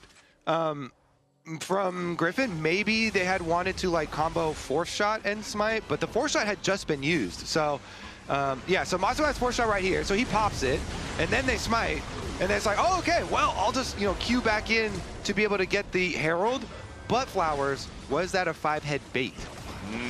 Was that a, oh no, I early smited. He lost the Herald, oh no. It would be a shame if you came and then smited this Herald away from me, bah, bah, bah, and then they jump on him and kill him. Well, they definitely got themselves caught back up on the kill scale. 2-2 now, 16.5 minutes on the clock with the next Drake spawning in under 30 seconds. Disguised are looking to seize control over the bottom side river because right now, besides that Scuttlecraft vision, they have it. I really want to get a comms listening, because if so, I love that. If that was actually the bamboozle the entire time? I love baits like that, you know, where you're trying to use like low health towers or, you know, objectives and stuff like that. And especially objectives like the Rift Herald, which, I mean, there's good value in a Rift Herald with the turret plates being able to give you guaranteed gold as long as you land it. But let's take a look at this dragon fight instead. The setup here, DSG on it. Watch out for Gatghost though. Yep, the Scion is very, very tanky at this point in time. He's got the Quest teleport for the massive shield here, as well as the Drake is claimed by Kizno and Disguise. Griffin trying to get himself away, but a nice Tempered Fate locks him up. Plenty of damage back the other way onto Kizno, but he's not dead yet. Now he is going to fall. Both junglers out of the picture as Call Me dies to Quad off on the right here at the same time. Masu under pressure. Castle looking for the kill, but he won't be able to find it. Deadly Flourish locks him up. FlyQuest beats him down. Masu with a kill as Quad is stuck, but it's Disguise who now have to be careful. The roar of the Slayer slows him down from Masu's bullet to find the mark. Lion's running straight towards the Krusty turret, and it will mark his Krusty grave. An ace for Gatghost and FlyQuest. Dragon be damned, they got all 5. All right, we're gonna get a replay here. Does Griffin just think his Q is gonna do more damage? Because he ults in and then tries to go for the dragon again, but it's gonna be another secure on the objective for Kizno, for Vi. Both junglers end up dying anyways. And end up going down afterwards, but the dragon pickup there is decent for them, is nice. Yeah, you know, then they're trapped in. It is going to be flash over from Lions to be able to get the extra kill picked up on their way out. FlyQuest, again, they do get more kills, but that's 2 dragons, sneaky, stacking up here for TSG. Maybe I think Guard's kind of laughing at some of these some of these smites, some of these objectives. The right side of that fight was a 1v1 early on between Call Me and Quad. Quad ends up winning by flashing over the wall and then throwing out the Unraveled Earth, meaning everybody on DSG has to overcommit to finish the kill. Now Quad does get picked off here in the side lane. Call Me and Lions working together to grab that kill for themselves, brings the FlyQuest mid laner to 3-3 on kills and deaths. Call Me wants to knock down this tier 1 turret. Cryogen is waiting nearby, but the Alistar alone cannot stop this, so Disguised will pick up the first turret of the game 19 minutes in. And it does go to the Rise, which is good because their plan is split pushing Flowers, you know, and making these picks. So they make another good pick. They do continue split pushing. They get more money on the Rise. But I foresee the future Dragons and team fights still being something that they're going to have to overcome. Alistar is far chasing this guy. Yeah, he's got a TP coming in trying to help him. Meanwhile, the mid lane tier 1 is under pressure. Weaver's wall from Quad to cut off Call Me's escape. He flashes away from the seismic shove. He wants his Realm Warp, and the timing is perfect so that the Alistar headbutt doesn't connect with the Rise model before the Realm Warp triggers, and that means the Rise gets away. Call Me is safe. Cryogen and Quad's plan is foiled. Good escape there. Well, rest of the map's fairly calm farming over here, but that is going to make it a little bit more difficult to split push. No flash for the Rise. I mean, Realm Warp is super low cooldown, so that doesn't really matter, but the flash investment, maybe this is an area here now for FlyQuest. Cryogen is right back on the top side of the map. They got to pick themselves. FlyQuest get the kill. Immediately here, Lions is down. Masu able to use his ult to follow up and get the kill. Money into Jin as well. This is dangerous territory. Ooh, Masu now could be the one in danger as Kizno has found his way onto the enemy AD carry. Sajed finally joins in with a killer instinct. Now Cryogen with a flash over the wall, pulverized, but Sajed gets away with a nice flash of his own. So Disguised, they'll find their pick to make it an even trade after their support gets found in the enemy jungle. Yeah, Masu down here, no barrier. He didn't actually get the chance to use his flash there, Sajed, meanwhile, using both ultimate and flash for the investment on this kill. And Dragon is a minute away, a little bit over a minute 15 seconds here for it. So we'll keep our eyes peeled for this. I'd say Rise, keep split pushing on top side. They do, at the very least, have one ward in that red quadrant of the jungle, so he's trying to keep up some pressure up there. Of course, it's a little bit dangerous without your flash, but he doesn't have too much to be worried about. So try and get the early shove up there first. Get your reset right back down to the other side, and just actually swap the Rek'Sai top. Rek'Sai with teleport available. So Rek'Sai here has the teleport available, so you can split up there no problem and just wait for the arrival of this Dragon number 3. Meanwhile, Quad's gonna have to back off from pushing that top side, as he does not have his flash cooldown. Actually, has his ult to work with, so with Talia passive speed, surfing close to walls, and having the ultimate. Ooh, hold on now. Kizno and Call Me fighting back against Gatgos and Griffin as a TP arrives for DSG. Defensive ulti from Gatgos. Gets himself away from danger, but is knocked below half health. Will have his teleport with that enchanted mega shield from the quest to bring him back into the fight if he needs it. Kizno still looking around, seeing if maybe there's an opportunity there to go after Quad. This is Soul Point. If Disguise can guarantee that they get it, Decimating Smash from Gatgos, not going to find anything. Was hoping Disguise might have been a little bit too arrogant in their movement. Try to just face check into the brush. They won't do so here just yet. Cryogen goes in for the headbutt pull. Only finds it onto the Rek'Sai. Now with a Tempered Fate marking Griffin as gold. They take their chance to go in. Griffin and Quad now under a little bit of pressure as Kizno and Castle were diving in, trying to find the kill, but Gatgo's locking up Kizno, looking to take down the Vi. He can't quite kill him here just yet, and finally gets the snap Q to do it. Now Sajed's behind enemy lines. The Kaisa cannot find the assassination here just yet as Castle kills off Griffin. The curve call is opened up, but Sajed has superior artillery, and he finds the Void Seeker to kill off Masu. Gatgos and Cryogen still looking to see if there's anything else they can find. Castle still in the enemy jungle, thinking about maybe if he can get away. Quad is not going to get got just yet. Unraveled Earth plus Cryogen work together to take down the enemy top laner. It's a bloodbath here in the mid-game team fight. Oh my goodness, that was quite the scrap, Flowers.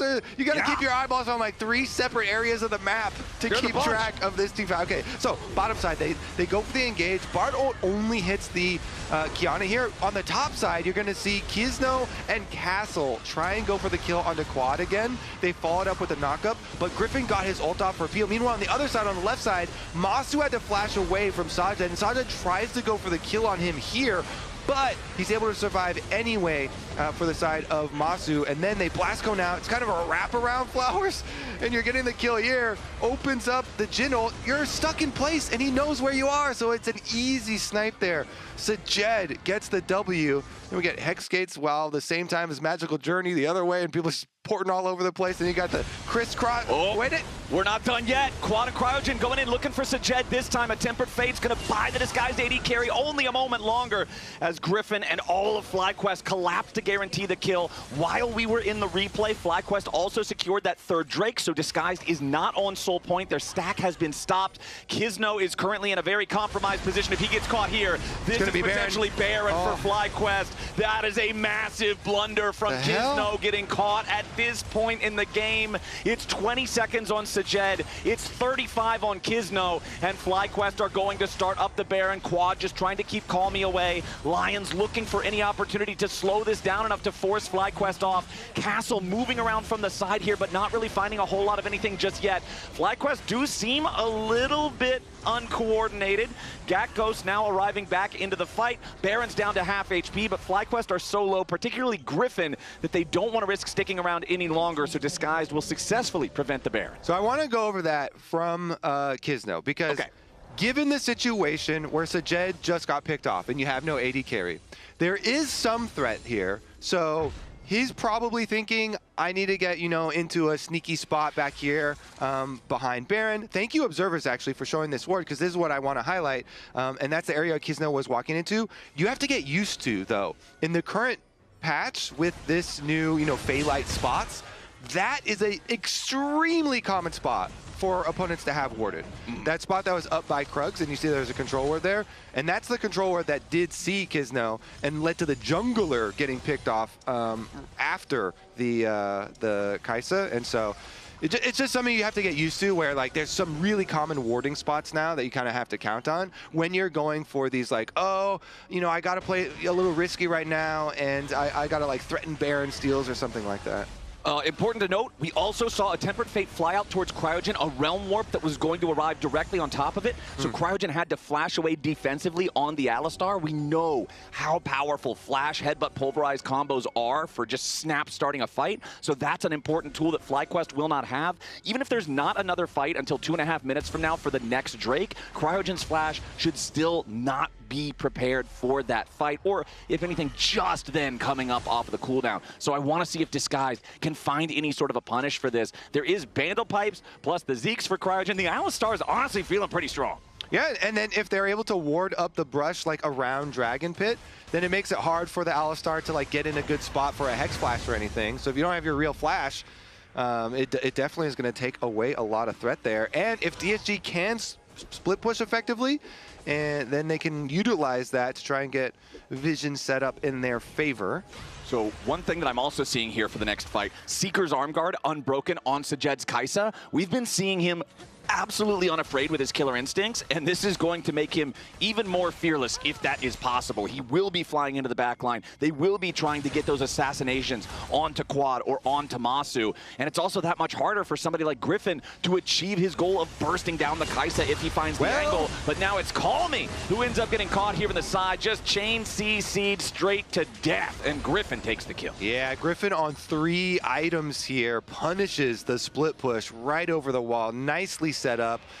It's Griffin punish right into an easy seismic shove follow-up, and they just delete the rise. They take away any of that side lane pressure, and starting up Baron already here. Sion is a Giga tank, so Sion can tank that thing, but they're sacrificing their mid tower. DSG, not too shabby of a response there. They get the mid tower and then come over for the contest. Yeah, DSG taking out the tier 2, now trying to wrap around and find their entry into this fight. Masu is alone away from the rest of the team up here in the top lane. Flash. Tempered Fate onto the top laner and jungler of FlyQuest is now they want to try to burst down Griffin, and they've already killed him. Sajed takes the kill. The Baron's down to 3,000 HP. Lots of damage onto the FlyQuest players already as Quad at pickle gold just to stay alive. Disguise may have found their fight. Castle takes Quad out of the picture, and Disguise kill 2 and take the Baron. Cryogen's about to die now for a third. What a massive swing for DSG. DSG are on top now, Flowers. They've got Baron buff for the split push team.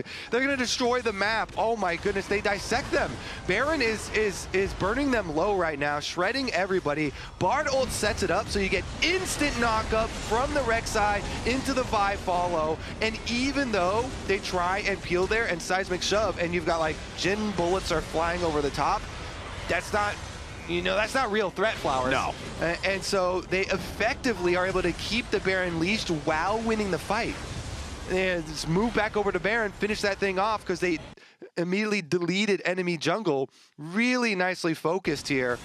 They kill off the Kiana, and then Viol right over to the Talia. Now we're looking again. Yeah, Griffin wanted to go in there for the supreme display of talent, but he misses. Disguised are ready, and now they're hitting back. Cryogen's likely to die here.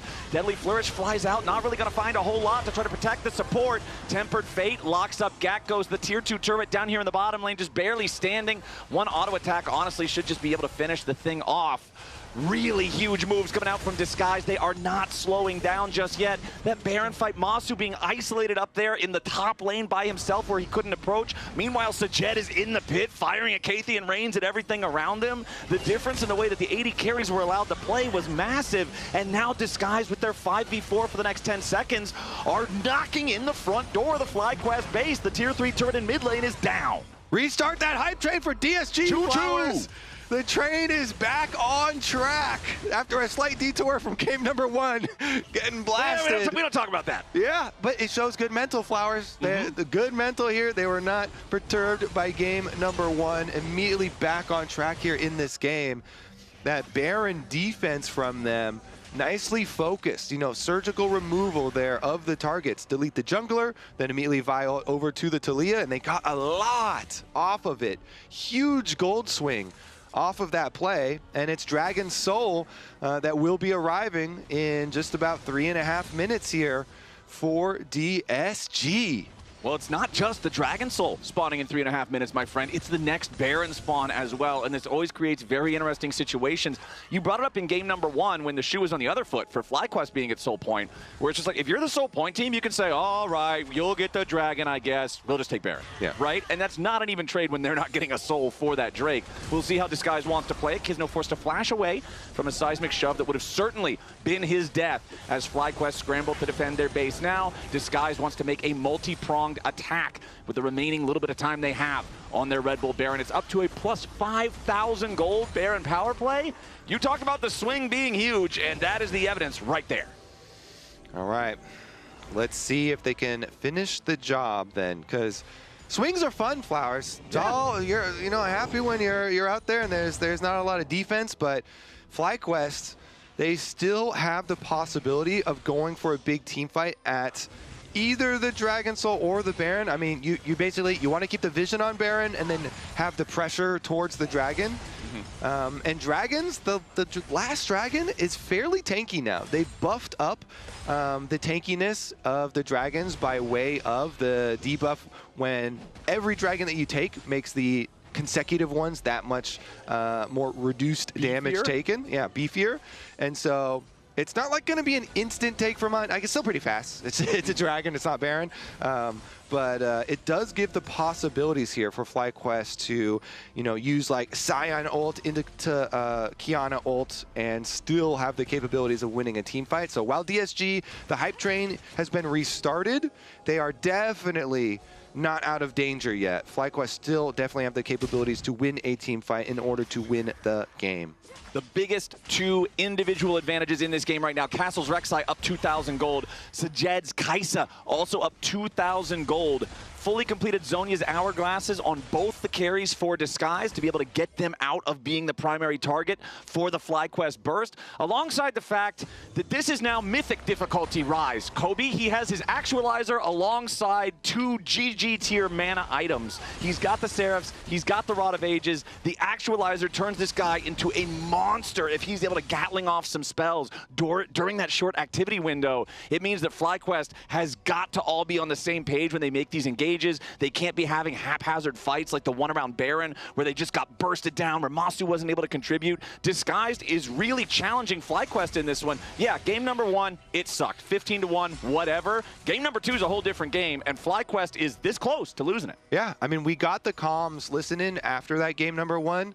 DSG were able to literally laugh it off. They were joking about the scoreline and Kisno having the single kill and being a beast. And honestly, Kisno's done a lot of work this time around too. His smites, getting a lot of these objectives, with the Herald the Dragon, and of course the Baron was uncontested. But now he's picked. Up there on the Kisno, right as we're talking about the Tempered Fate keeps him alive for a little bit longer. FlyQuest need to try to get this kill. Ulti from Kisno to try to buffer through some of the CC, but he still dies to supreme display of talent. Castle wrapping around from behind, going after Griffin, takes him out. Now Gakko's absorbing some of the damage from the Rise, but the Actualizer is actually crazy. A double kill for the Rise. It's Call Me, and there ain't no maybe. This man is definitely that Rise that FlyQuest have to fear. Quad tries to escape. Seismic shove defensively. Flash away. Call Me gets the kill anyway. Cryogen and Masu trying to escape, but Castle is on the hunt. Masu forced to run back outside of the walls of his own base. It's only the FlyQuest bottom laners alive. Disguised, looking to push towards the Nexus and take us to a game 3.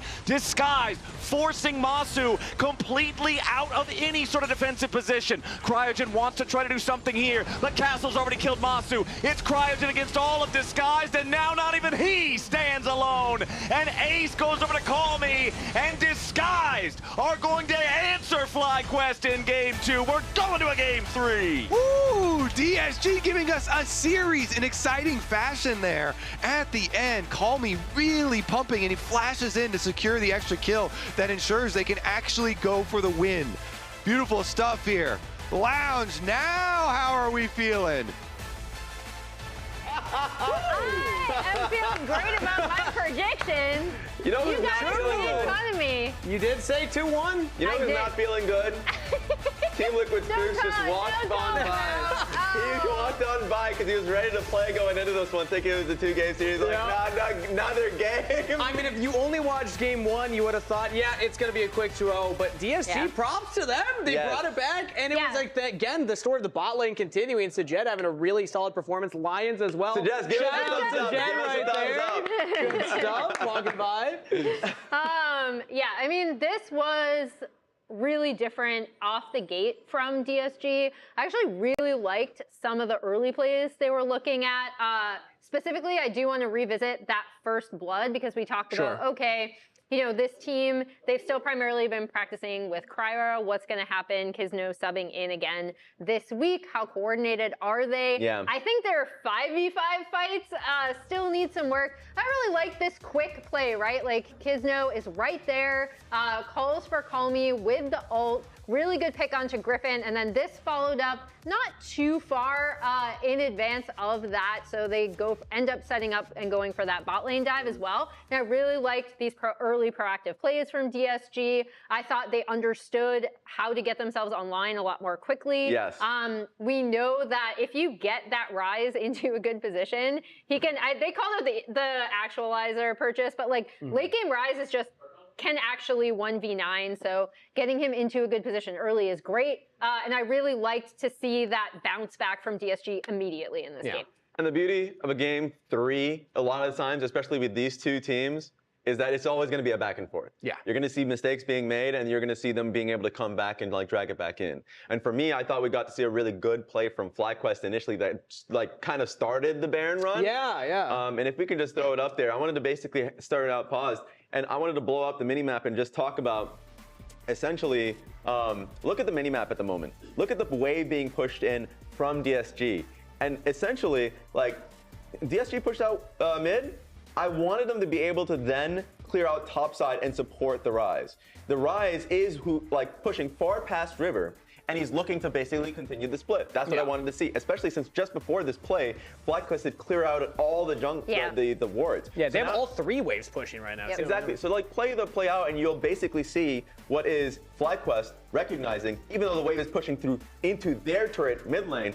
They realize Call Me is right there. They completely take him out. And this is something that should never happen in competitive play. If you're the team that has waves pushed out and somehow FlyQuest is able to make the play on towards your mid laner. So like now, go ahead for it, Emily. All right, so I want to pause right here because the important thing here to me that ends up being pretty crucial in the way that they're going to fight this 4v5, as we already called out, Call Me is dead. That gives FlyQuest the go button, is that Masu is actually going to be very separated from his team, right? Yeah. They're already hitting Baron, you can see on the minimap as we play this through, and it's going to cause him to be separated as we play this clip out from the rest of his team. I love that DSG recognized, okay, we can push up mid, we can get ourselves in kind of a strong soft contest position, and Masu is still missing from They don't this, have right? vision in their own jungle.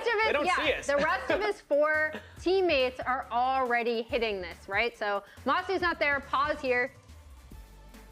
Boom. Right, Perfect. so that knockup is gonna go through right after. Yep. It expires, wanted to call that out, play through. This ended up being such a great contest for them. They immediately end up taking Griffin out, then go right onto quad there. And I think this was where, and then they kept the thing leashed. This was where I just love the response from DSG. As Raz already called out, you know, Call Me was way too far up.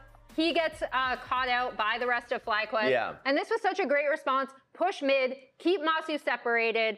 That ult from Lions was great. And then the knockup coming in from Castle, from the Rek'Sai. And I really like the way they set that up, especially compared to some of the 5v5 fights we saw from them at Drake.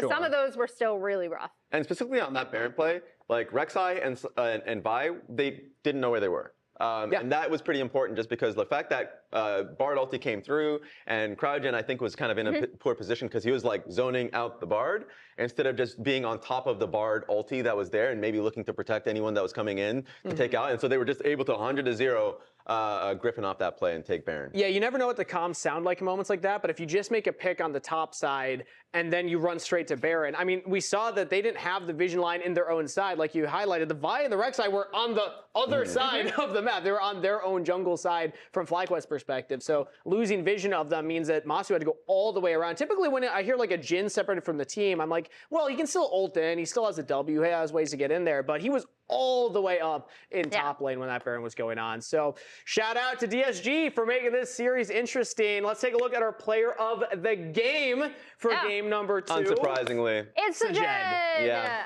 I already called out when I was talking to him before our interview last week. I was like, I loved your Kai'Sa. And he's like, I don't know, I made a lot of mistakes. And we lost that game. I still love his Kai'Sa. We'll see coming through. Call me also getting some nods in there as well.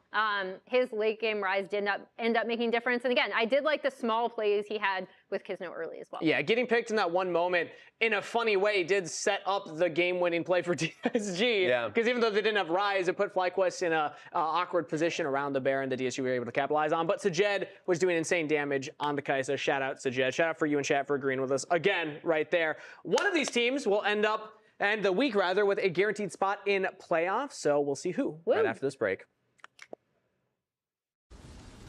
I'm looking on Jhin. I'm looking on Jhin. No flash. Maybe not. Look, Jhin. We can end, maybe. I'll start have flash. You can combo 5 seconds. 5 seconds. Okay. I think mid. Just wait. Jhin cannot connect. Yeah. I'll start have flash. Just hit next one. Yeah. Nice. Amazing. Good job, guys. Kill this guy. My bad. I trolled later on. Nah, you play really well. So good job. Nice. Yeah. Let's go, guys. We can win this. Yeah. One more, guys. Yep.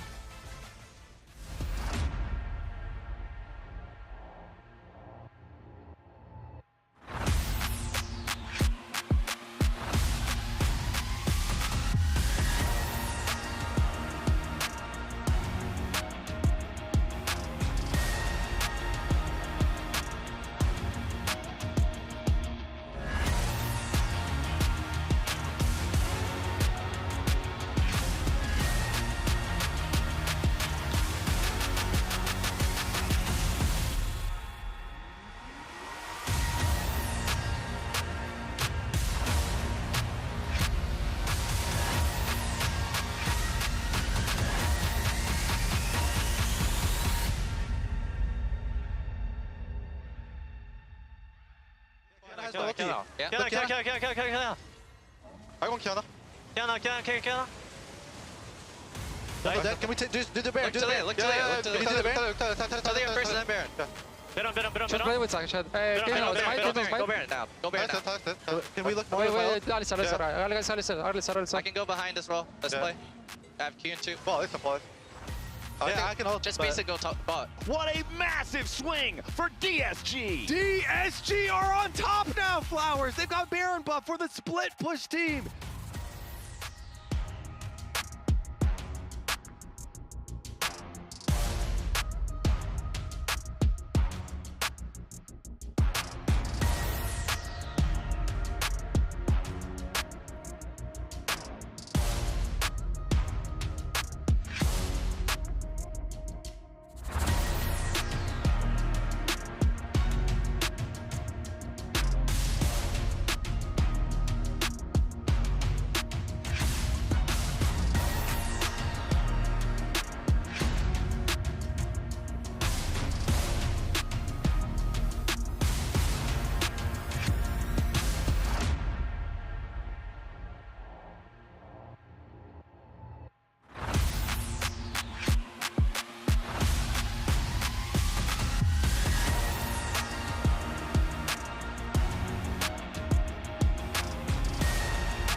Ladies and gentlemen, welcome back to the LCS as we are about to head into Game 3 between FlyQuest and Disguised. If you're just now joining us, Game number 1 was an absolute stomp. Final score was 15-1. FlyQuest won the laning phase, they won the mid game, and they slammed it before we ever even really truly got to the late game. Game number 2, FlyQuest had a more moderate lead for a little while, but Disguised was able to punish when FlyQuest got too cocky, and then once Disguised got the lead, they closed it out, they take FlyQuest down, and they bring us to a third and final game. And those vibes are good, Flowers. We get our deciding game now. Best of 3 final game, fearless mode on. Very excited now that we had the clap back from DSG. They're sticking in it. I still would say early pressure. You're kind of still worried for FlyQuest. Is their bottom lane going to be able to get pressure again? You know, are they going to be able to get like a strong duo here and get an advantage to work off of? Because that game, FlyQuest were very good at snowballing. DSG though, I like how they were able to fight their way back in. Well, I was just so surprised also in game number 2 in the draft, just the such early lock on Jhin and Alistar. Alistar is not a strong laner. Alistar is not something that you play to win the early game and put pressure on your opponents. He moves, he'll heal you a little bit. He's good later, but early on, he's just he exists. So it felt to me that was defying what we heard from Griffin in game number 1, where he said, okay guys, okay, I know, we think they're bad, but they're not actually that bad, so play serious. Locking Alistar blind support on 3 to me is saying they're that bad. So I want to see FlyQuest play with, I think, a little bit more respect now, because Disguise kind of stepped up and said, you guys broke your own rules, now we're going to break you. Yeah, Disguise looked quite good there. You know, Call Me, very big bounce back game from him. You were highlighting big difference between this one and the Azir one. Rise definitely had quite a substantial effect on it, and their possibilities of coming back. But honestly, yeah, see if they can do it. Game number 3 here as they're discussing, trying to get right back into Champ Select, and we will do so. Now it starts to get fun. Game number 3 of Fearless, taking out a few more of those primary picks. So FlyQuest have chosen first pick, and Disguise selected red side. So just what you're used to from a decade and a half of watching League Esports here in this one. Bans are underway. Pantheon and Nico banned out by FlyQuest. Remember, Jarvan is the other one they've been banning out in these first ban phases. Jason Varus remain banned by Disguised. I personally, as Fearless gets deeper, I get more and more excited for mid lane, because mid lane I'm always like, okay, we're gonna get the Azir Orianna trade. Now we're gonna get the Talia Rise trade, and but after you get those 2 trades out with Fearless, then you start to have some fun. Okay, Akali's still banned, so they're not letting Call Me have that much fun, because he did have a very good week 1 Akali, but you get to play a lot more, and you're in the tier of like Ahri and Galio and Aurora type champions for mid lane. Yes, there's still Victor if you want to play a control mage, but like Yone comps can come out. Ambessa here though, when Rumble's already taken out, Ambessa with Renekton up for the lane counter is a little bit dangerous, and Castle definitely very confident in that matchup, but seems like Gakkos is too, because they know what's up and they're like, fine, yeah, you could have the Renekton into it. Like Gakkos is just that confident that he's not going to lose lane very hard, and then you get to be Ambessa later on. Well, we will have that Renekton locked in alongside the Aphelios here for Disguised. I did point it out earlier when I mentioned the bans. It has been Jarvan banned alongside that Pantheon in both the previous games in the first half of the bans from FlyQuest. But the Jarvan is conveniently absent from the ban list here in game number 3. We'll see if that one gets locked by either side, as Aurora, one of those champions that you name about the mid lane pool, is locked in, but it won't be going mid lane this game. Indeed, it looks like we're going to get jungle Ambessa with top lane Aurora from FlyQuest. Interesting. Griffin is a huge Ambessa player, so not all junglers can jungle Ambessa, but Griffin loves doing it. He likes that, Riven, all these types of high mobility carry junglers. So honestly, people are going to get what they paid for with their tickets here to watch Griffin, because these are the types of champs that you come and you really want to watch Griffin on, is these big carry champs like Ambessa. So we're actually not getting the Ambessa Renekton matchup. That's why they did it first pick. It's a bait. They're like, yeah, this is a flex pick for us. Not all teams are. A lot of teams are, but some, it's like more respectful than others.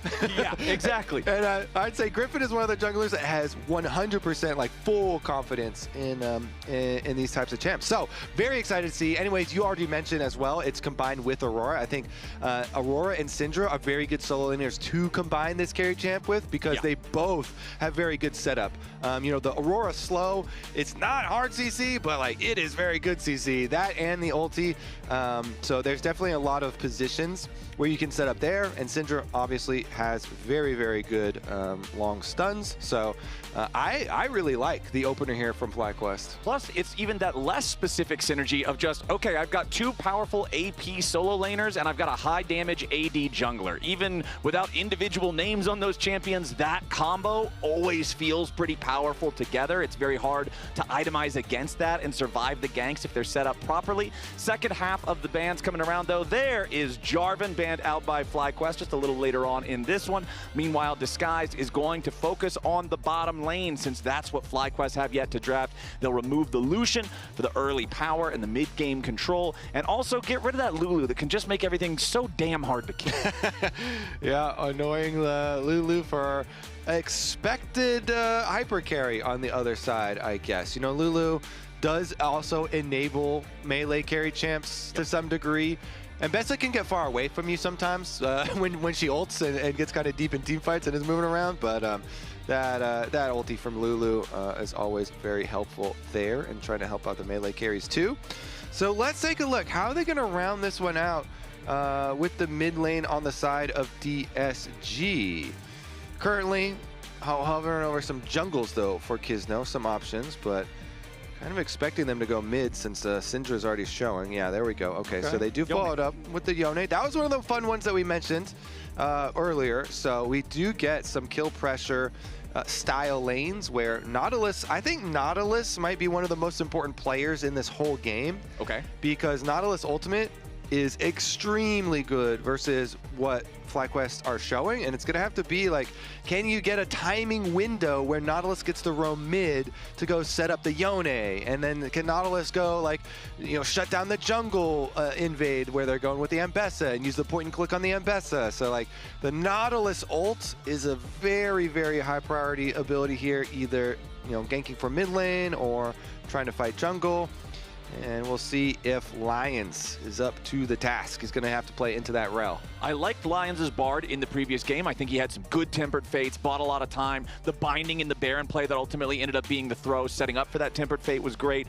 FlyQuest locking in that rel that you mentioned in the support role. I like this because it does give you a true engage. You mentioned how Syndra and Aurora both have good setup for a lane gank early on in the game for their Ambessa, but it's not like the true big AoE engage. That's where rel comes in, and Masu will be on the Senna for that scaling and range potential. Final pick of the draft does have to be the jungler for Disguised, and we will get Diana for Kizno. Okay, so it's not quite Diana Yasuo, but it's Diana and Yasuo's brother. Yeah, it's close. And they still work really well together. They still have very big combination ults. So we got Nautilus plus Diana plus Yone engage flowers. That they are cooking some heavy engage to try and take down some of these slippery, more squishy champions on the side of FlyQuest. Same token though, we mentioned like, you know, Lulu helping out melee carries a little bit. Senna is an AD carry that helps out melee carries substantially. The healing and shielding coming from Senna to help out Griffin in the attempts at jungle carry here, I think will be really, really important. And we can see what build Masu goes with, because some people have really been cooking with the Senna builds on the new season. So we'll see how fun this is. Honestly, I'm really liking this draft. Game 3 of Fearless, you always feel like is going to deliver. Yeah. And this one seems to be fun. I mean, going further and further into the draft in Fearless, to me, always just makes things more fun because you get to see more. You get to see what the team is really made of. Of course, you're going to be able to play the best stuff in the meta at any given time. Otherwise, what are you doing playing pro in the first place? I want to see how deep those champ pools go. Is it an entire lake ready to be swam in by those who are victorious on the Rift? Or is it just a lousy little puddle that only has 2 champs in it? That's what we got to prove to ourselves. If Disguise can get the win here, if they can start off their split in 2026 going 2-0, that would be such an incredible beginning of the 2026 competition for this team. FlyQuest also would love to start 2-0 with this rebuild year after all of the hype that they had in 2025 that ultimately fell short. So I feel like both of them really got to be locked in here for this third game. Definitely agree. All right, going for the Raptor ward here. Call Me now has to take some damage to get back to lane, though. Okay, nice. Quad lands the Q. So that's your payment for the Raptor ward. So they know that, Griffin at the very least is not starting on Raptors. And presumably, that means he's starting up on the top side and is going to path down towards bottom. Okay. And they're going to have the extra info. We asked this question back in game number 1. And in game number 1, I think a lot of people that answered yes probably wanted to change their vote by the end of that game because it was such a stomp for FlyQuest. But then in game number 2, DSG just showed us an entirely different look. They looked way more coordinated. They survived the lane phase way better. So we want to ask the question again now, does Disguised have what it takes to finish top 4? Can they be a top half team in the LCS by the time we send somebody to first stand? We'll see what y'all have to think. I like it. Keeping track. We've run a version of that poll each game. Well, right now, it's people having less faith than before. Well, they're just starting out, okay? They're just starting out. The game one, maybe it left some scar tissue. Oh, true. Okay, well, the number was going the down direction. Yeah. Okay. Maybe it left some scars. Yeah. No, we'll check back in later. All right. Chat does not forget the game one. You don't want to watch the numbers, Flowers. Okay. All right. We just got to let them ride. Yeah. Just let the numbers roll as Quad's going to try to get as much damage early on as he can. Just try to use the range advantage on Call Me. Keep this guy pressured. Once Yone gets to full build with Vamp Scepter and Berserker Greaves, the lane can become significantly more difficult for ranged champions, especially once he's level 6 and can close that gap easier. So you really got to try to bully this guy off the playground from the moment he gets to school. Yeah. And we mentioned, Yone level 6. Also, when Diana gets level 6, very, very scary. Because especially with Diana being one of the really strong Dusk and Dawn users. Such a good item. It is such a good item on the champions that it is good on, that have passives that make it effective. And Diana certainly is one of those champions, so we'll get to see that on full display. Kisno here, assuming he's rushing Dusk and Dawn. And then we'll see once they get to their level 6s, what type of stuff they get up to. Meanwhile, Masu down here on the bottom side, the Senna we're going over. I'm kind of assuming he's still going to go like the 80 carry build of this like static Shiv, and then maybe he would do a Black Cleaver for Griffin, because that is an option for 80 carry Senna. But there's been a lot of like, wait a second. Okay, we've got a fight here for the disguised side Raptors as Quad is going to steal the big Raptor away. Griffin does end up smiting it as they both make their exit. Now, Griffin did have to commit his flash to make sure he didn't get caught there. A flash for a chicken camp is generally not the ideal trade. No.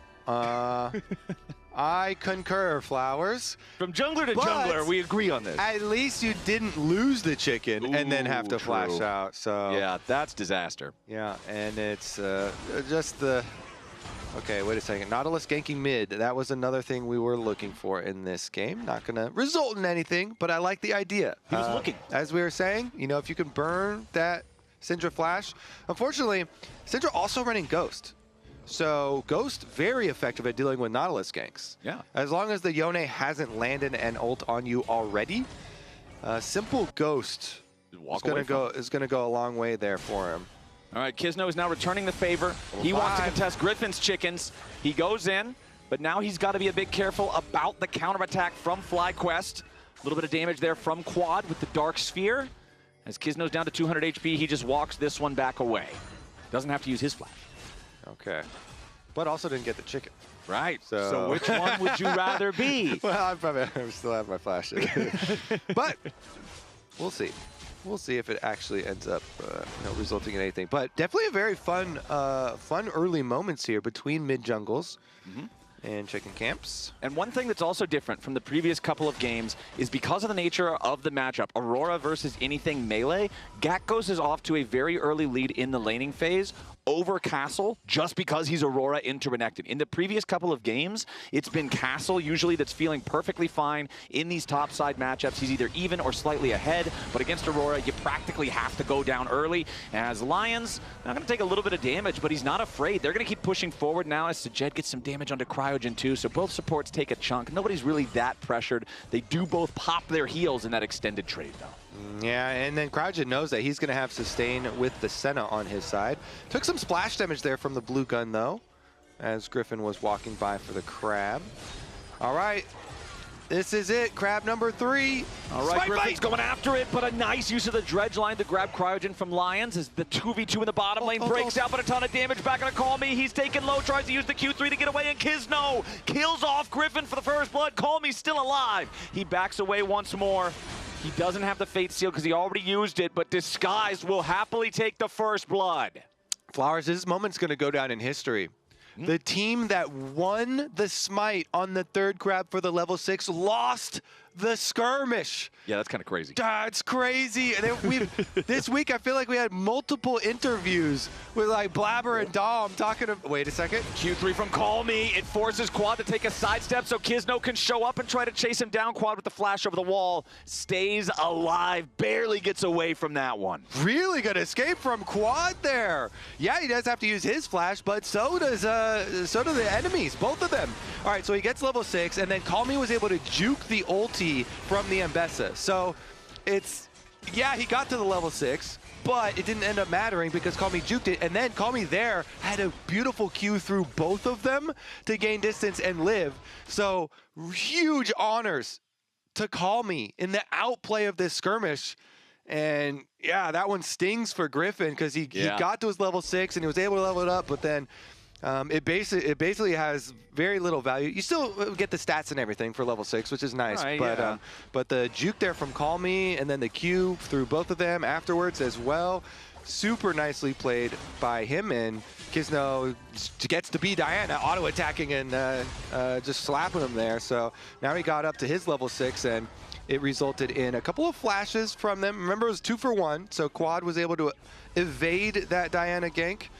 And Kizno, no flash for the Diana, the next Diana ult. And I really have to praise Call Me's response, like you're talking about, being able to dodge that perfect execution. Because he was such low HP by the end of that 2v2, if he's not ready for the flash on the ulti, he 100% dies there. Yeah. That's such a difference maker in just that execution of a single ability. And going back to the criticism that was rightly levied against him in game number 1, with the Azir plays not working out, he's definitely locked in as the series has gone forward. But now it's FlyQuest making a play in the bottom lane. It's Lions, the victim of the gank from Griffin. FlyQuest will even this game up at 1-1. They're still about 1,000 gold ahead. There's another bottom side Scuttle Crab spawning for Griffin, so he'll be able to eat that one up, and we'll see where FlyQuest want to go with it. Yeah, that's a really good timing window for FlyQuest.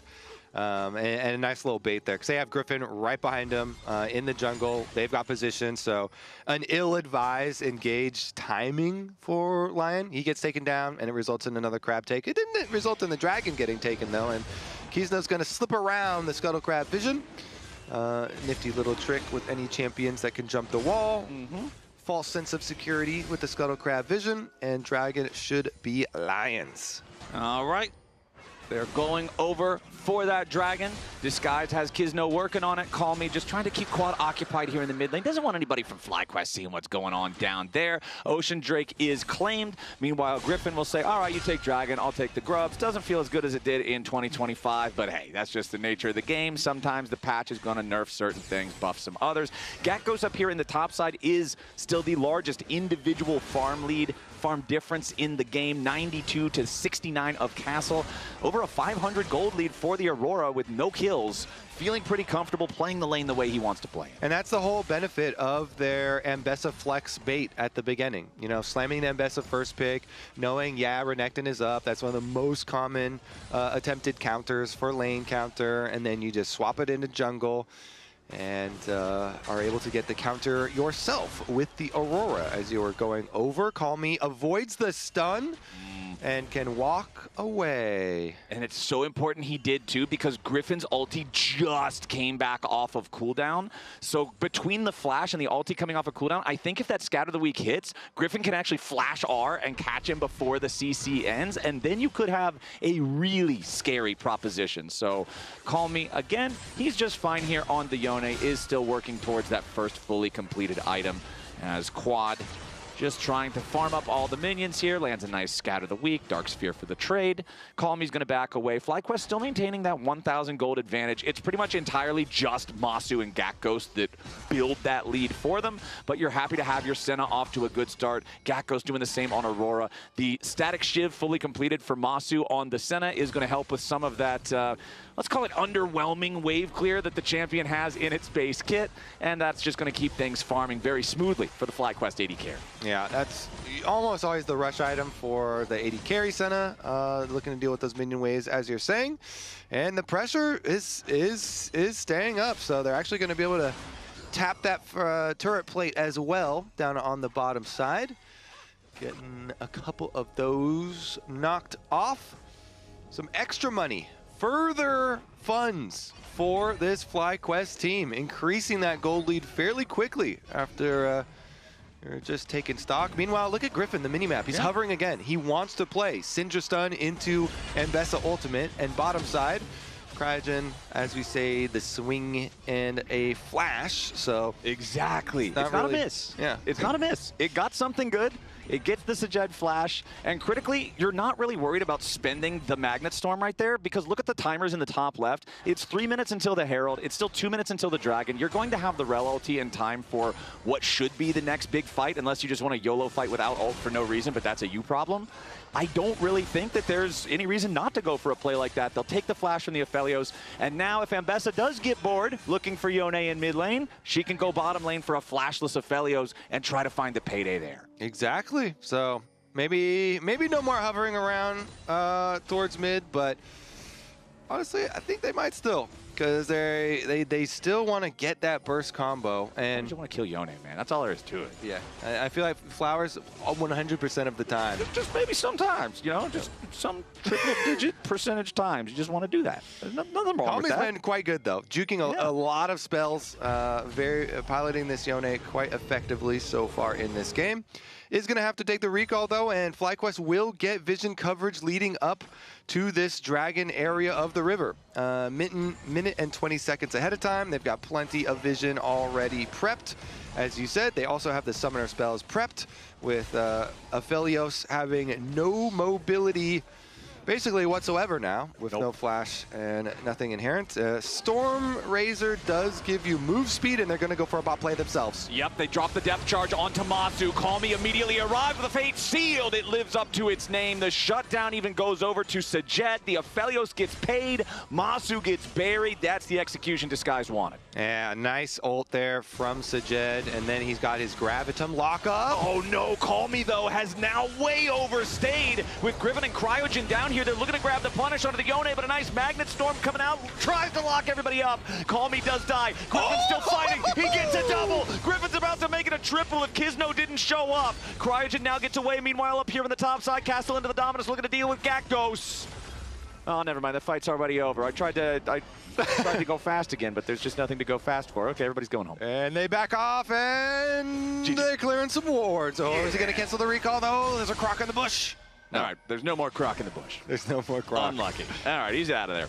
And Gakko's just going to get this wave shoved. Bottom side, though, Sajed at least did get that first kill. It looked like that was about to be highlight reel material there for Griffin if Kisno didn't show up. Castle almost has the kill on to Gakkos, and yeah, that one's going to round up. He'll take that kill.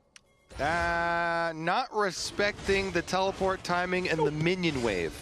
If you are close to a minion wave, you're close to a slice and dice.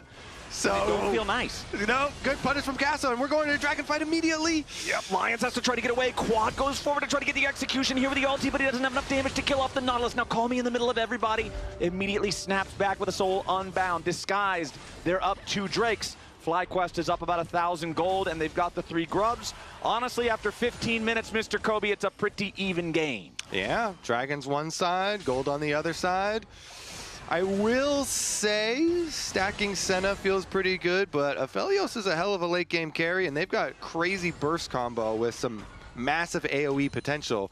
As we said, with the Diana, the Yone, and Nautilus being able to start out fights. And you basically just want to create offensive space here for Sajed, so he doesn't have to worry about defense. If your offense is that good and you're locking people up in some of these big AoEs in the CC, oh yeah, then you can take the early initiative. Griffin, though, he'll take the objective. Herald picked up, guaranteed money here for FlyQuest. Okay, so that Herald they should be able to use to knock down one of these turrets. Still no turrets claimed so far in this game. Pretty much everybody is at their first item power spikes right now. So MasterCard card holders, you can click on the link pinned in the chat for that chance to win $50 in RP. Buy your very own Vamp Scepter so you can be just like Yone and win your lane after that big power spike. As Call Me going for the dive underneath the tier 1 turret. Gets a lot of quads health bar, but not the entire thing. Over the wall comes Lyon, sets it up for the dredge line. Shield from the Dawning Shadow helps try to keep Quad alive, but it's not quite enough. Call Me and Lions get their mark and they get away. Here comes the reinforcements as well. Griffin and Cryogen are on the way. Can they trap? Ooh, Masu's very low. Moonlight Vigil doesn't hit him, very fortunately, because that would have been some scary stuff. Bottom side here, you can see Lions getting away, but Cryogen manages to take the kill onto Call Me. They would have rather had Griffin pick up that kill, but hey, kill's a kill one way or the other, so they'll send that one over to the Rel. Meanwhile, back up here in the top side, you can see Gakko still with the health advantage in the 1v1, while the Herald is summoned up in the bottom lane, looking to force down the tier 1 turret. Griffin staying alive for now, does hop into the Herald, but immediately the car crashes, and Kizno's found at the scene of the crime. He holds the smoking, it's not a gun, it's a moonsword thing, but he gets his kill, and Kizno's Diana's 2-0-1. You know, critically something also he's not holding is a Dusk and Dawn. He went with the old build, the old standard Diana build with the proto belt to get the distance for the preparing for the nerfs. For the ulti, yeah.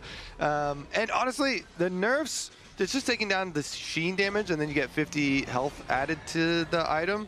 So maybe not that big, but it's just going into the older build with the proto belt into the Leandries. So going for that big team fight and not even like playing into sheen proc double passive stuff. So you could tell the ideas from this team. They're thinking all about the combos and the big AoE, because this proto belt into, that's how he was able to create some space, and then they still go for it at the edge of the tower, still are able to get the kill and the ignite there.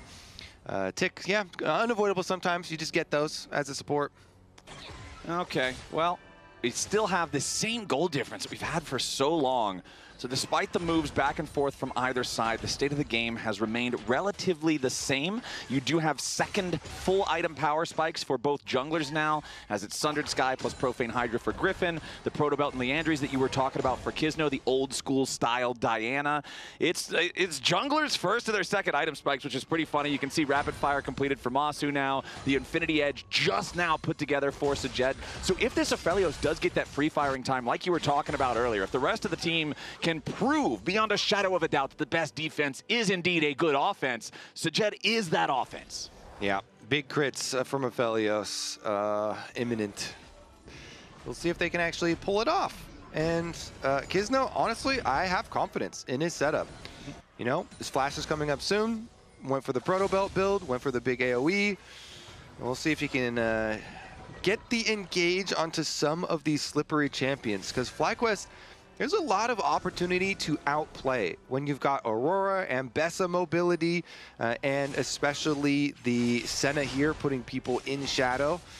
So a couple of options there for FlyQuest as well. I think Vision will go a long way, especially if they're able to get Rel into a good spot here. But regardless, the Dragon setup commences. 20 seconds and counting down right now. All right, let's see if Disguise can hit Soul Point on this one, or if FlyQuest will be able to spoil it.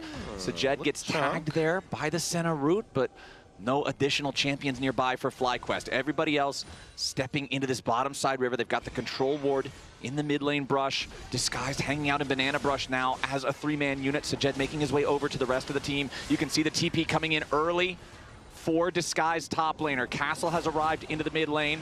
Gatghost is still back up there in the top side. FlyQuest grouped as 4, but they got to be careful of the Renekton flank. Dragon down to 2,000 HP. FlyQuest stepping in. It's going to be stolen by Griffin, but into the back line goes Call Me. Now he's intercepted by Griffin. Between worlds, Gatghost is buying so much space with the Dawning Shadow over the top. Quad grabbing the kill onto Call Me. A beautiful scan of the week here yet again. Disguised are trying to fight back. Sajid with the kill onto Griffin. Quad and Gatghost looking for a little bit more. They'll slow down the Renekton. Cryogen continues his chase. Sajid is in danger. There's the scan of the week. The cleanse will not matter. He's struck down as Quad wants more. Kisner and Castle try to get out, but Cryogen's ready on the flank. He stuns up the Renekton. He may just die himself. They want to try to turn it back around, but Cryogen's staying alive. Kisno's down. Double kill over to Gatghost. Ace for FlyQuest. Disguised or not, FlyQuest will chase them all down, Flowers. They get every kill. Look at this. Okay, so Yone is going to go into the back line, but then Griffin ults the Yone that had just E'd and ulted over there to get back to that side of the fight, and then they snipe him through. They finish off the kill, but look at this big damage. Sajed is able to still pump. He's got red, white guns. The truck rooms, he's able to get kill back on his side, chop them down. Then, of course, even with the cleanse, not going to be able to get away from this one. I think this was a cooler chase down, though, because they go around the little raptor pit here. Back onto Baron, though, Flowers. FlyQuest burning it through. It doesn't look like there's any steal opportunity. Diana very far away, but... Yeah. FlyQuest, though, look at the health bars. Quad and Cryogen are both at about half. The Baron's down to 3,000. Kisno's not here just yet. The Baron is going to be secured by Griffin, but what about the fight after? Lion's in the middle of everybody. Cryogen trying to keep everyone away. Griffin putting the pressure onto Sajed, and he's already killed him. Disguised AD carry down. Lions goes right back into his own grave. A double kill back to the Mbessa as Kisno goes golden, only to stay alive an extra half second. Call Me can't do anything here on the Yone. As Masu is under pressure from Castle, it's a triple kill back over to Griffin. The Mbessa is running wild. Castle's the only man standing. FlyQuest wanted a Baron. They're going to get an ace on the side. It's a quadra kill over to Griffin. Griffin, the carry jungle you want, Flowers. Quadra kill for the Mbessa. He is the biggest goal difference on their team. They get the Baron. Look at the engage. All right, he's able to get the Baron himself, and then they turn right around. Ultimates onto Sajed. Even with Sajed flashing away, that means literally 0 to Mbessa. Infinite dashes there. Takes him out. What a snipe. Griffin here. I mean, the carry jungle experiment, Flowers. People in pro play, it is, I mean, it's becoming more common than sometimes in the past, but. Good job. Calm and cool. Okay. Calm and cool. And honestly, that was almost a penta because it was Quad and Griffin dealing the damage to Kisno at the same time, and Quad ended up getting that one. It was just a hair away from an Mbessa jungle pentakill for Griffin on that play, and FlyQuest now command a 7,000 gold lead with the Red Bull Baron power play active for another 90 seconds. Gatgo's going to step up, try to deal a little bit of damage to Call Me here with the weirding, does tag him. Call Me forced to snap back there through the Soul Unbound as FlyQuest want to mount the pressure here with this Baron. The tier 2 turret's going to get the crust knocked off of it. Call Me, Griffin, everybody just showing up around here in this mid lane, disguised. They need to try to defend, but Call Me with the Yone has got to be so careful every time he steps up, even with Soul Unbound. If you get CC'd, you might just get completely destroyed before you can snap back. Yeah, there's plenty of damage here to back it up on the side of FlyQuest. Griffin holding down mid lane, buffing up those minions. Meanwhile, the rest of the squad takes the second tier 2. Bottom side, top side of the map, of course, Renekton is trying to get a little something back for the side of DSG, but it's just a mountain of gold here for FlyQuest. And Gatghost went ahead and recalled, and Griffin was wrapping around the side. So if Castle did stay just a little bit longer, you could have had Gatghost hold him there in lane just a little bit. Griffin comes around on the flank, they get the pick. Castle wisely recognizes, hey, if they're backing away, I need to back away because they're going to send someone to go for the pick. So FlyQuest won't get anything further there. There's 10 seconds left on their Baron power play, likely not going to achieve anything more. So if you're disguised, you're at least happy to still have your tier 3 turrets intact after the Baron has washed away, but we have 30 seconds until the next Drake is live on the map. FlyQuest, since they stopped that third one, means the Disguised can't try to snag the soul here and re-equalize the game. FlyQuest have a 7,000 lead. It's very, very hard for Disguised to try to fight them in open ground on fair territory, so I feel like this is just free Drake for Fly. Yeah, I mean, what Disguised need to do is try and fight them away from the Ambessa, wherever Griffin is not. Maybe you can try and pick a fight there. Because since Ambessa's ultimate makes her unstoppable and you can gain a large amount of distance, it's really hard for a wombo combo AoE team to fight a FlyQuest squad that is set up with a carry jungle Ambessa like this, but also has other damage dealing champions, because you still need to get a big AoE, you know, wombo combo with this setup here for DSG, but it's really hard to then pin down Ambessa with all the mobility and with the ultimate afterwards. And so it's definitely very difficult, especially for the Aphelios, who doesn't get to move very much, but at least they'll have his flash back by their next fight, and maybe he can like flash the ultimate or something. Okay, Disguised. How you can stabilize and get back into this game, I'm not entirely certain, because that 4,000 gold lead for Griffin is absolutely frightening. Plus 1,000 gold lead for Quad's Syndra, which now does have the Rabadon's Death Cap completed alongside the Cosmic Drive and the Blackfire Torch. There's so much explosive potential with this champion. Level 16 for the final level in his ulti, alongside the 120 splinters already collected, means that the damage is through the roof on this guy. Over on the other side, Castle at least does have his Spear of Shojin and Stridebreaker combo, so the Renekton can be kind of a threat. Gakgos with Between Worlds tries to go right back in after Call Me. Masu's showing up here to try to help his top laner. Call Me in a 1v2, and he might just win it. He's got the first kill. Call Me does die, and Gakgos gets back away, making a 1-for-1 and a 2v2 down here in the bottom lane, but most of it was that 1v2 from Call Me, getting something that honestly FlyQuest shouldn't have given over to him, but now Griffin wants to get something back here in the mid lane. Public Executions forces the flash out of Sajed. Yeah, good flash there. Have to use it on that ultimate this time around. Castle will be able to finish up the Tower of Flowers. You almost got to do another Call Me Ambulance play over there. Almost. Yeah. Maybe call the ambulance very quickly for Castle.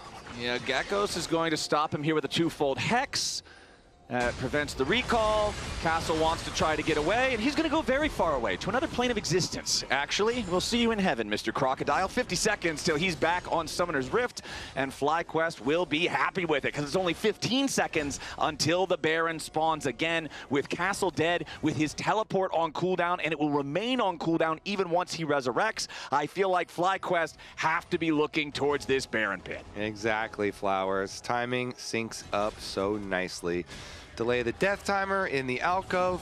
Now, Baron does take a while to burn, but they have so much damage. I want to see how quickly they can burn through this. Okay. They're getting some vision over the back. DSG being very, very cautious. It's still 13, 12 seconds left on Castle. So even with the Baron not going down super quickly or anything, seems like FlyQuest pretty easily have this one in hand, and the best that DSG can do is just split push with Yone. Okay, Call Me's going to get whatever he can in the bottom lane, because second Baron of the game goes over to FlyQuest. Over 8,000 gold ahead now. Call Me just utilizing that Soul Unbound, takes the first plate.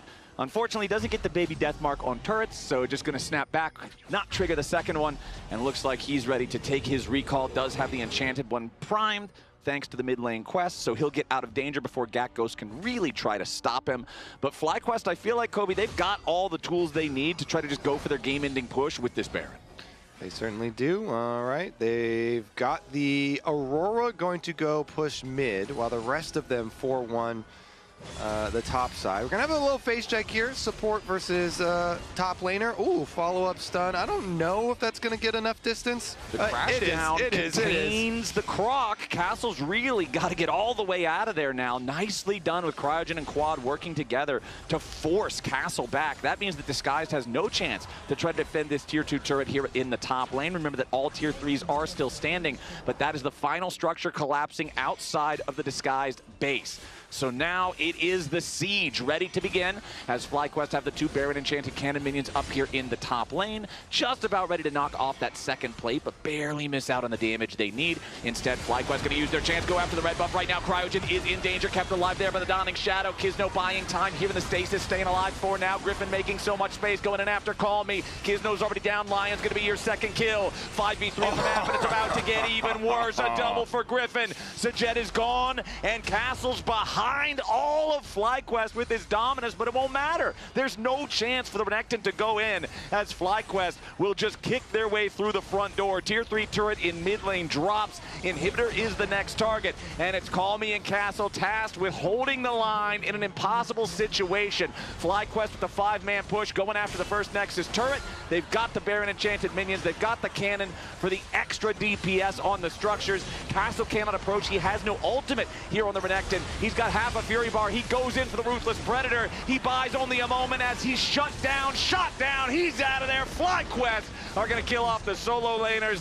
They'll make their way onto the Nexus, and they'll take the series 2-1.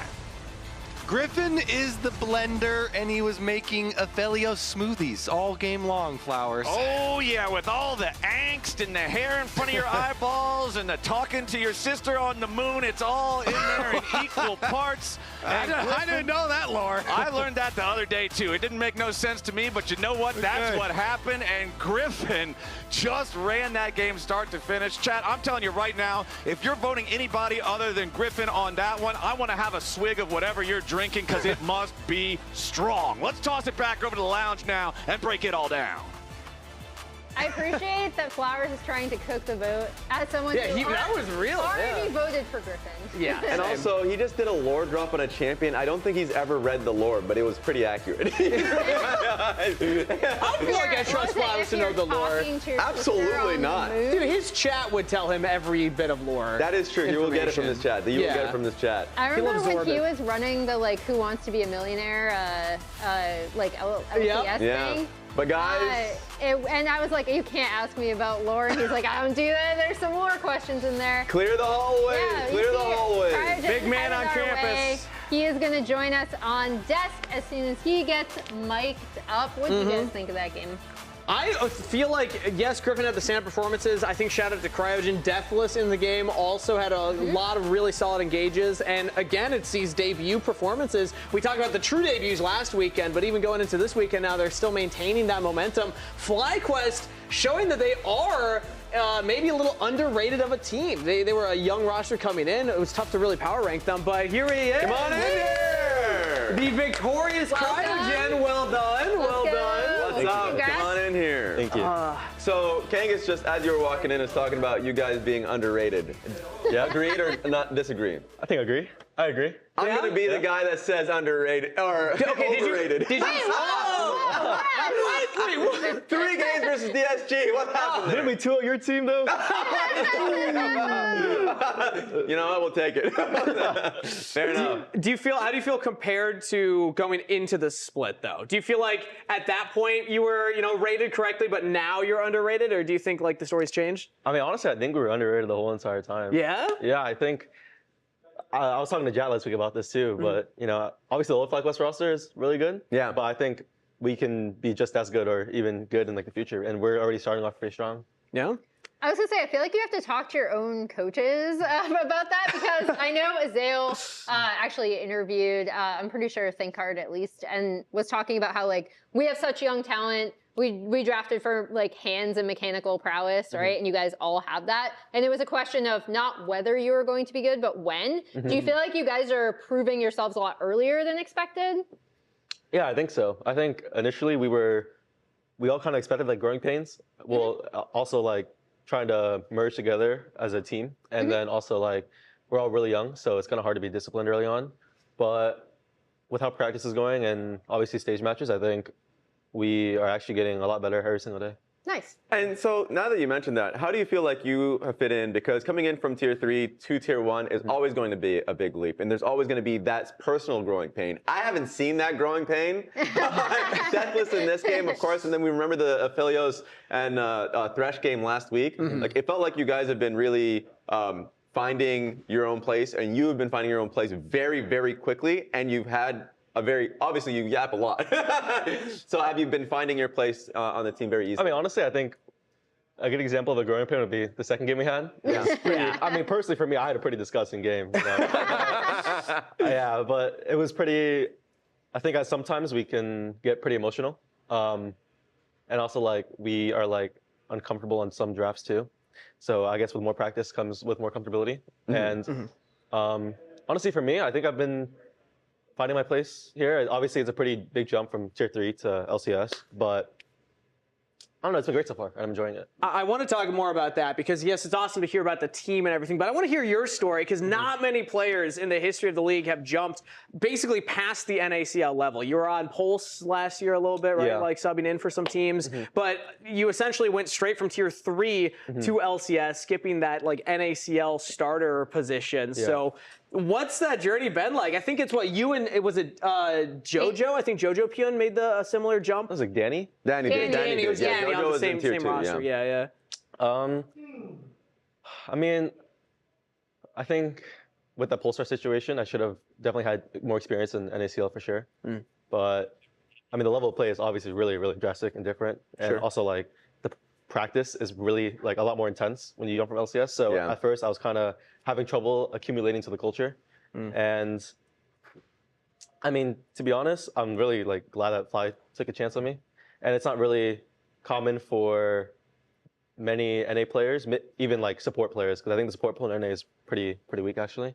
So I think it's pretty uncommon for like someone to jump from Tier 3 to LCS for sure. Yeah, well, props for doing it. It's been amazing. It's incredible. Who do you think should have been player of this game? Should have been. So Who do you think is? We have an answer. I will Who do you just think it say, is? for the first game, I should have gone player of the game. Okay. I had 100% KP. I'm just saying, I think I was doing my job pretty well that game. Yeah. I'm not sure what else I could really do for 100% KP, you know? But Game 2, Griffin takes it. He stole it from me again.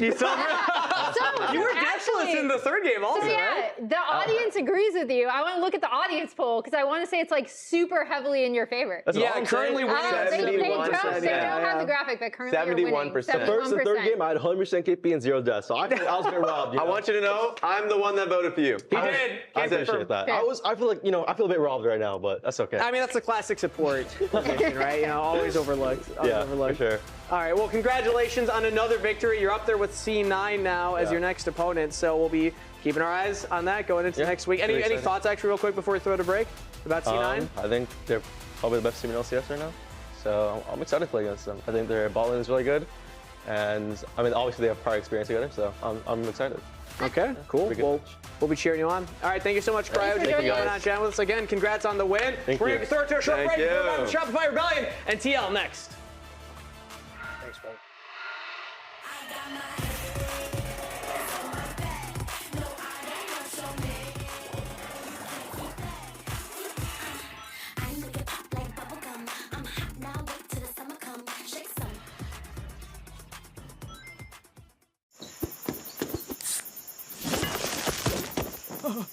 Red Bull gives you wings.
place. Yone, no place behind. I'm looking at Yone. Look Yone. Yeah. I'm looking at Dyna first. Look Dyna first. Look Yone. Stun. E on 3. Renekton, no flash. I'm being 2. I can chase. He has E in 2. He has E. Just try to CC chain. Nice. I will go. Griffin, the carry jungle you want.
Welcome back to the LCS Lounge. As we see power rankings, and nothing looks weird at all. Kangas This here looks like totally to the norm. Answer for ranking Shopify #1. Don't slap me. I'm getting slapped. Team Liquid Alienware. I'm getting slapped. He's getting beat up by Raz right now. Let me defend myself with stats and facts. This is my argument, everybody, for Shopify Rebellion, but I was able to condense it into a single page. Because I don't have time to cover all of that. There are 3 main points as to why you should believe in Shopify Rebellion. Point number 1, top 3 finishing team back-to-back spring and summer with an upgrade in the mid lane. That means that they should finish higher than they finished last year. Argument number 2, the rest of the league got worse. We don't have the FlyQuest that was pushing Gen G to 5 games. We don't have the Team Liquid that is the same roster and really pushing FlyQuest, or the C9 that was pushing them. Shopify's competition got worse. They got better. Competition got worse. Also, Raz argument number 3, they got hungrier, baby. You listen to contracts, you listen to Fudge, they believe they can win. They think that they can go all the way, and I believe the players. I believe the players. No. Oh, God. I worked on that. I worked really hard on that. Okay, if you take this back home. check that. As you see our predictions on screen, I'm Kangas standing is going true. 2-1 Shopify. Well, I am going 2-1 Team Liquid for the same reasons I talked about earlier. You actually voted for Shopify? 2-0 Team Liquid. Let's see what the pastors think. You actually voted for Shopify? Take it away, Azrael. It's a mess over there. It is a mess. There's nothing in that paper. There is nothing on that paper. Yeah. Those are fake notes. They've been exposed. Kangas has been exposed. He's the one, he only had the top sheet. And then he just had, I guess he didn't want to be wasteful. He didn't want to put it was performative 400 pages of printer text onto useless paper, but I appreciate the attempt at deceit. Yeah. Well, we'll see if these two teams, if he's going to be redeemed. Maybe Shopify is going to beat TL, and then Kangas doesn't look so silly, It's definitely possible. So I, as they showed in the power rankings, had Team Liquid first in my preseason power rankings and Shopify 6th in my preseason power rankings. But I also know that anything happens, and Shopify is a team that has performed when they've needed to perform. And I would say that this game, after being down 0-1, when 0-3 will eliminate you from LCS lock-in, is time to perform. Yeah. So the pressure is on, and Team Liquid, from what we've heard, has been scrim demons. They've beaten everyone. If it was a scrim LCS, they would be first place. The scrim world champions. of North America. I heard they were also stomping all the LCK teams. I actually heard that too. Scrim World Champions. Them and G2 would go neck and neck. Exactly. But they didn't look good on stage last week. Morgan got in about 50 hours before their stage game, and we'll see if that extra week of reduction of jet lag and hopefully just being able to have calm nerves on stage will prevail for Team Liquid Alienware. Yeah, and I mean, that is going to be the big question, obviously. It does feel a little bit silly to be like, well, it's week 2, time to put up or shut up, but that is the kickoff tournament. Like, that is Absolutely. the kickoff tournament. It's very, very fast. You're going to advance very quickly. You're going to get eliminated very quickly, so you have to perform right off the rip, and this is a team that they are expected to beat. But Shopify is a team that I think a lot of people were pretty excited about, maybe mostly not in the conversation for title where people had TL, but it is still a team that at the end of the day had a relatively high finish, brought in Zinni, who has a lot of excitement around him. So people were saying, hey, this is a team that could be competing at the top of the table if things do go right. For sure, because also the continuity is there. 2 coaches and 4 players. So 6 of the 7, not counting Zinni, who replaced Palafox, are coming back.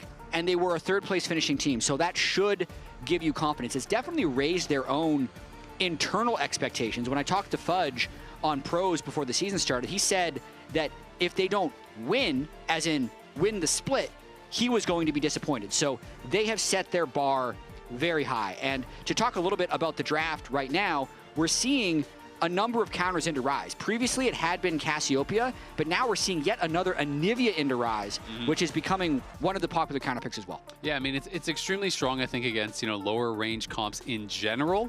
Can be really difficult. It's very easy as you're walking forward on Rise to actually just get walled in, to get picked off as a result. It's tough to actually engage into and fight past the wall, as well as the kind of that ultimate that Anivia does have. Yeah. But, paired with that, it feels like a little bit disjointed because you have this kind of dive comp of the Vi Rumble. Correct. Pairing with the Anivia, who kind of generally wants to like kite back and peel back. So I'll be interested to see how they actually bring this together in the next couple picks, because on the other side, TL to me looks like you're playing 1-3-1 and everything wants to be more cohesive and going forward. Not to mention Ambessa with R and Jarvan with E, Q, and R can just hop the wall. So currently they don't have things that will get completely destroyed by Anivia, but if they did engage and then the wall flies up for other people to fall through, then they would be in trouble. It will depend on what they're able to round out the rest of this team composition with. And we'll see some support bands coming through. We already had Nautilus band out, and now we have Bard as the response on the other side. So targeting some of these really popular engage supports, but enchanters have gotten very popular these days as well. We're seeing a lot of Karma Ezreal, a lot of Nami Corki as popular pairings. Yunara still up, Corki still up, 2 of the most popular AD carries after Varus, which has been banned away. These locked lanes from the role quests. If you leave your lane, your quest is too slow. So what do? Don't leave lane. Stay in the lane. Play an enchanter, win the 2v2. Yeah. I'm wondering if we're going to see, you and I were talking about this off camera, if we're going to see that more in top lane going forward. We're pretty sure this is just Ambessa versus Rumble top lane, which is at least a little spicier than Sion versus Cassante for 30 minutes, but it's not necessarily the super hyper-scaling top lane pick, since honestly, top lane has been an island for almost all of the LCS games that I've watched. Yeah, it has. It absolutely has. Lucian being considered here. We could see potentially Lucian Braum or Lucian Nami. Whichever one gets taken away, you're maybe going to do a pairing with the other. B-Boy has been one of the best Lucians in our league. When I think back to last year, I feel like he did perform very, very well on it. He was such a good Lucian. But you could also just Corki Nami right now, which is another good pair, and then denies it. And this will probably push them into Braum, because Braum is good against Nami and also good with Anivia. So we'll see what they end up locking for Seos. Yeah, I mean, it's interesting because, again, Braum, obviously really good duo, really good pairing, but maybe it doesn't work as well with some of the dive that they have actually grabbed. I mean, everything works except Vi. If they lock in Braum, they'll be like, all right, everyone's good except Contract's good luck. Instead, they go Melio. Seos is a very good Melio from what I remember last year, and it will, I mean, there's not necessarily a big CC that they'll be cleansing. I mean, Rune Prison. Rune Prison's pretty much it to try and get you clear. Melio into stuff like Amumu as an Amumu enjoyer is just miserable. Yeah. But nothing like that here. Yeah, I do think the Ultra Mega Fire Kick, I believe it's called, the Q, is still very nice into both Jarvan as well as Ambessa. To me, I think it's a lot about the disengage there. That can be quite nice. This is one of the pairings I don't think of as much anymore. Melio Lucian was popular for a brief period in time as one of those kind of premier duos. But their comp does feel like a little bit a little bit disjointed. So it'll be interesting to see how they do bring it together. Generally Vi wants a lot of dive paired with her to be able to go forward. So it'll be interesting to see how Zinni can actually work into this composition, if he can, be able to follow up on some of these engages that they're going for, or if it is just going to be more, hey, everyone on this team is pretty squishy. You just hit someone with the vial, then you have the flash freeze, all these stuns and everything coming over the top, and you just try to 100-0 burst someone down like that and wall everyone else out. I think that would be how it has to work. Otherwise, it's just setting contracts up for a very hard game. And I think it's a difficult spot considering last week, if we think about how he played, his first game, he was on Malphite. He had a good start to the game, a bad end of the game, and Shopify Rebellion talked about on their podcast as well, Contracts on the podcast, one of his big goals this year that the coaches have given him and he has for himself is to engage when the team is ready to follow up, rather than just finding a good engage. But I don't necessarily know if they're putting him in a situation to succeed here because, as you say, a slow-moving Anivia Q as the follow-up to your Vi engage, it's not that much. No, I mean, it can be tough. Like I said, I think the one thing that is kind of beneficial is that everyone on the TL side is relatively squishy. So, maybe any target can work pretty well here. And there's relatively short range overall. Kind of maybe the Corki is the exception there, but going to be interesting to see how this 2v2 goes because Yon and Core are definitely known as 2v2 beasts. Yeah, and B-Boy's going to have to play well. Actually, B-Boy, we have some sound of him hyping himself up before the game. I did all my routine to win, so no one can stop B-Boy. My routine before stage, take a shower, and eat Sannondang in the morning, and sleep 12 hours. And I have a gaming shoot. DeMonte in the background reactions and Revan behind him as well. Revan miming the shaking of the heat warmers was kind of cracking me up in the background. I have heard legends of B-Boy's sleep. Apparently on off days after LCS, sometimes he will sleep 12 to 16 hours. Wow. Which is 16 insane. Is crazy. He has one CS, by the way. So maybe he didn't get his full 12 hours. Either too much or too little. It's a Let's very lock dangerous in here, brother. We need second CS. Bring in a doubled third hand warmer. His hands are not warm enough. we must get warmer. Get a microwave on stage or something. Going for some trades back and forth. Of course, there is a lot of minions here for them to pick up, so we'll see how well he does. I mean, not that many. He's probably dropped a lot. He's at least dropped a wave already. That's 5 CS down. Yeah, he has dropped quite a bit. So that is unfortunate. That's some rough timing on that shot, by the way. Yeah. He's got 8, but Yon and Core JJ, definitely a tough leaning duo. And I have to say, thinking back to last week against Shopify, I do remember, them having Shopify rather playing against FlyQuest. I remember them having some real struggles, especially in that second game. Masu and Cryogen just lit them up with the Thresh of Felios. So Seos and B-Boy have not had a good time in the 2v2s whatsoever, as Morgan in some trouble here. Fudge overheating there, and Zinni gonna have his egg popped. Quid won't have the damage to be able to finish him off, so does get that passive out, which always leaves that possibility of a gank open. But Jose is down towards bot side, looking for a potential dive. Morgan getting zoned off on the top side as well. B-Boy gonna go forward, dashes over, flashes back, barrier is popped, gets the first blood, and he's still alive, as nothing's able to happen on the top side for Shopify, but on the bot side, they get the outplay in the 2v3. And we dared question his routine? Don't look at the CS, look at the kills.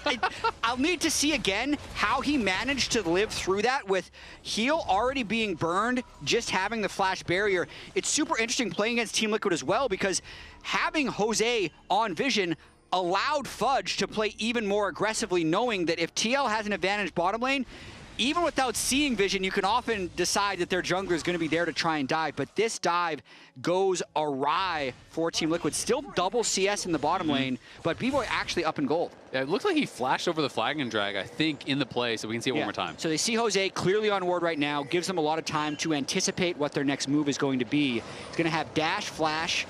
Let's watch right here. Dashes, perfect flash on the flag and drag, so doesn't take the damage or get knocked up. Core takes a bit too much damage from the turret. And then also just the Melio shield coming in clutch enough that B-Boy doesn't die. Yeah, has the shield. Great Ultra Mega Fire Kick there as well as the Flying Dragon was coming forward. And that is a look of frustration as the dive goes awry. I mean, if you execute on that dive, the bot lane 2v2 is just completely over. B-Boy is out of it because he had no farm. He would have been so far down on where the Corki is, but he gets a kill. That completely bails him out.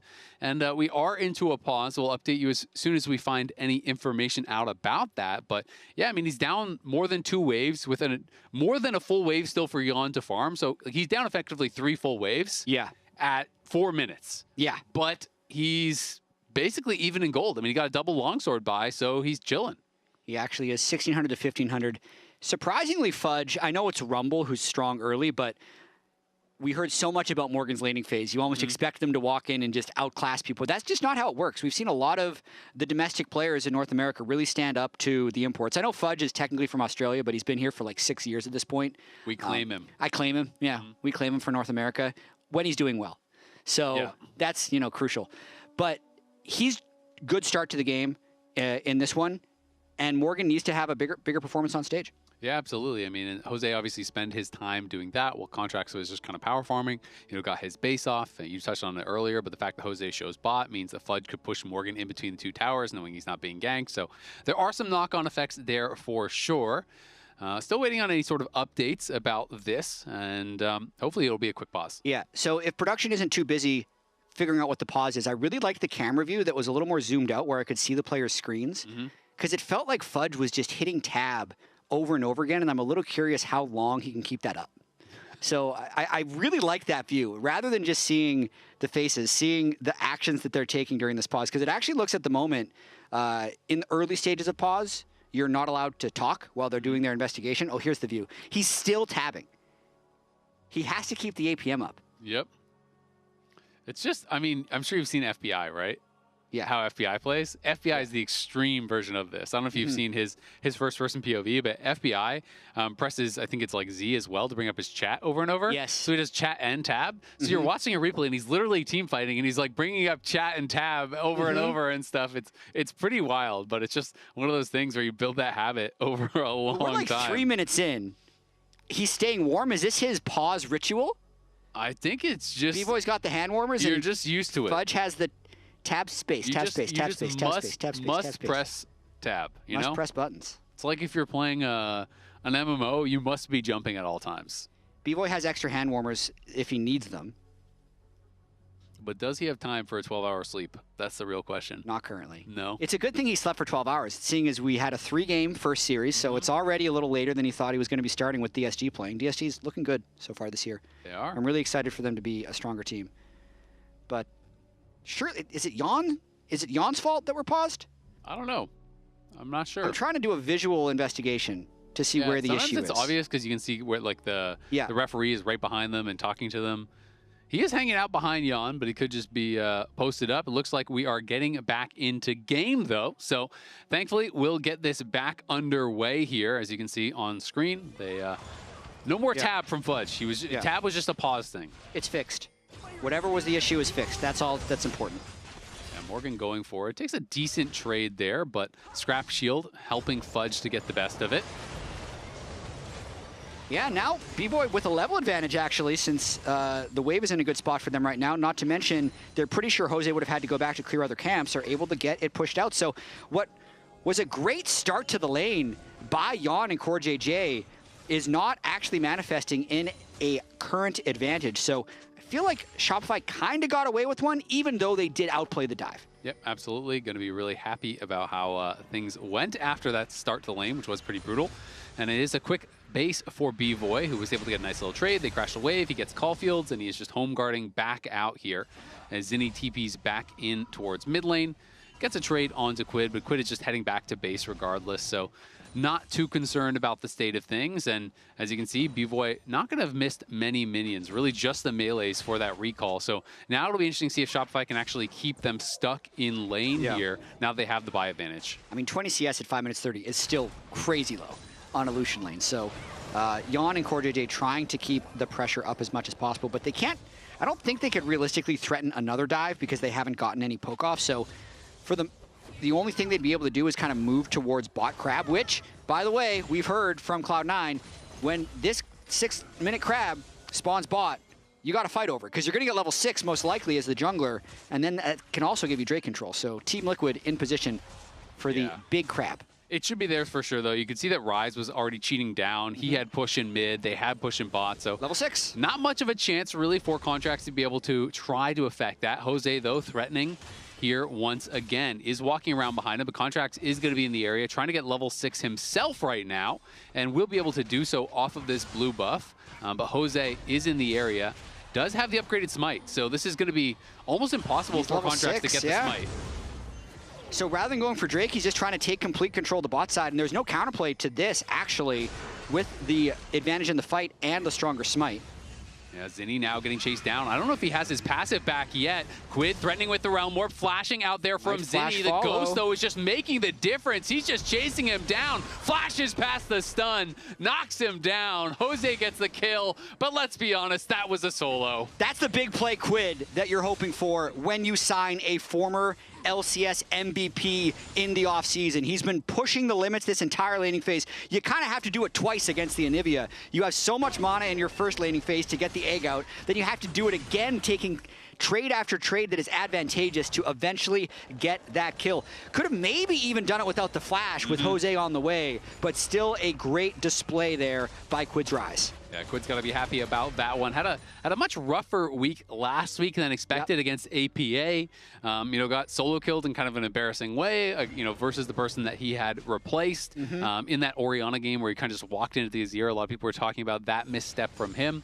But Quid off to a really good start in this one, forces the passive out early, gets what is effectively a solo kill there, as it was guaranteed to be his kill. And now Team Liquid using this mid-prio to take control of the river. Still waiting on that first Cloud Drake to fall, but at the moment, Team Liquid is trying to stack small advantages. Yeah, and you can see Fudge just rush towards the early steel caps there. Obviously it is going to be double physical damage up on the top side. Both Morgan and Jose going to be dealing physical damage. And Rise, is going to be a long ways away from really being a threat in that side lane. So going to be pretty happy about that. And Fudge has been able to continue this bullying that is happening up on the top side. More of these minions will get denied. He'll move down to help Contracts secure the grubs. And he's up a good 20 CS. Zinni's going to be in trouble. No flash. Going to get Cataclysm. The Rumble Equalizer does come down. Can Zinni survive? Flash forward from Contract. The ulti comes through. Quid able to finish him off, but the passive came back just in time. Quid goes down. B-Boy fighting on the bot side against Yon. Nice backstep on the bubble. That does come through, and now the culling is just chunking the TL bot lane down. Big plays from Shopify as they're trying to threaten the dive there even, but the barrier from Yon will keep him safe. I mean, Anivia had egg for about 30 or 40 seconds, so it's pretty clear that the egg wasn't on cooldown when they went for this play. Makes me not love it that they all end that quickly when they didn't have instant fatal damage, especially with Shopify kind of clearly being on grub. So it looks like tunnel vision there. That is punished by Shopify, and it allows Shopify to take the lead in this game. Yeah, that's big. I mean, it was quick moves from Contracts and Fudge to be able to move down. The equalizer dropped quick. And then Contracts flashes forward as B-Boy should be able to walk this one out. No more rockets available for Yon. In terms of Contracts' goals, engage when the team is ready for it. 1 for 1. Everyone was ready for that. Very clear. Zinni needed the help. He's ready. So Contracts goes in. Yeah. When you're getting ganked, it turns out you're usually ready for your jungler to be there. I'm ready for the help. And people like to communicate that. I find in solo queue as well. Yeah. After the fact, being like, I could have used some help there. Yeah. Sometimes 5 minutes they say it ago. in different ways. Fudge overheating, takes the bad end of a trade there from Morgan, as Morgan level 9 now, getting stronger, does have the pickaxe. And, when you do go for those early 2-2 boots, they can be very effective. But of course, the flash can be forced there as public execution came through from Morgan. Might have had enough damage for Fudge, and he's not going to risk it. Also not knowing where Jose is. Equalizer's going to get dropped, but Morgan's just walking into it. As that wasn't initially on him, but Morgan kind of stepped into it, and now it is a trade of flashes for ultis at the end of the day. Fudge really not backing down in this lane against Morgan. He won the early trades. He had move on to grubs. He got the kill from mid lane. And then immediately after having his flash burned, goes right back for Morgan. So keeping the pressure on in that top lane is now finally almost 11 minutes into the game with almost perma bot prio. Team Liquid decide to start their first Drake. Yep, going to be able to start that one up. Morgan just TPs up towards top side. He did just complete his Eclipse, so going to be really strong at this moment in time. Fudge just also used his TP, so no one's going to join. It won't be contested. Quid had some nice trades there onto Zinni, and CoreJJ just kind of walked through mid, healed him twice, and that just made it a really health-positive trade. Jose back towards bot again. He's just been camping out down here. Hasn't been able to find too much effectiveness, though, let's be honest. This has been the trend of TL junglers, I'd say, the last year and a half. Spend a lot of time around Yon and CoreJJ, and oftentimes they're able to play very well around it. When they're at their best with Umpty, they'd use the bot prio, and oftentimes Umpty would use that to invade the jungle. We saw a little bit of that this game when they went after the level 6 crab to take blue buff, but I feel like they've had a couple missteps that has made it less effective, and then Jose also spending all those resources mid have not allowed them to make the big advantage. He really is, for what it's worth, he still doesn't have any camps up, so this is not necessarily wasted time, but the Gromp is about to respawn, so now he's starting to lose efficiency. Yep, absolutely. And I think at this point, he's just going to stay bot for Scuttle, and they're going to try to contest that again, you know, utilizing all of this pressure that they do have on this bot side. Jose has just been here for the last, I want to say at least a minute or so. TikTok, yeah. You know, just kind of sitting around as Contracts is moving down. Yon getting traded on pretty effectively. Seos and Bvoy getting aggressive, and in comes Contracts. The culling going to be used to chunk them down. They see Jose and will just accept that little win and back off. Zinni, though, is moving down to try to help Contract secure this. So now at the end of the day, Jose spends all of this time down here, is not rewarded with a Scuttle, is not rewarded with any pressure, and will just have to head up towards topside to lick his wounds. So went back and checked. He started Drake at 1040. So he was at Drake or between Drake and bot lane for almost 2 minutes. That's a lot of attention bot lane. It is, and in case you missed it, the Power Spike moment means that MasterCard holders can click the link pinned in chat for their chance to win $50 in RP. Morgan hits the Eclipse, and maybe you'll hit some free RP. I do think it's one of the biggest Power Spikes, is the Eclipse Ambessa. It just completely changes the champion.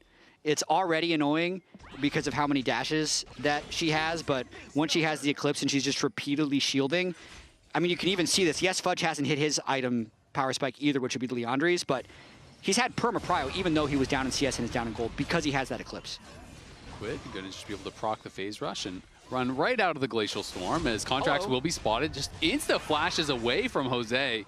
Was very nervous about the additional assistance coming in. You can see Morgan was roaming down from the top side, so that would have been very threatening. You know, if you get hit by the flag and drag, you're going to get rooted, and then maybe Morgan gets in range for an ulti, and you kind of just get 100 to 0'd. So Contract's just going to spend it. You can see some role quests now getting completed. Only one that has yet to be completed is Quid's. So pretty much everyone else is done on the map right now.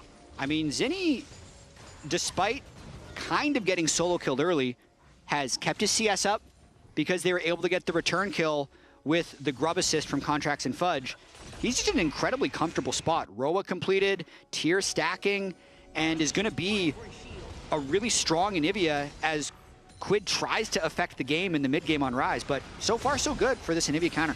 Well, Morgan dashing backwards, not going to fall for it. Fudge was trying to get him to go a little bit aggressive as Contract was in that brush, but Morgan, very respectful stuff. Elects to play it safe, not knowing where the jungler is, and lucky for him, that means he gets to stay alive. Yeah, because for once, the jungler was actually top lane, shockingly. It's amazing that he actually respected that, because I've been watching a lot of LCS, and I'm telling you, these junglers are not going top. I had our stats guy actually look up the kill participation of top laners early on in the season, and it's the lowest it's ever been. Like, the overall kill participation globally is about 52% for top laners, and last year it was 56. Way back in like 2013, 2014, it was like 65%, so it's kind of progressively gone down, but specifically this year, with the role quests and the early prio all these teams are putting on Drake, you really are just not involved in the game early on. Yeah, no, absolutely true. But what is this Giants belt, my man? Is he going like Fimbulwinter or something with a tier? Is he going the tank tier item? That's the only thing that immediately comes to mind for me as Bvoy trading heavily here with Yon. You know, maybe he is just going Fimbulwinter. I can't say I've seen this much. Obviously, you know, it is much more standard to just go towards Archangels as well as that Roa. But sometimes people do like to stack multiple tier items. So kind of interesting. You know, maybe he's going to go for that Fimbulwinter and then, you know, try to go double tier or something like that. Maybe he feels he needs to be a bit more tanky as Morgan Gonna go in with that public execution on Zinni. Zinni getting knocked down very low. Nice stun, though, does peel. B-Boy, though, going aggressive. Cullen comes out onto Yon. Yon's gonna have to try to get out of there. Core taking a lot of damage there as Fudge arrives with the teleport. Equalizer's gonna get dropped. Morgan gets walled off, but the Hex Drinker isn't gonna help him stay alive.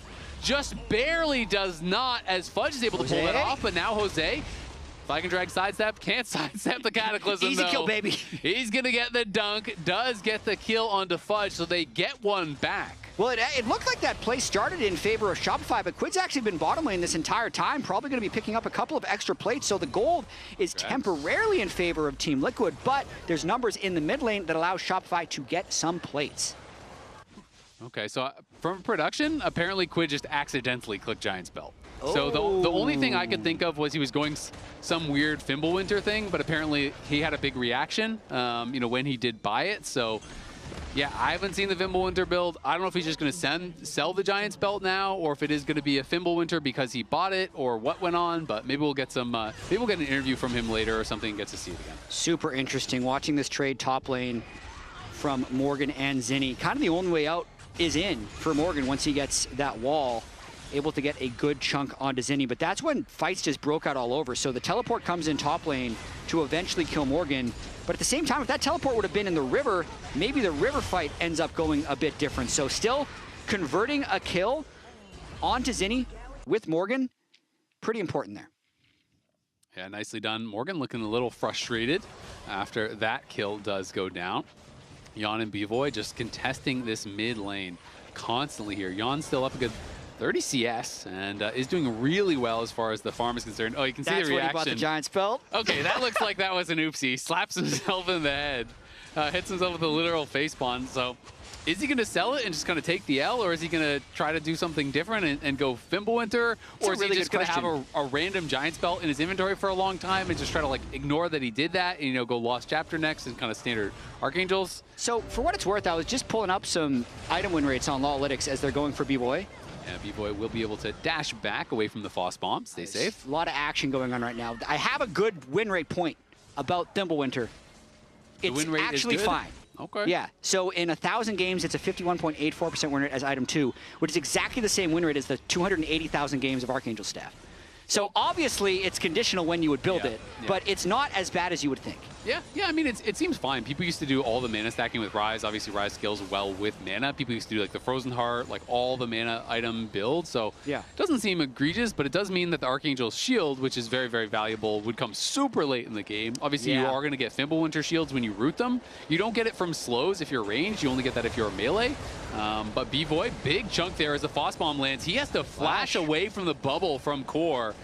As Yon and Core JJ just constantly trading. 33 CS up now for this Corki, but still a very slight gold lead for them in that bot side. It's really just Jose who has been able to open up a pretty nice lead.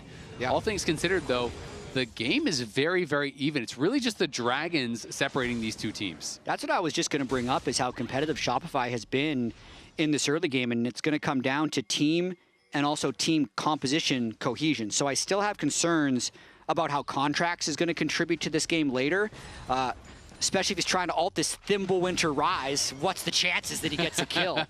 I actually do think he's going to finish Archangels, and then maybe he'd do a Fimbulwinter third with this Giant's Belt, or like a Rylai's or something. It's going to get interesting as he has to ad-lib his item build. But at this stage now, Yon and Core JJ still getting mid-prio. Looks like Ryze is still winning the side, and Bess is still winning side. So Shopify have to kind of make some funny plays happen, because they're going to have to stop this Drake stacking eventually. And this is kind of like where, you know, you get into this weird situation with Anivia. Anivia is really good at holding ground, but not really good at taking ground and moving forward. You're very susceptible to getting ganked. So as soon as there's not a tower in your lane, you kind of have to just back off and accept when those minion waves do come to you. TL, though, going to use the Herald here. Jose threatening on the side, and this should be a tower going down. Going to be able to knock down that mid lane tier 1. Core and Yon just happy to take any trade with the Nami sustain. It's going to be beneficial for them as long as they don't get 100-0. But in comes Contracts, flashes for the culling there. Not enough to kill off Core JJ, and now Contracts in a world of trouble trying to survive. Is going to go down as Morgan arrives. In comes the Equalizer as well. Seos in trouble, flashes over the wall. Fudge trying to get something happening here onto Morgan. Morgan to be able to dash back, though, as Quid is in the mix, trying to get the damage down onto Zinni. Zinni kiting back. Yon going to be stunned up. He's just firing rockets over the top. No one going down, but Contracts as Zinni is crushing them. Is going to be able to finish off Yon. Yon does fall. Quid still trying to make something happen on the side against B-Boy. Can't quite do it. Zinni in the extended play is able to get the kill and equalize the fight. It's just a 1-for-1 at the end of the day. Actually really cool what we saw in that fight, because we saw how when Contracts engages, there's not really many ways to follow up. So he ended up dying, but then as Team Liquid tried to re-engage, you see a Nivea, Melio, Lucian really turn on because they couldn't actually get onto them, and that's how Zinni got a kill on the back end. So temporarily, Contract saw a numbers advantage. So he thinks maybe we one-shot CoreJJ with the culling. But once that doesn't happen, he's able to get punished. Now on this re-engage, just watch, even though the Ambessa ult connects, very hard to get through that big Anivia ult in the middle of the lane. That goes down, low cooldown, pops it again, walls Yon off, and then lands the long-distance stun on him over. So this is 2 Qs that I think Zinni managed to land onto Yon in the course of this fight. Beautifully played Anivia to get that kill onto Corki. Yeah, that was really well done. Yon had his flash, though. Definitely could have flashed that second one. Yeah. You know, maybe felt like, hey, I could survive this, or, you know, it's not worth it or something, but does end up getting punished, does end up going down. Zinni now opening up a nice little gold lead for himself. He's working on this top tower. It will eventually go down to the Anivia. So Zinni going to be getting stronger and stronger. His Archangels is ready. His Roa is already at 8 stacks. And it is going to be Lost Chapter picked up here. So the Archangels comes through for Quid. Now we'll find out what he wants to do with that Giants belt. Yep. If he is going to buy a second tier, or if he's just going to save that till later and then just kind of sell it off. Kind of crazy. I mean, Quid was getting a lot of spell rotations off in that fight. I feel like he would have had Archangels done if he hadn't bit the Giants belt. Yeah. So kind of a costly misclick. It is. It really is. Jose, though, going a bit aggressive here onto Fudge, who will overheat. He's going to get thrown into the Cataclysm. Nice sidestep, and the flag is dragged back through, too. In comes the ulti onto Quid, though. They're going to try to turn it around. Yon trying to get in, but he's held out by Zinni. Zinni gets hit by a big chunk from that Foss Bomb, though. Morgan getting zoned out on the side. B-Boy now going to be hitting the flag and drag as he comes out of the Rune Prison. In comes the Realm Warp. Will they go for it? B-Boy's got no health at all. He's knocked down by Jose, and they want more, and they're going to get it. Seos falls as well. Zinni's still on the side fighting with Morgan, but Morgan's just going to flash in on top of him. In comes the Valk from Yon into the egg, and it's scrambled Anivia for dinner. They get another kill. They still see Contracts as well in the ward. Are they just going to go straight for a Baron here? I think that they should. I think this is the game breaker right now, as long as they're able to secure this Baron. Remember, though, 18,000 health on the Baron, and it shreds. They can't kill it very quickly, but it is a 5 versus 2, and CoreJJ is chasing the Vi away. Yeah, Contracts just going to have to leave the scene. Will be spotted walking between the waves, so now they know it is completely uncontested. And now they're going to push out waves at the same time. Morgan goes top, Yon goes mid. But at the same time, it possibly delays their soul. Since they're deciding to maximize their gold from the Baron and the turret, they lost the pole position on the Drake. So Empowered Recall's coming in from Ryze and Jarvan. No teleport, no Realm Warp, so no way of actually stopping this Infernal. If Shopify can withstand this Baron, it's potentially okay, since they're still at least 10 minutes away now from a potential Team Liquid soul. But let's watch this fight one more time. Yeah, this fight started off here by Jose with a nice double flag drag. And then Contracts tries to ult in as a way out of the Cataclysm. I'd say because Zinni got caught on the outside, they don't have that disengaging presence, and it allows Quid, Jose to kind of freely move throughout this fight. The coach cam. As Spawn is a little bit stressed on the way this fight goes. Least stressed coach. Okay, now he's happy. Now he's happy, yeah. I wonder if they did a time jump. Was that the start of the fight, or was that, oh my god, he built a giant spell? He did it. Double tier Ryze. He's got 21 stacks. Only needs 340 more, and then he's going to power spike. It's the correct pivot. Yeah. I think it's better than Rylai's, and it's a giant spelt item that will eventually pay off and work with the Archangels. Yeah, and I mean, it's just some tankiness. Seems totally fine. It'll give you a lot of extra shields when it does actually fully complete, but that's going to be, who knows? Maybe the game will be over before then. It takes a long time to stack those double tiers as Contracts look to try to smite that away. And Jose just poking on the side here with Yon. TL pushing in, but they're waiting for Quid in the bot lane, who's trying to get things moving. Yeah, really important moment in the game right now, though. We've seen a lot of games globally slingshot back in gold if teams aren't careful enough with their first Baron and with their bounties. So just a bit of a recap on what some of the season changes were. Baron gives half as much gold on kill and is harder to take, so you don't get as big of an advantage from it. Not to mention, kill bounties are very big, and objective bounties also turn on at certain stages. So right here, you see like a 1,700 gold Baron power play so far. That would be like 3,000 in a past season based off just the Baron gold. And then look at Jose Diodo. If he dies, that's 1,000 gold given over to Shopify, and you can see that gold, that game getting very close if Team Liquid make actually one small mistake. So they feel like they're in control right now, but they gotta play clean. Contract's the one making the mistake as he goes forward, tries to take down Jose. Jose getting locked into the tower, gets the shutdown. Contract survives thanks to the heal and the breath of life coming out from the Emilio. And now let's see, can Shopify get something more? They have the man advantage, but I think they're gonna be happy with that to just back off. And I underestimated that Emilio healing, just barely able to keep Contracts alive. Yep, Contracts getting his shield from his passive and the Emilio healing. And it's exactly what we just talked about though. Team Liquid get the Baron, they take 2 turrets with it, but because Jose, the biggest bounty holder on the team, dies, it's a plus 500 gold Baron, and they traded the Baron for an Infernal Drake. So that's actually, when you add everything up, a small advantage for Shopify. Yeah, and I mean, it gets Contracts back in the game because he was down like 2.2k gold. He just picked up 1k, so was able to get a BF sword off of that, which is going to be feeling pretty nice about. Another lost chapter there grabbed by Quid as Shopify trying to be first in the area to control vision a couple minutes ahead of this next dragon here. As Quid's down towards that bot side, but knows he has no coverage. So has to be pretty careful, and I don't think he's going to push past this wave. Yeah, Quid would normally have Actualizer right about now, but he's going to have to wait on that power spike. So if they end up losing this game, it's going to be a pretty tragic one, because I think with how close a lot of these fights have been, a little bit more Rise power would have actually pushed them over the top. But I think the name of the game here for Team Liquid is simplify. I think they've been trying to make a bunch of different plays, but they've had bot power almost the whole game. Quid's been able to get advantages on Zinni.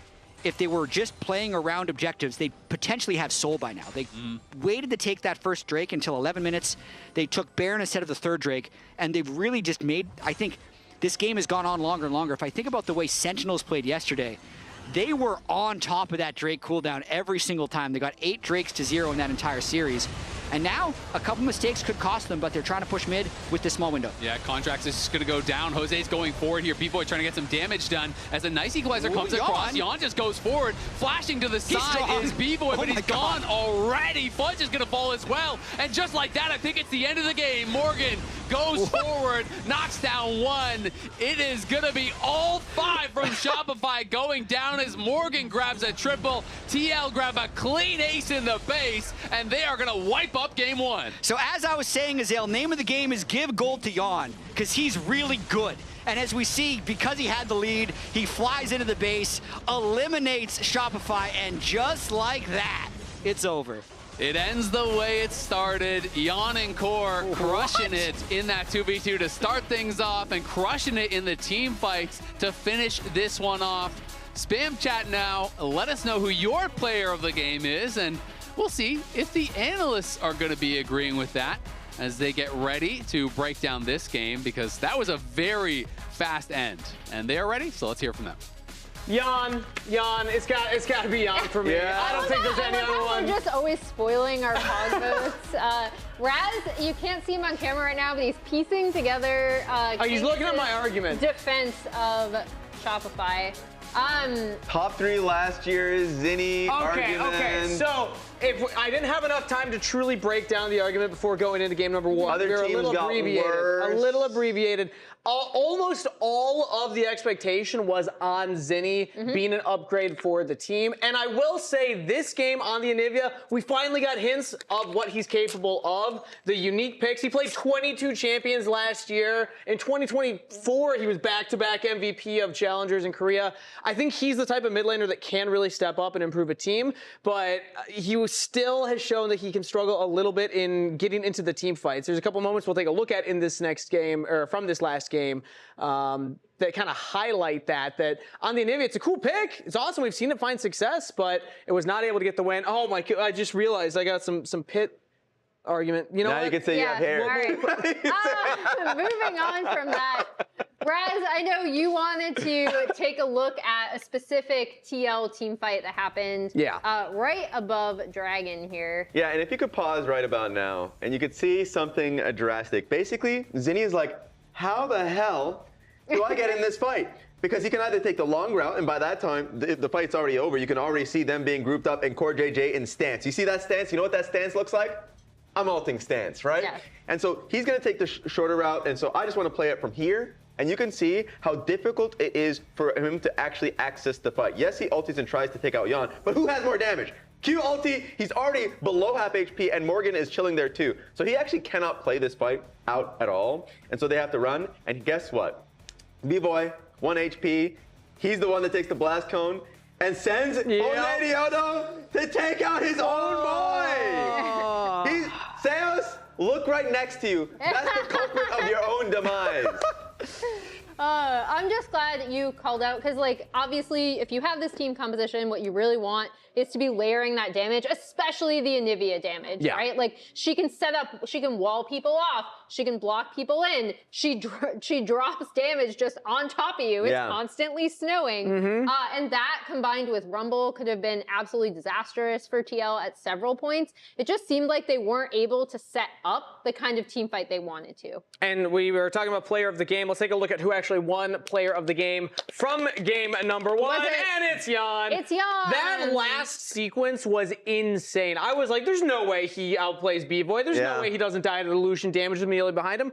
And he finds a way, hits every rocket, every phosphorus bomb. What do the fans think? What do the fans think? What do the Oh, wait a minute! Hey! In that play, Jose did get the ulti on 2 people. He was actually consistent. So I was wondering if the fans would believe that. So they're going up against us. Jose, you won player of the game from the fan vote. The fans voted for you. The fans believed in you. But we sadly chose Jan. Do you think that you were robbed? Yes, he was robbed. Yeah, he said he was robbed. Okay, that makes sense. We need to be held accountable for our own actions. We do. I'm glad when players can hold us accountable, actually. It's very fun. Yeah, and the fans as well. So shout out Jose Diodo. I think also showing that he's very comfortable back in NA. Happy to have him back in the LCS. As we had to break though, let's take a look at our comms replay connected by AT&T and voted on by you in chat. We're watching number side. Pick trade. Okay, keep play. Buy no flash, buy no flash, buy no flash. Buy no ulti, Rumble no ulti. I don't get one tap. Buy Rumble no ulti, buy Rumble no ulti. And then we are chunked. Yeah, it's okay. Play slow. No flash. Play slow. I use my dash. I think it's not best slowly. No ulti, Emilio. Lucian 1 HP. Chase. 1 HP. Lucian 1 HP, no flash. Ah, nice. I think we win. This kind of flash too. How about Baron? Baron. Oh, no flash, no flash. Coming. What the? Yeah, he's playing like. What the? Place. Let's go, Baron. Holy smokes! You don't look so good, boss. Tell me about it. It's a real inferno down here, and I'm burnt out. Here, try a Red Bull. It's devilishly good. Red Bull? Oh, that tastes heavenly. Wait a minute. What's this? Oh, yeah. I forgot about that. Wings? Wings? I can't have wings. Not in my position. Red Bull gives you wings. Rich in the ground before Dub can even get there. In time to try to knock out as Impact gets bursted. Don't feed. Get fed. Scan the QR code for deals only on Uber Eats.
My first impression was just that he was like pretty good in lane. If I'd ever interact with him in solo queue, because I try to interact with most pros in solo queue just because it's fun, like a funny guy, and it was like nice to lane versus him because he was always playing solo queue.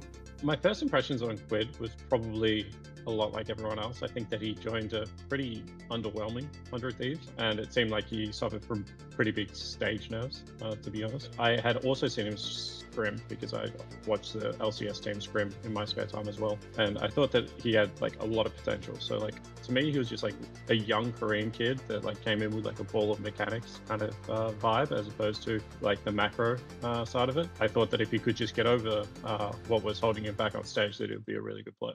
To get to Quid's transformative spring split, we first have to go back to his debut split just before it, summer 2023. Despite the weight of such a legend of the game retiring, the only slightly changed 100 Thieves roster actually began their season with a W, a good sign for a team looking to continue their regular season form from spring 2023, where they finished 3rd, before crashing out in back-to-back best-of-5s in the postseason. Given that the only change coming into summer then was mid lane, it's a good thing the team starts off with a victory to swell their confidence. The problem is that the player in mid lane isn't a young South Korean talent, but another old Danish guy.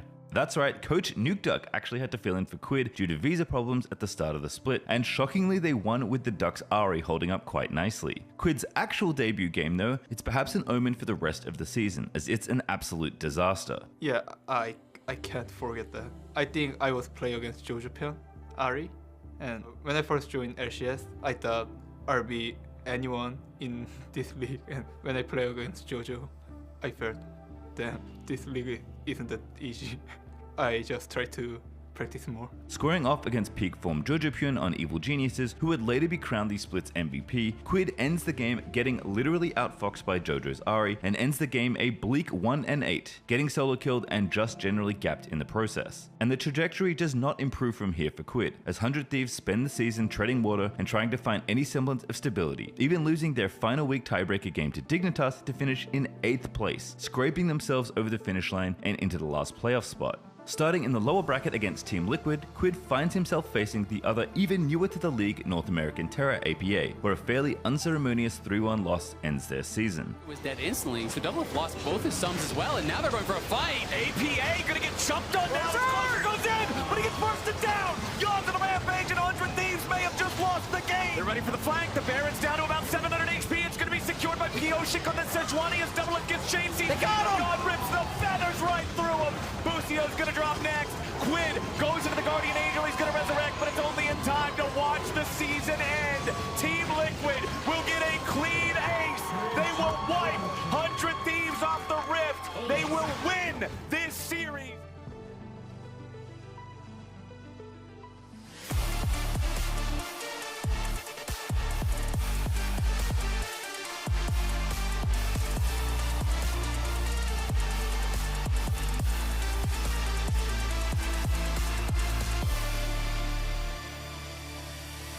And you could win a trip to a League of Legends. Save your MasterCard as your card on file and make a purchase from the in-client store for a chance to win. TL took game number 1 pretty explosively, I would say. It felt like, you know, it was kind of like a surprising end how quick it happened. A delayed explosion. Yes. When Yon exploded into the base and then somehow managed to kill everyone on Shopify. Yeah. But we'll see, you know, can Shopify drag it back a little bit? We had a lot of 2-0s last week. We did just have a 3-game series, so maybe we can make it a 6-game day. Well, this is our 9th game of the week. Last week we played 9 games. Interesting. Can we one-up it? I would hope so, guys. The weird thing is about our games is we've had a lot of really close games, but then a lot of series that end 2-0. So here we have Shopify actually choosing second pick and then also being put on red side. So this is let's call it a League Classic draft right here.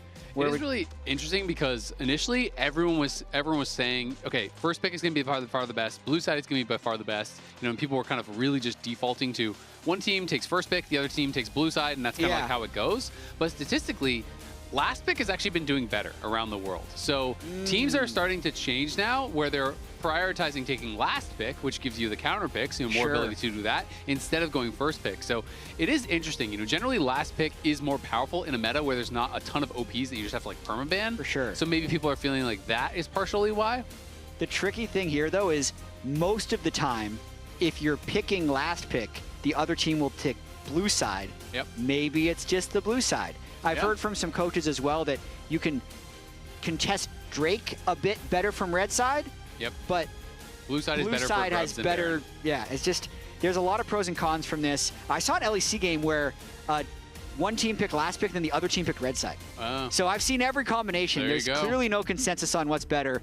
It's something that we're going to have to track as the year goes on. So the Wukong got taken away as kind of like a denial with the Orianna, but instead now we're going to have the Knockwave combo. We'll see how Jose and Quid can pilot this. It's becoming quite popular. If you time the Shockwave properly with the Nocturne ultimate, it is essentially unavoidable. You can't even flash it. Yeah. So, you have to have that timing perfect. If you do not, it just falls on its face. It looks really, really silly because the ball doesn't leash during the Nocturne ulti as he's traveling. So it's really just all about getting that timing right.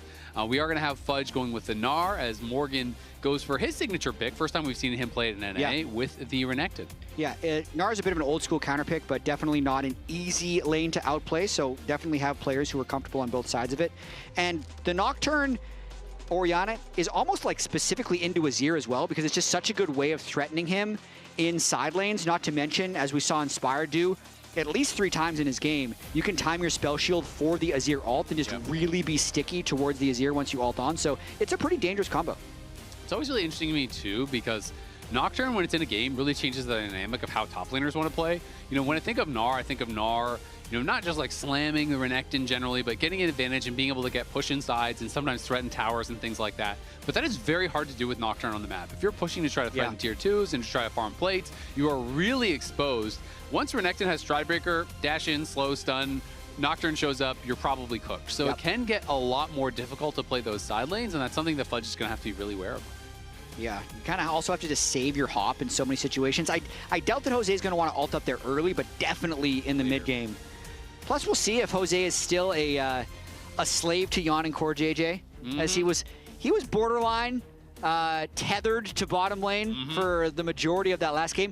You can't say it wasn't the right decision though, with how fed Yon ended up getting. I mean, even last year with TL, when they were super struggling, everyone's like, yeah, but Yon, though. Yon is still playing really well, right? And TL, very clearly, we're going to rebuild the roster. It was going to be around Yon.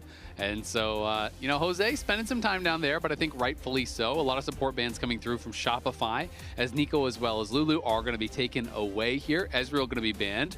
I wouldn't have been surprised to see Xayah get banned away, because Ezreal, Xayah, to me, are like two of the hardest to dive on. Yeah. And so now I think we're just going to get Xayah Rakan, which I feel like TL maybe dropped the ball a little bit banning the Nautilus instead, because the Knockwave combo is way less effective against Xayah. It's actually one of the only AD carries in the game that can effectively dodge it. I agree, actually. The Ezreal makes sense because B-Boy's Ezreal is insanely good. But I think they're getting pretty low value out of that Nautilus ban, especially with Rakan, Leona, all these other engaged supports available that will also then pair really well with Xayah. And I mean, I don't expect Yon to want to take away the Xayah. Generally, people like playing it with Rakan. I mean, in theory, you could pick it away. Yunara makes a lot of sense. They could go an Enchanter style and really just try to slam lane, because Rakan is not a strong early laner. So maybe that is their thought process, is they'll go Xayah, but this 2v2 is really good, so who cares? Yep. And we'll see if that does work out. But my concern is always just when you give a really safe AD carry like Xayah, that is removed as a big target for the Knockwave, and eventually Azir will have Zonius. Yes. And then who do you ult? Who is your target, right? And that is kind of the problem here I always have with leaving up Xayah against this kind of comp.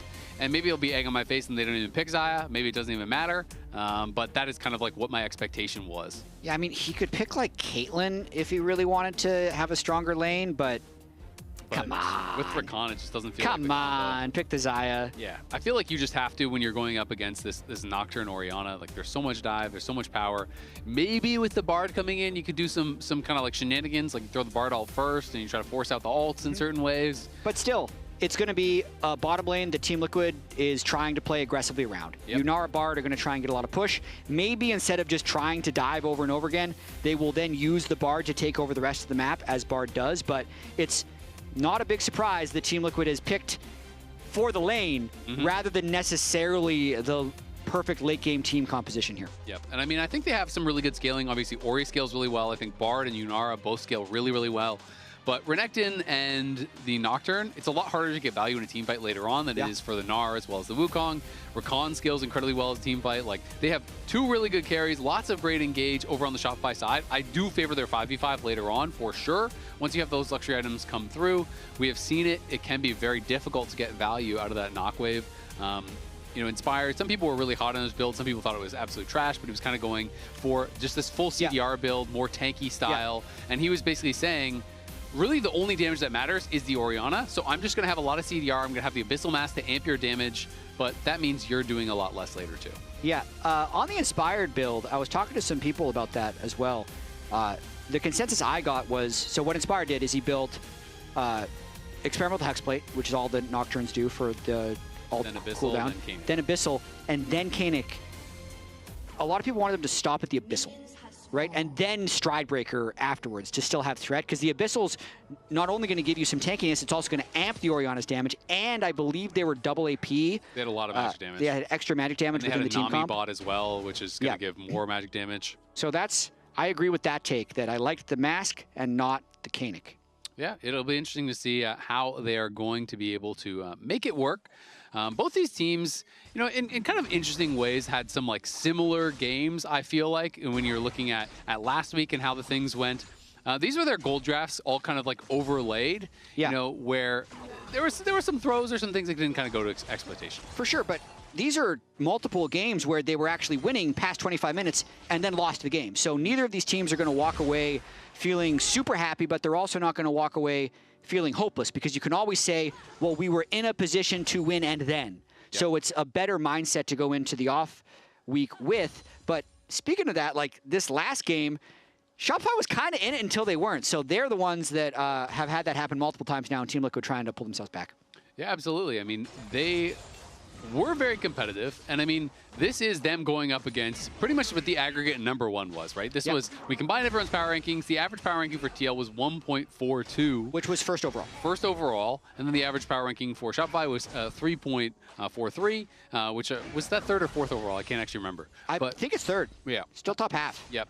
But either way, you know, obviously had them both power ranked pretty highly. I think the Shopify ones were kind of like more controversial. Some people had them very high, like Kangas had them up as far as 1. You had them, what, 6th or 7th? I think you had them lowest. So people were kind of differing opinions. I know your take is kind of, overall, their win percentage was very low last year, and they're bringing in like a rookie. Like, is that really going to fix it? And then the glass half full was, hey, they finished pretty highly in summer, and they added a mid laner who's supposed to be really, really good. So surely that fixes everything. So it's going to be really interesting in a sadistic sense if Shopify loses here and then they play Dignitas in the 002 match for elimination, because so much was made about Shopify last year and how Palafox was the big weak point, and replacing him with Zinni is going to fix things. But like, actually though, they're just both worse? Like, is that, because neither one of them have won a game now that they've been pulled apart. It's not a win-win, it's a lose-lose. Exactly, like, was Palafox actually the perfect mid laner for Shopify, but just the net was there just slightly below 50% win rate? Yeah, I don't know. That was their peak. That was as high as they could go.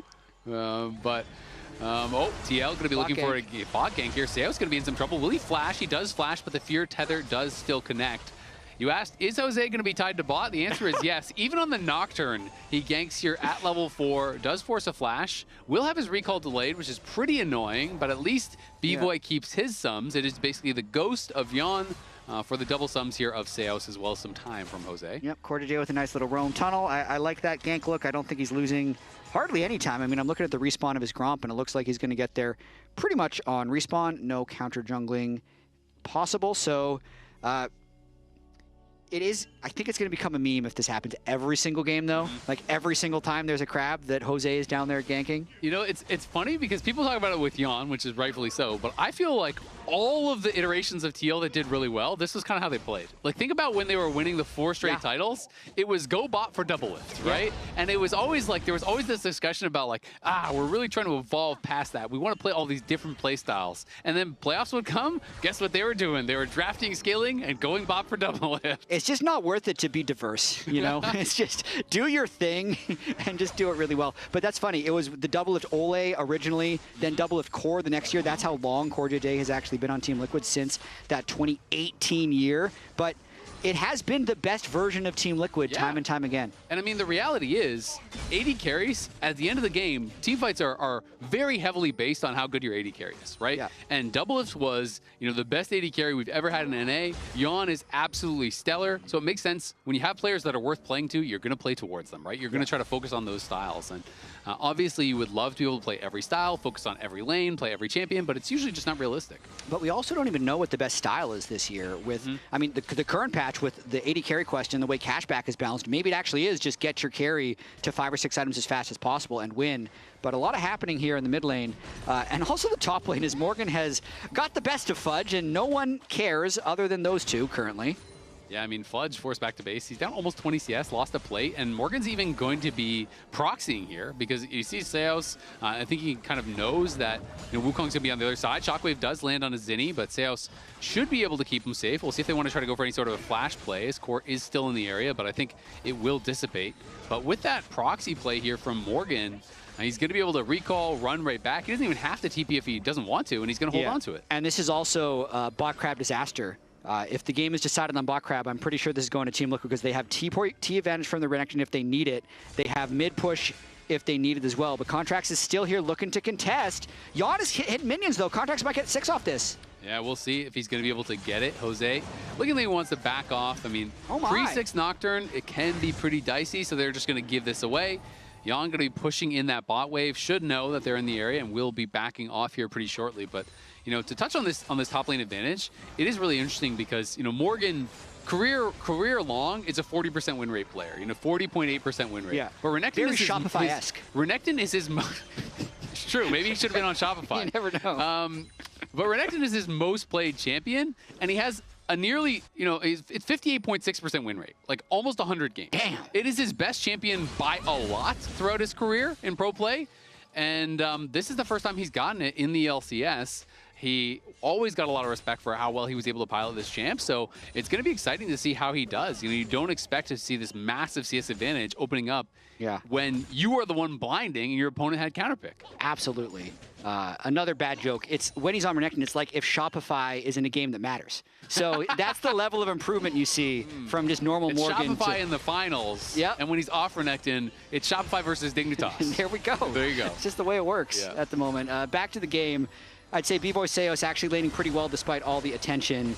Interesting that the Crab ended up not really doing much. This is no C9 game where they're just going to totally flip the game over going for that level 6 Crab.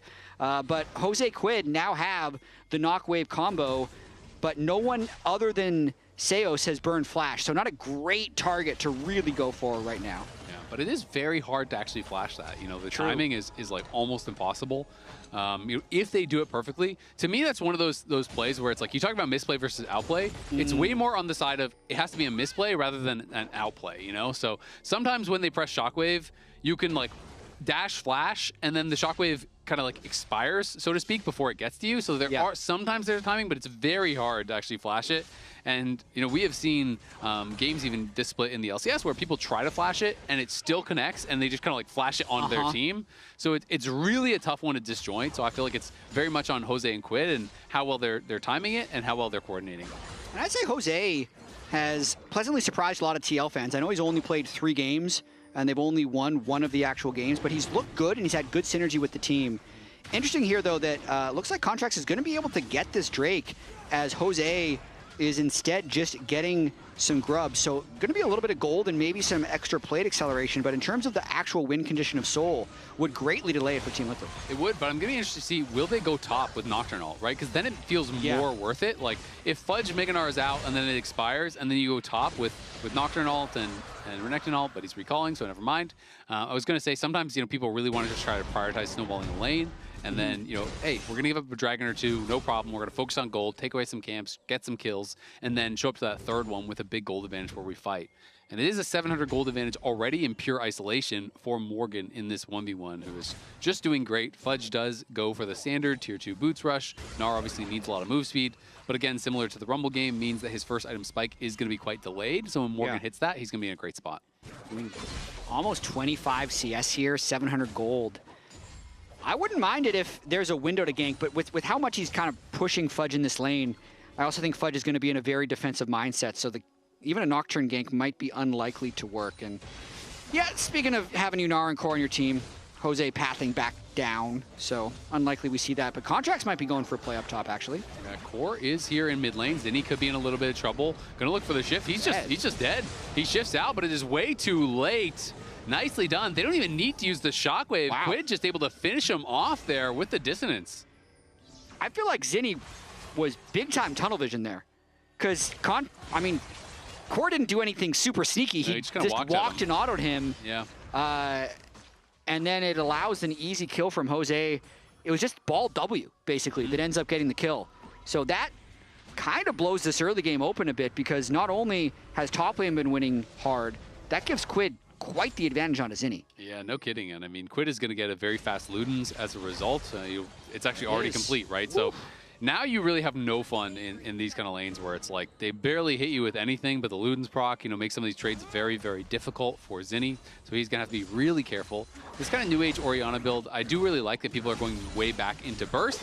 As Morgan takes a nice trade here. For a while, we've been seeing these really defensive builds, like Ro was getting really popular again, and now we're back into Ludens, Shadow Flame, Death Cap, like more offense. And I think it's, especially with this combo, the correct decision. Like, you need to kill someone with your Knockwave combo, or generally you just don't win team fights, but Contract's heading bot. Thinking about a dive, but I don't know if they can get the wave in on Yarn Core JJ right now, not to mention heal is going to be up in about 5 seconds. There's both flashes. Core spots him. Yeah, Core spots him, and does have the ult defensively on the Bard if he wants to use it, but they at the very least are going to push him off. So they're going to deny a wave, they're going to take a plate, Jose up towards top side, Fudge will flash to break the tether, but Contract's being very annoying. And it's kind of just a trade of top getting star for bot getting star, but I think Shopify are pretty happy with that, considering how much focus is generally given to Yon. Yeah. And if B-Boy's in a great spot, he's gonna be tough to kill again this game. On the Xayah, Quid flashing forward, gonna be a trade of flashes. Core looking for the Tempered Fate, does connect. I think they got him. Anytime the binding, he can. Of course he can. It's another easy kill here for Quid, but Yon on the bot side, maybe gonna get taken down. B-Boy does commit the flash and the Featherstorm, gets the kill, completes the role quest. Yon has lost like 3 waves here, but now Quid is coming in from behind. Still has the Shockwave available. Can he get there for B-Boy? Connects on the Shockwave, but on the other side, Quid is in a lot of trouble here from Contracts. Will survive though, because Contracts had already used the Cyclone earlier. This is crazy. Yeah, the heal survives, and Fudge dies on the other side of the map as Morgan and Jose are able to knock him down with the ulties. This is just a scrappy game across the map. What ends up happening is both Team Liquid's solo lanes open up big leads, but Yon is now far behind. So B-Boy dying at the end really hurts the overall trade for Shopify, because his experience isn't going to be there. But if someone's going to carry this game for Shopify, it would be the Xayah, because she's the one that can immune that Knockwave combo later on in the game. And Yon is just LOLing them in all chat, because they set the farm for him. Meanwhile, they lose a turret top, 2 plates, the Gnar, the Xayah, and plates mid. So, like, net, it's a big advantage for Team Liquid. Yeah, and this is just going to be really problematic dealing with Quid. Quid is so fed right now, and he is even grabbing the Sork boots, so going to have a lot of spell pen. It is all burst. Lucidity is so popular these days for that move speed on those tier 3 upgraded boots, but at this point, I mean, he already has 6 stacks on the Darksteel, already has the tier 2 boots. He's got a lot of AP behind him, and he is going to be a menace. Yeah, I mean, he's no role quest yet, and he's swapped to mid, but I feel like he's so close to the role quest, it's probably not going to matter. Sometimes you can get in these awkward situations where your mid laner gets role quest, wants to leave, but it's going to delay your role quest. But he's definitely scaling now.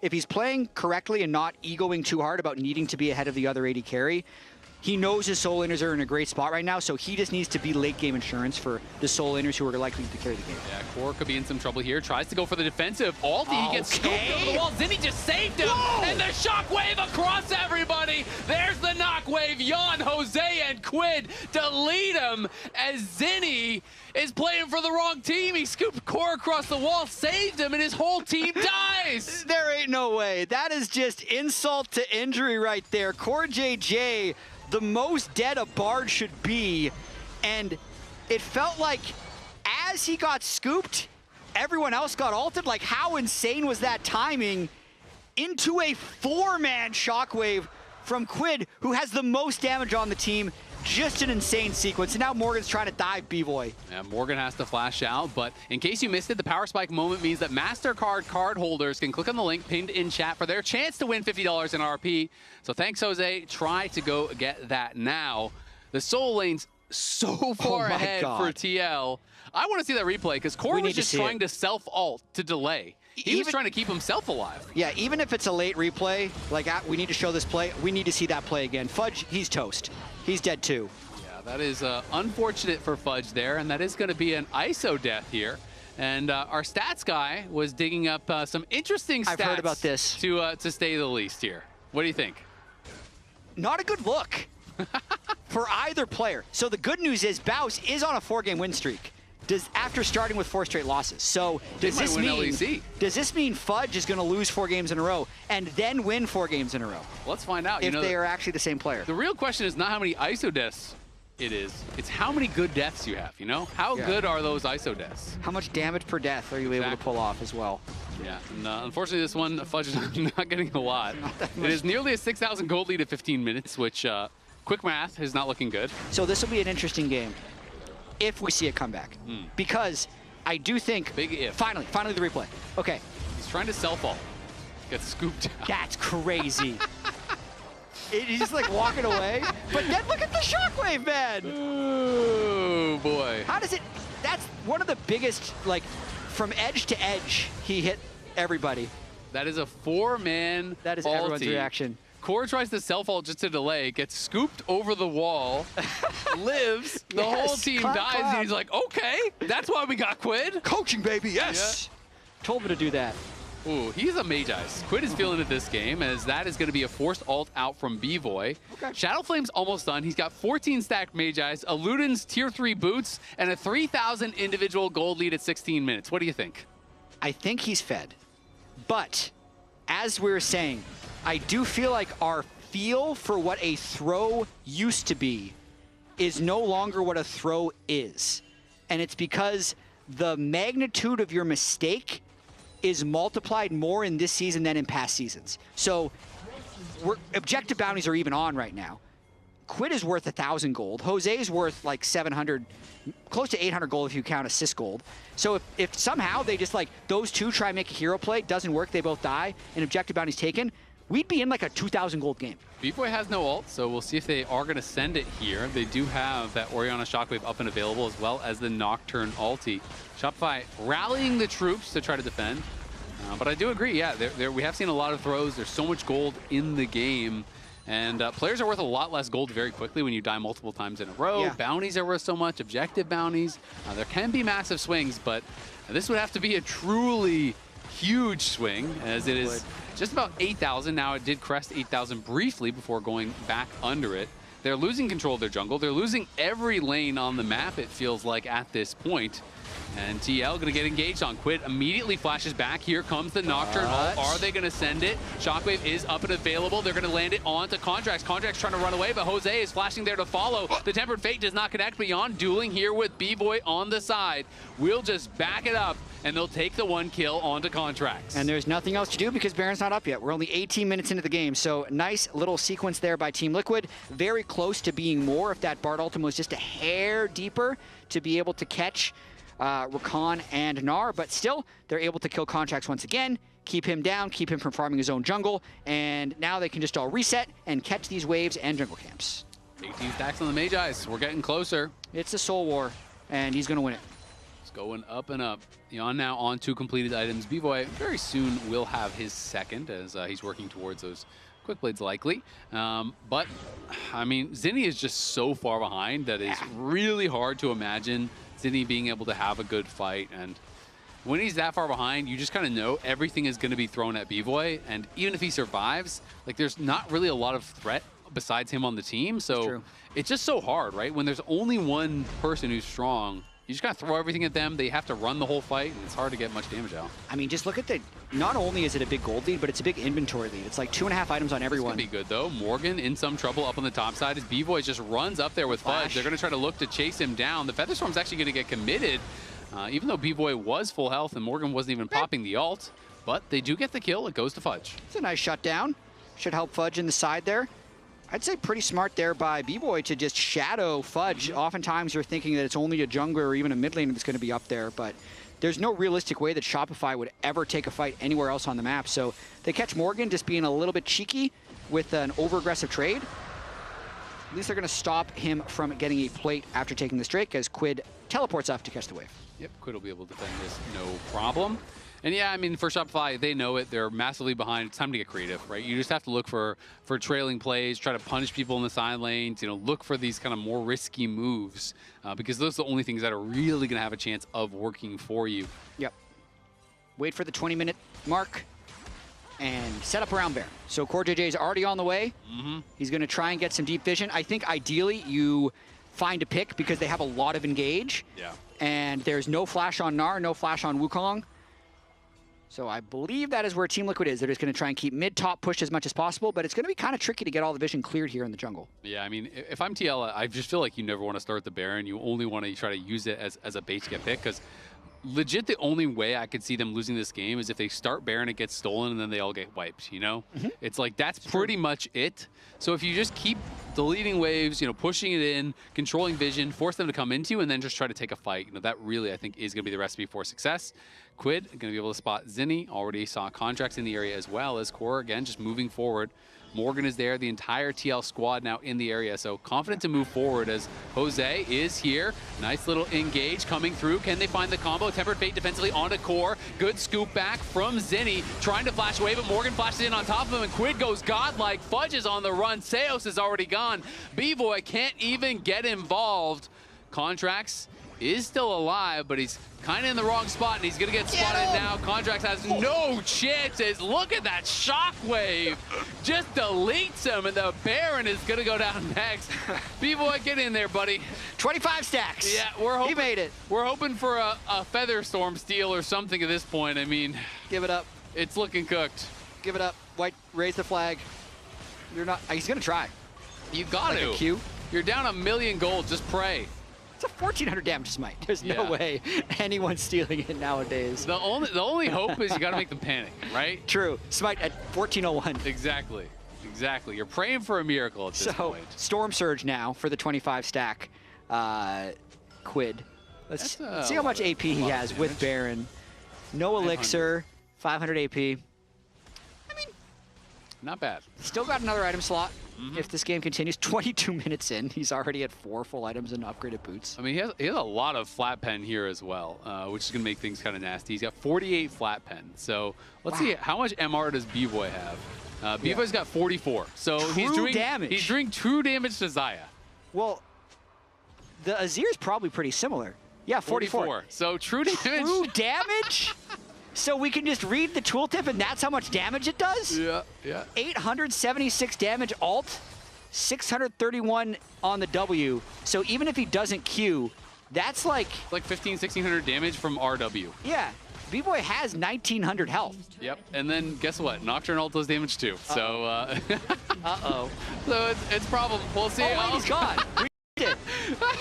We didn't miss it. That just happened. Zinni is just deleted. That is a true damage. Orianna knocks him down in a hurry. TL marching on the base. There's no reacting to that. Is this the Scrim TL that was promised? Is this why we had them #1 in the power rankings? Look at this. I think so. I mean, this is looking tough. Welcome to the LCS, Zinni. He's 0-5-0. Contract's going to look for the engage, but Quid, even the basic ability, deals so much damage. Morgan is zoning him out on the other side. Quid survives, and B-Boy cannot say the same.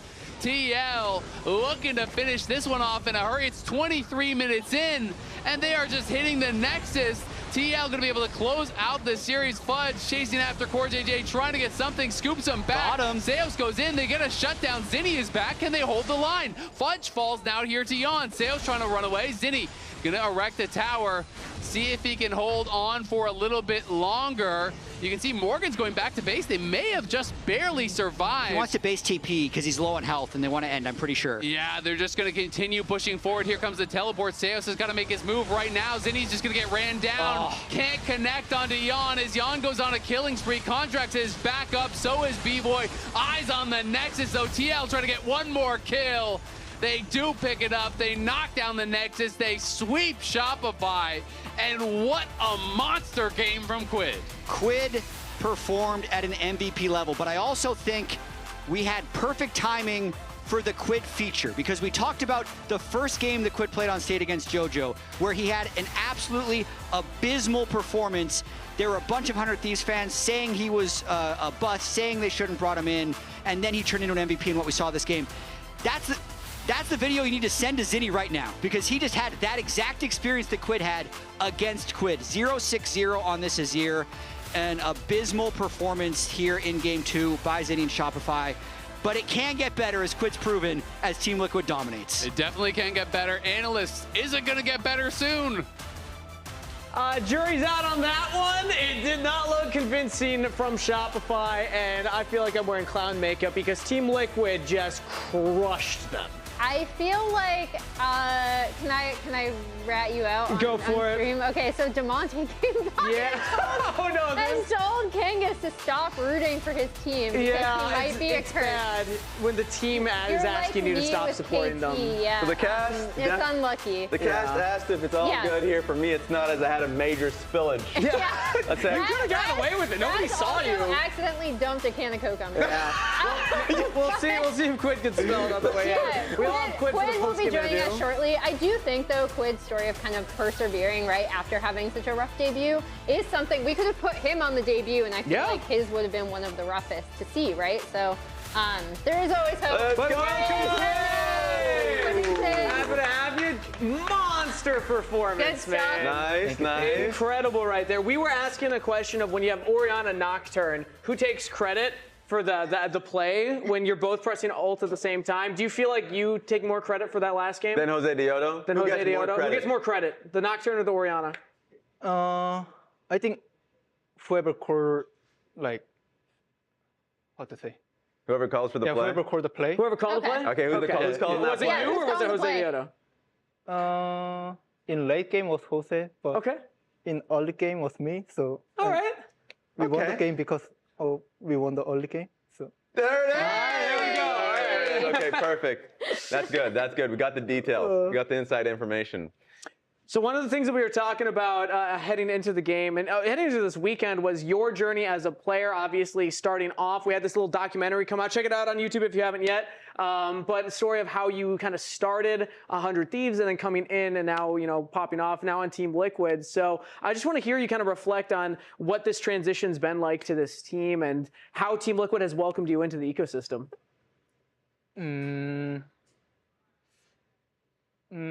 Like moving to TL. Yeah, from TL 100 specifically. Yeah. Like I wanted to improve my macro thing, and I joined Team Liquid. Like the biggest reason I moved to TL was Core. Yep. Yeah, he has such a good experience about League, and I wanted to learn from him. And after we lost to C9, like I felt like I still keep playing like when I was in 100 Thieves, not using my brain well. And I'm really I really want to say thank you to Core that like even that's not even his job. Like he's looking my macro in mid game stuff. Just suggest to like if you do this, it's gonna be better. What do you think about that? Something like that. So it was my first time getting that kind of feedback. Yeah. So yeah, it's feeling really nice and thankful. Shout out Core JJ. Yeah, that's awesome. I would have assumed Core would be like that. What's the best piece of advice Core has given you for your macro play? I still think it's a like small detail, but in game when I play against good mid laner, like, I think Quad is best example for doing that kind of stuff. Like he's slow pushing the wave until he can actually pressure enemy. Yeah. But I used to like just fast push every wave and we cannot pressure. Oh, nothing. We need to go top side again, something like that. But, yeah. I think it's a small detail, but it makes enemy feels really hard to play against him. Nice. How does it feel working with honestly Spawn, because like you were able to bring in spooks from the old environment on 100 Thieves, but working with Spawn has to feel different, right? Because he feels a lot more angry than like Golden Glue and Spawn. Yeah, like to be honest, I was expecting like him to be more angrier than my like when I joined Team Liquid, right? Yeah. I expect like he's an angry guy. Like when I make mistake, he's gonna yell at me or something like that. But when I joined and first talked with Jake, he said I decided to be a happy guy from this year. So you found a good Spawn year. I don't get the chance to see he's angry. Hey, let's see. It's just the first month, okay? Plenty more opportunities. But do you know who got Player of the Game for this one? This game? Or yeah. Who would you give it to? Gotta be me, I guess. There it is. You nailed it. Who wins Player of the Game? It is, of course, Team Liquid Alienware Quid. 9-1-5. That's crazy. That is insane. I didn't pick you up for fantasy this week. I feel foolish. That would have been a lot of points. Yeah, you should feel foolish. Yeah. Though I think my points are also pretty low. Let's see what the fan voted for this one. It's definitely you. They definitely agree. Yeah. Wow. A 0.7 for Jan. Oh, wow. 0.7. That's like probably one person out there. But no, like it's great to be able to see this team come together. Yeah. Obviously, a question that I would ask you is, coming from last week, you guys faced C9. That's the expectation of like the top 2 teams within the league. But what is your expectation with Team Liquid as a team? I know Morgan just came in before week 1, but now that you've had some practice, how's it been feeling for you? I still have confidence that we're gonna be best team in LCS, and I think we kind of proved it in this week. Obviously, I think C9 is stronger opponent than Shopify, but I still feel like we showed how we practice in screen. Yeah. So I think if we keep going forward, then we're going to be the best team in Asia. A lot of people, a lot of other teams are echoing that sentiment as well. The Team Liquid are, the best in scrims, behind the scenes, all kinds of stuff. But Player of the Game win for you for that last game. Let's take a look at the other player games. Even your coach Spawn, happy Spawn over there. Spawn, are you going to be happy this year? He says no. He lied. Wow. Okay. Well, look back in fear. Some conflicting information here. But here's the Player of the Games. Jan took it in game number 1. Quid, of course, here in game number 2. And then we had 3 games between FlyQuest and Sajed. But now let's take a look at the updated bracket. Next week is going to be the conclusion of the Swiss stage. Oh with the top 6 teams advancing to the bracket stage. But first, we need to determine the matchups in our 1-in-1 pool. So it's time for the draw. We're making a slight adjustment to the order. First draw will now have a right of selection in match 1. Second draw will have right of selection in match 2. And then third draw will match up against the first draw. And the final team draw will compete in the second matchup. Unless DSG and Sentinels will be drawn together, in which case matchups will be automatically determined because we can't have that rematch there. So with that being said, we actually have Quid, you with us right now. So let's take a look here. You have the bowl in front of you for all the teams that are in the 1-in-1 bracket. We will have to draw those, so please. Swirl it around a little bit. Let's get some mixing. Let's get some mixing. Let's see what we got. And the first team drawn. Okay. Here we go. My palms are sweaty. Ooh, what? Oh. Okay. DSG. We can take that one Disguise, the first team. Yeah, hand that one to Emily. Emily will hold the first matchup, and then Raz will the second. So now this next one. DSG. Who's in here?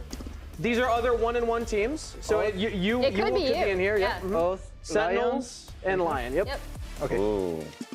Okay, yeah, a little bit more orangey. A little bit more. What are you looking? Oh, okay, what are you feeling? Dark black hole. You cannot see. Do you want DSG first of all? It feels like maybe you're trying to draw them.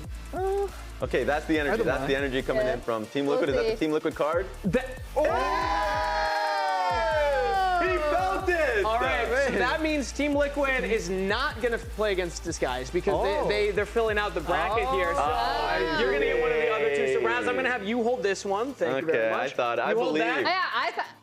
Now we're going to draw the next one, and I believe we actually have it already because of the tiebreakers. So we can have you pull it up, and then I'll hand it to the right person. Let's see who the next one's going to draw. Huh? Yes, you're right. We already have it DSG and Sentinels can't face each other because of the tiebreakers. But let's take a look at that, and we'll pass it just for the fun. Yeah, here we go. And there is Lion. Yep. So because Sentinels cannot play against DSG due to the rematch, Lyon will automatically go up against DSG. And now, if you can open the last one for us, Quid. Give it to me. That's going to be Sentinels versus Team Liquid. There you go. Okay. So you got Sentinels on the draw. How do you feel about it? I'm excited. I'm playing versus my old coach. Oh, true. Golden Glue. True. It's gonna be fun to play. You got to prove a lesson. You got to prove a lesson of Golden Glue. Yep. All right, and then also DSG versus Lyon. That's going to be a fun matchup as well. So that's a 1-1 draw. The rest, it's two 2-0 teams and two 0-2 teams. So we already know those matchups. Now it's time to talk about player of the week. We had all of our player of the games from this past week, and let's take a look. It is Sven. That looks like it's Sir Svenington III. Emily, how do you feel about him? Because I think you're the one that ended up voting for Sven while my vote went towards Jose. Yeah, I think Sven is kind of, I feel like he's weirdly underrated on his own team a lot of the times. This is the team fight that I feel like definitely, it was a standout play from him. I remember talking to him afterwards and he was like, yeah, I was just like really, really popping off, super saw the angle. So, I mean, he did particularly well this week, I think, in their series against Lyon in the 2-0, 10-4-6. So, yeah. The second C9 player to be able to win Player of the Week so far this split. True. Oh, yeah, true. APA won it. Week 1. And his team fights were extremely solid, and that was perhaps the series to watch. Yes, C9 went up against Team Liquid. I felt like the top two teams. I mean, we'll see how Lyon shakes up as well, but that was also a team that people perceived to be top 3 within that upper echelon, and so that was the matchup people were looking at. So for Sven to show up in that series makes a lot of sense. And remember, we had an overreaction at the beginning of the two that C9 would go undefeated up until upper bracket finals, and then they would lose. And then fall off there. I want to ask Quid. This was a fan that sent this in, an overreaction saying that C9's going to fall off in playoffs. What do you think about C9? And is Team Liquid going to be the team that begins their fall off? He's just going to say yes. I'm setting it up so that way we can clip it and then boom. That's a smack talk for the next match. Okay, look directly in the camera then. We'll see. Okay, all right, fair enough. Let's take a look at the updated Swiss bracket because we do have the 2-0 teams and the 0-2 teams. C9 versus Fly, the 1-1 draw already happened, and then the 0-2 teams, Dignitas versus Shopify Rebellion. Yeah, and the one thing that I do want to make a point of is, of course, is there for at least the 1 and 2 teams, there are 3 teams. 2 teams will move on from the 1 and 2s. One major point to talk about is the fact that one of these 1 and 2 teams will move on towards the playoffs, and that's going to be based off of tiebreakers. One example being, of course, game scores as well. Meanwhile, there's going to be an extra game, a bonus game next Sunday between the 1 and 2 teams against each other. So that's one thing that I want to be able to point out that will make things easier. Exactly. So set your calendar, everybody. Next Sunday, we get bonus League of Legends. What did we call it, Emily? You had I just said bonus game. It's just bonus league. Yeah. Bonus games, Bonus game of League of Legends. So thank you for that breakdown, Raz. We'll keep our attention onto that next week bracket. But congratulations on your win once again, Quid. Any message you want to give to the fans out there? Any Team Liquid Alienware fans? Thank you for supporting. See you next week. Easy. See you next week from him.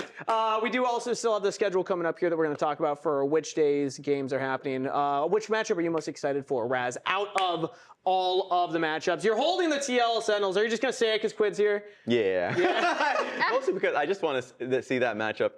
Because I'm sure you got some words to say to Golden Glue. Spook specifically probably has some words to say to Golden Glue. I think that would be fun for me to watch. What about you, Emily? I want to see C9 Fly. I think it's going to be super fun. I think Fly themselves, like we were chatting with Griffin as he came through and he was talking about how he felt like they could have played more cleanly, but I think that is kind of the hallmark of a young team that like just kind of really believes in their hands, right? They're still learning. I'd say they're ahead of schedule compared to like where I thought they would be in terms of like rebuilding. I figured they'd improve, but not as quickly as they have together. So yeah, I'm super excited to see them take on C9. Yep. So at the end of the next weekend, 3 teams will be tied 1-2, but only 2 again can make the bracket stage. One will automatically advance based on those tiebreaker rules that Raz was discussing, and the remaining 2 will compete in an elimination game, bonus game next Sunday. We have our schedule ready to go, so let's take a look at that for our final week of the Swiss stage. It's going to start off Saturday. Team Quid, Liquid Alienware. Set your alarm early, Quid. You're the first matchup on Saturday. We're getting bright early. Yeah, bright and early on the issue. I always ask, do players want to play early or later? Personally, I prefer second match. Oh, okay. So this is a nerf for you then? We'll see. We'll see. The 0-2s and 2-0s will be on Sunday. We'll be saying goodbye to one of the teams for their playoff run already, either Dig or Shopify Rebellion. We'll be out of there. If that happens, we will have some words for you, or else you'll have to say some apologies. What can you say? I had faith, all right? Okay. But with that being said, that's our show for this week. Thank you, everybody, for tuning in to LCS Kickoff for Week 2. We'll be back next Saturday at 4 p.m. Eastern, 1 p.m. Pacific for Team Liquid versus Sentinels. Thanks for watching. We'll see you there. Thanks, Quinn. I'm looking at Fearless. I'm looking at Fearless. It's all you. Yone no place. Fearless out. Look. Yone no place. Yone no place behind. I'm looking at Yone. Look Yone. I'm looking at Dyna first. Look Dyna first. Look Yone. Stun. E on 3. Renekton, no flash. I'm being 2. I can chase. He has E in 2. He has E. Just try to CC chain. Nice. Griffin, the carry jungle you want, Flowers. Quadra kill for the Ambessa. I think I'm gonna Wukong here. I'm coming. Look, Vargas. I'm coming in. I'm first. I'm first. 3-4. No flash. I see. I did no flash. Be fine. I think it's a hard winning. Wukong ulti. Nice. Yeah, I think he's got it. And the shockwave across everybody. There's the knockwave. Yon, Jose, and Quid delete him. And what a monster game from Quid.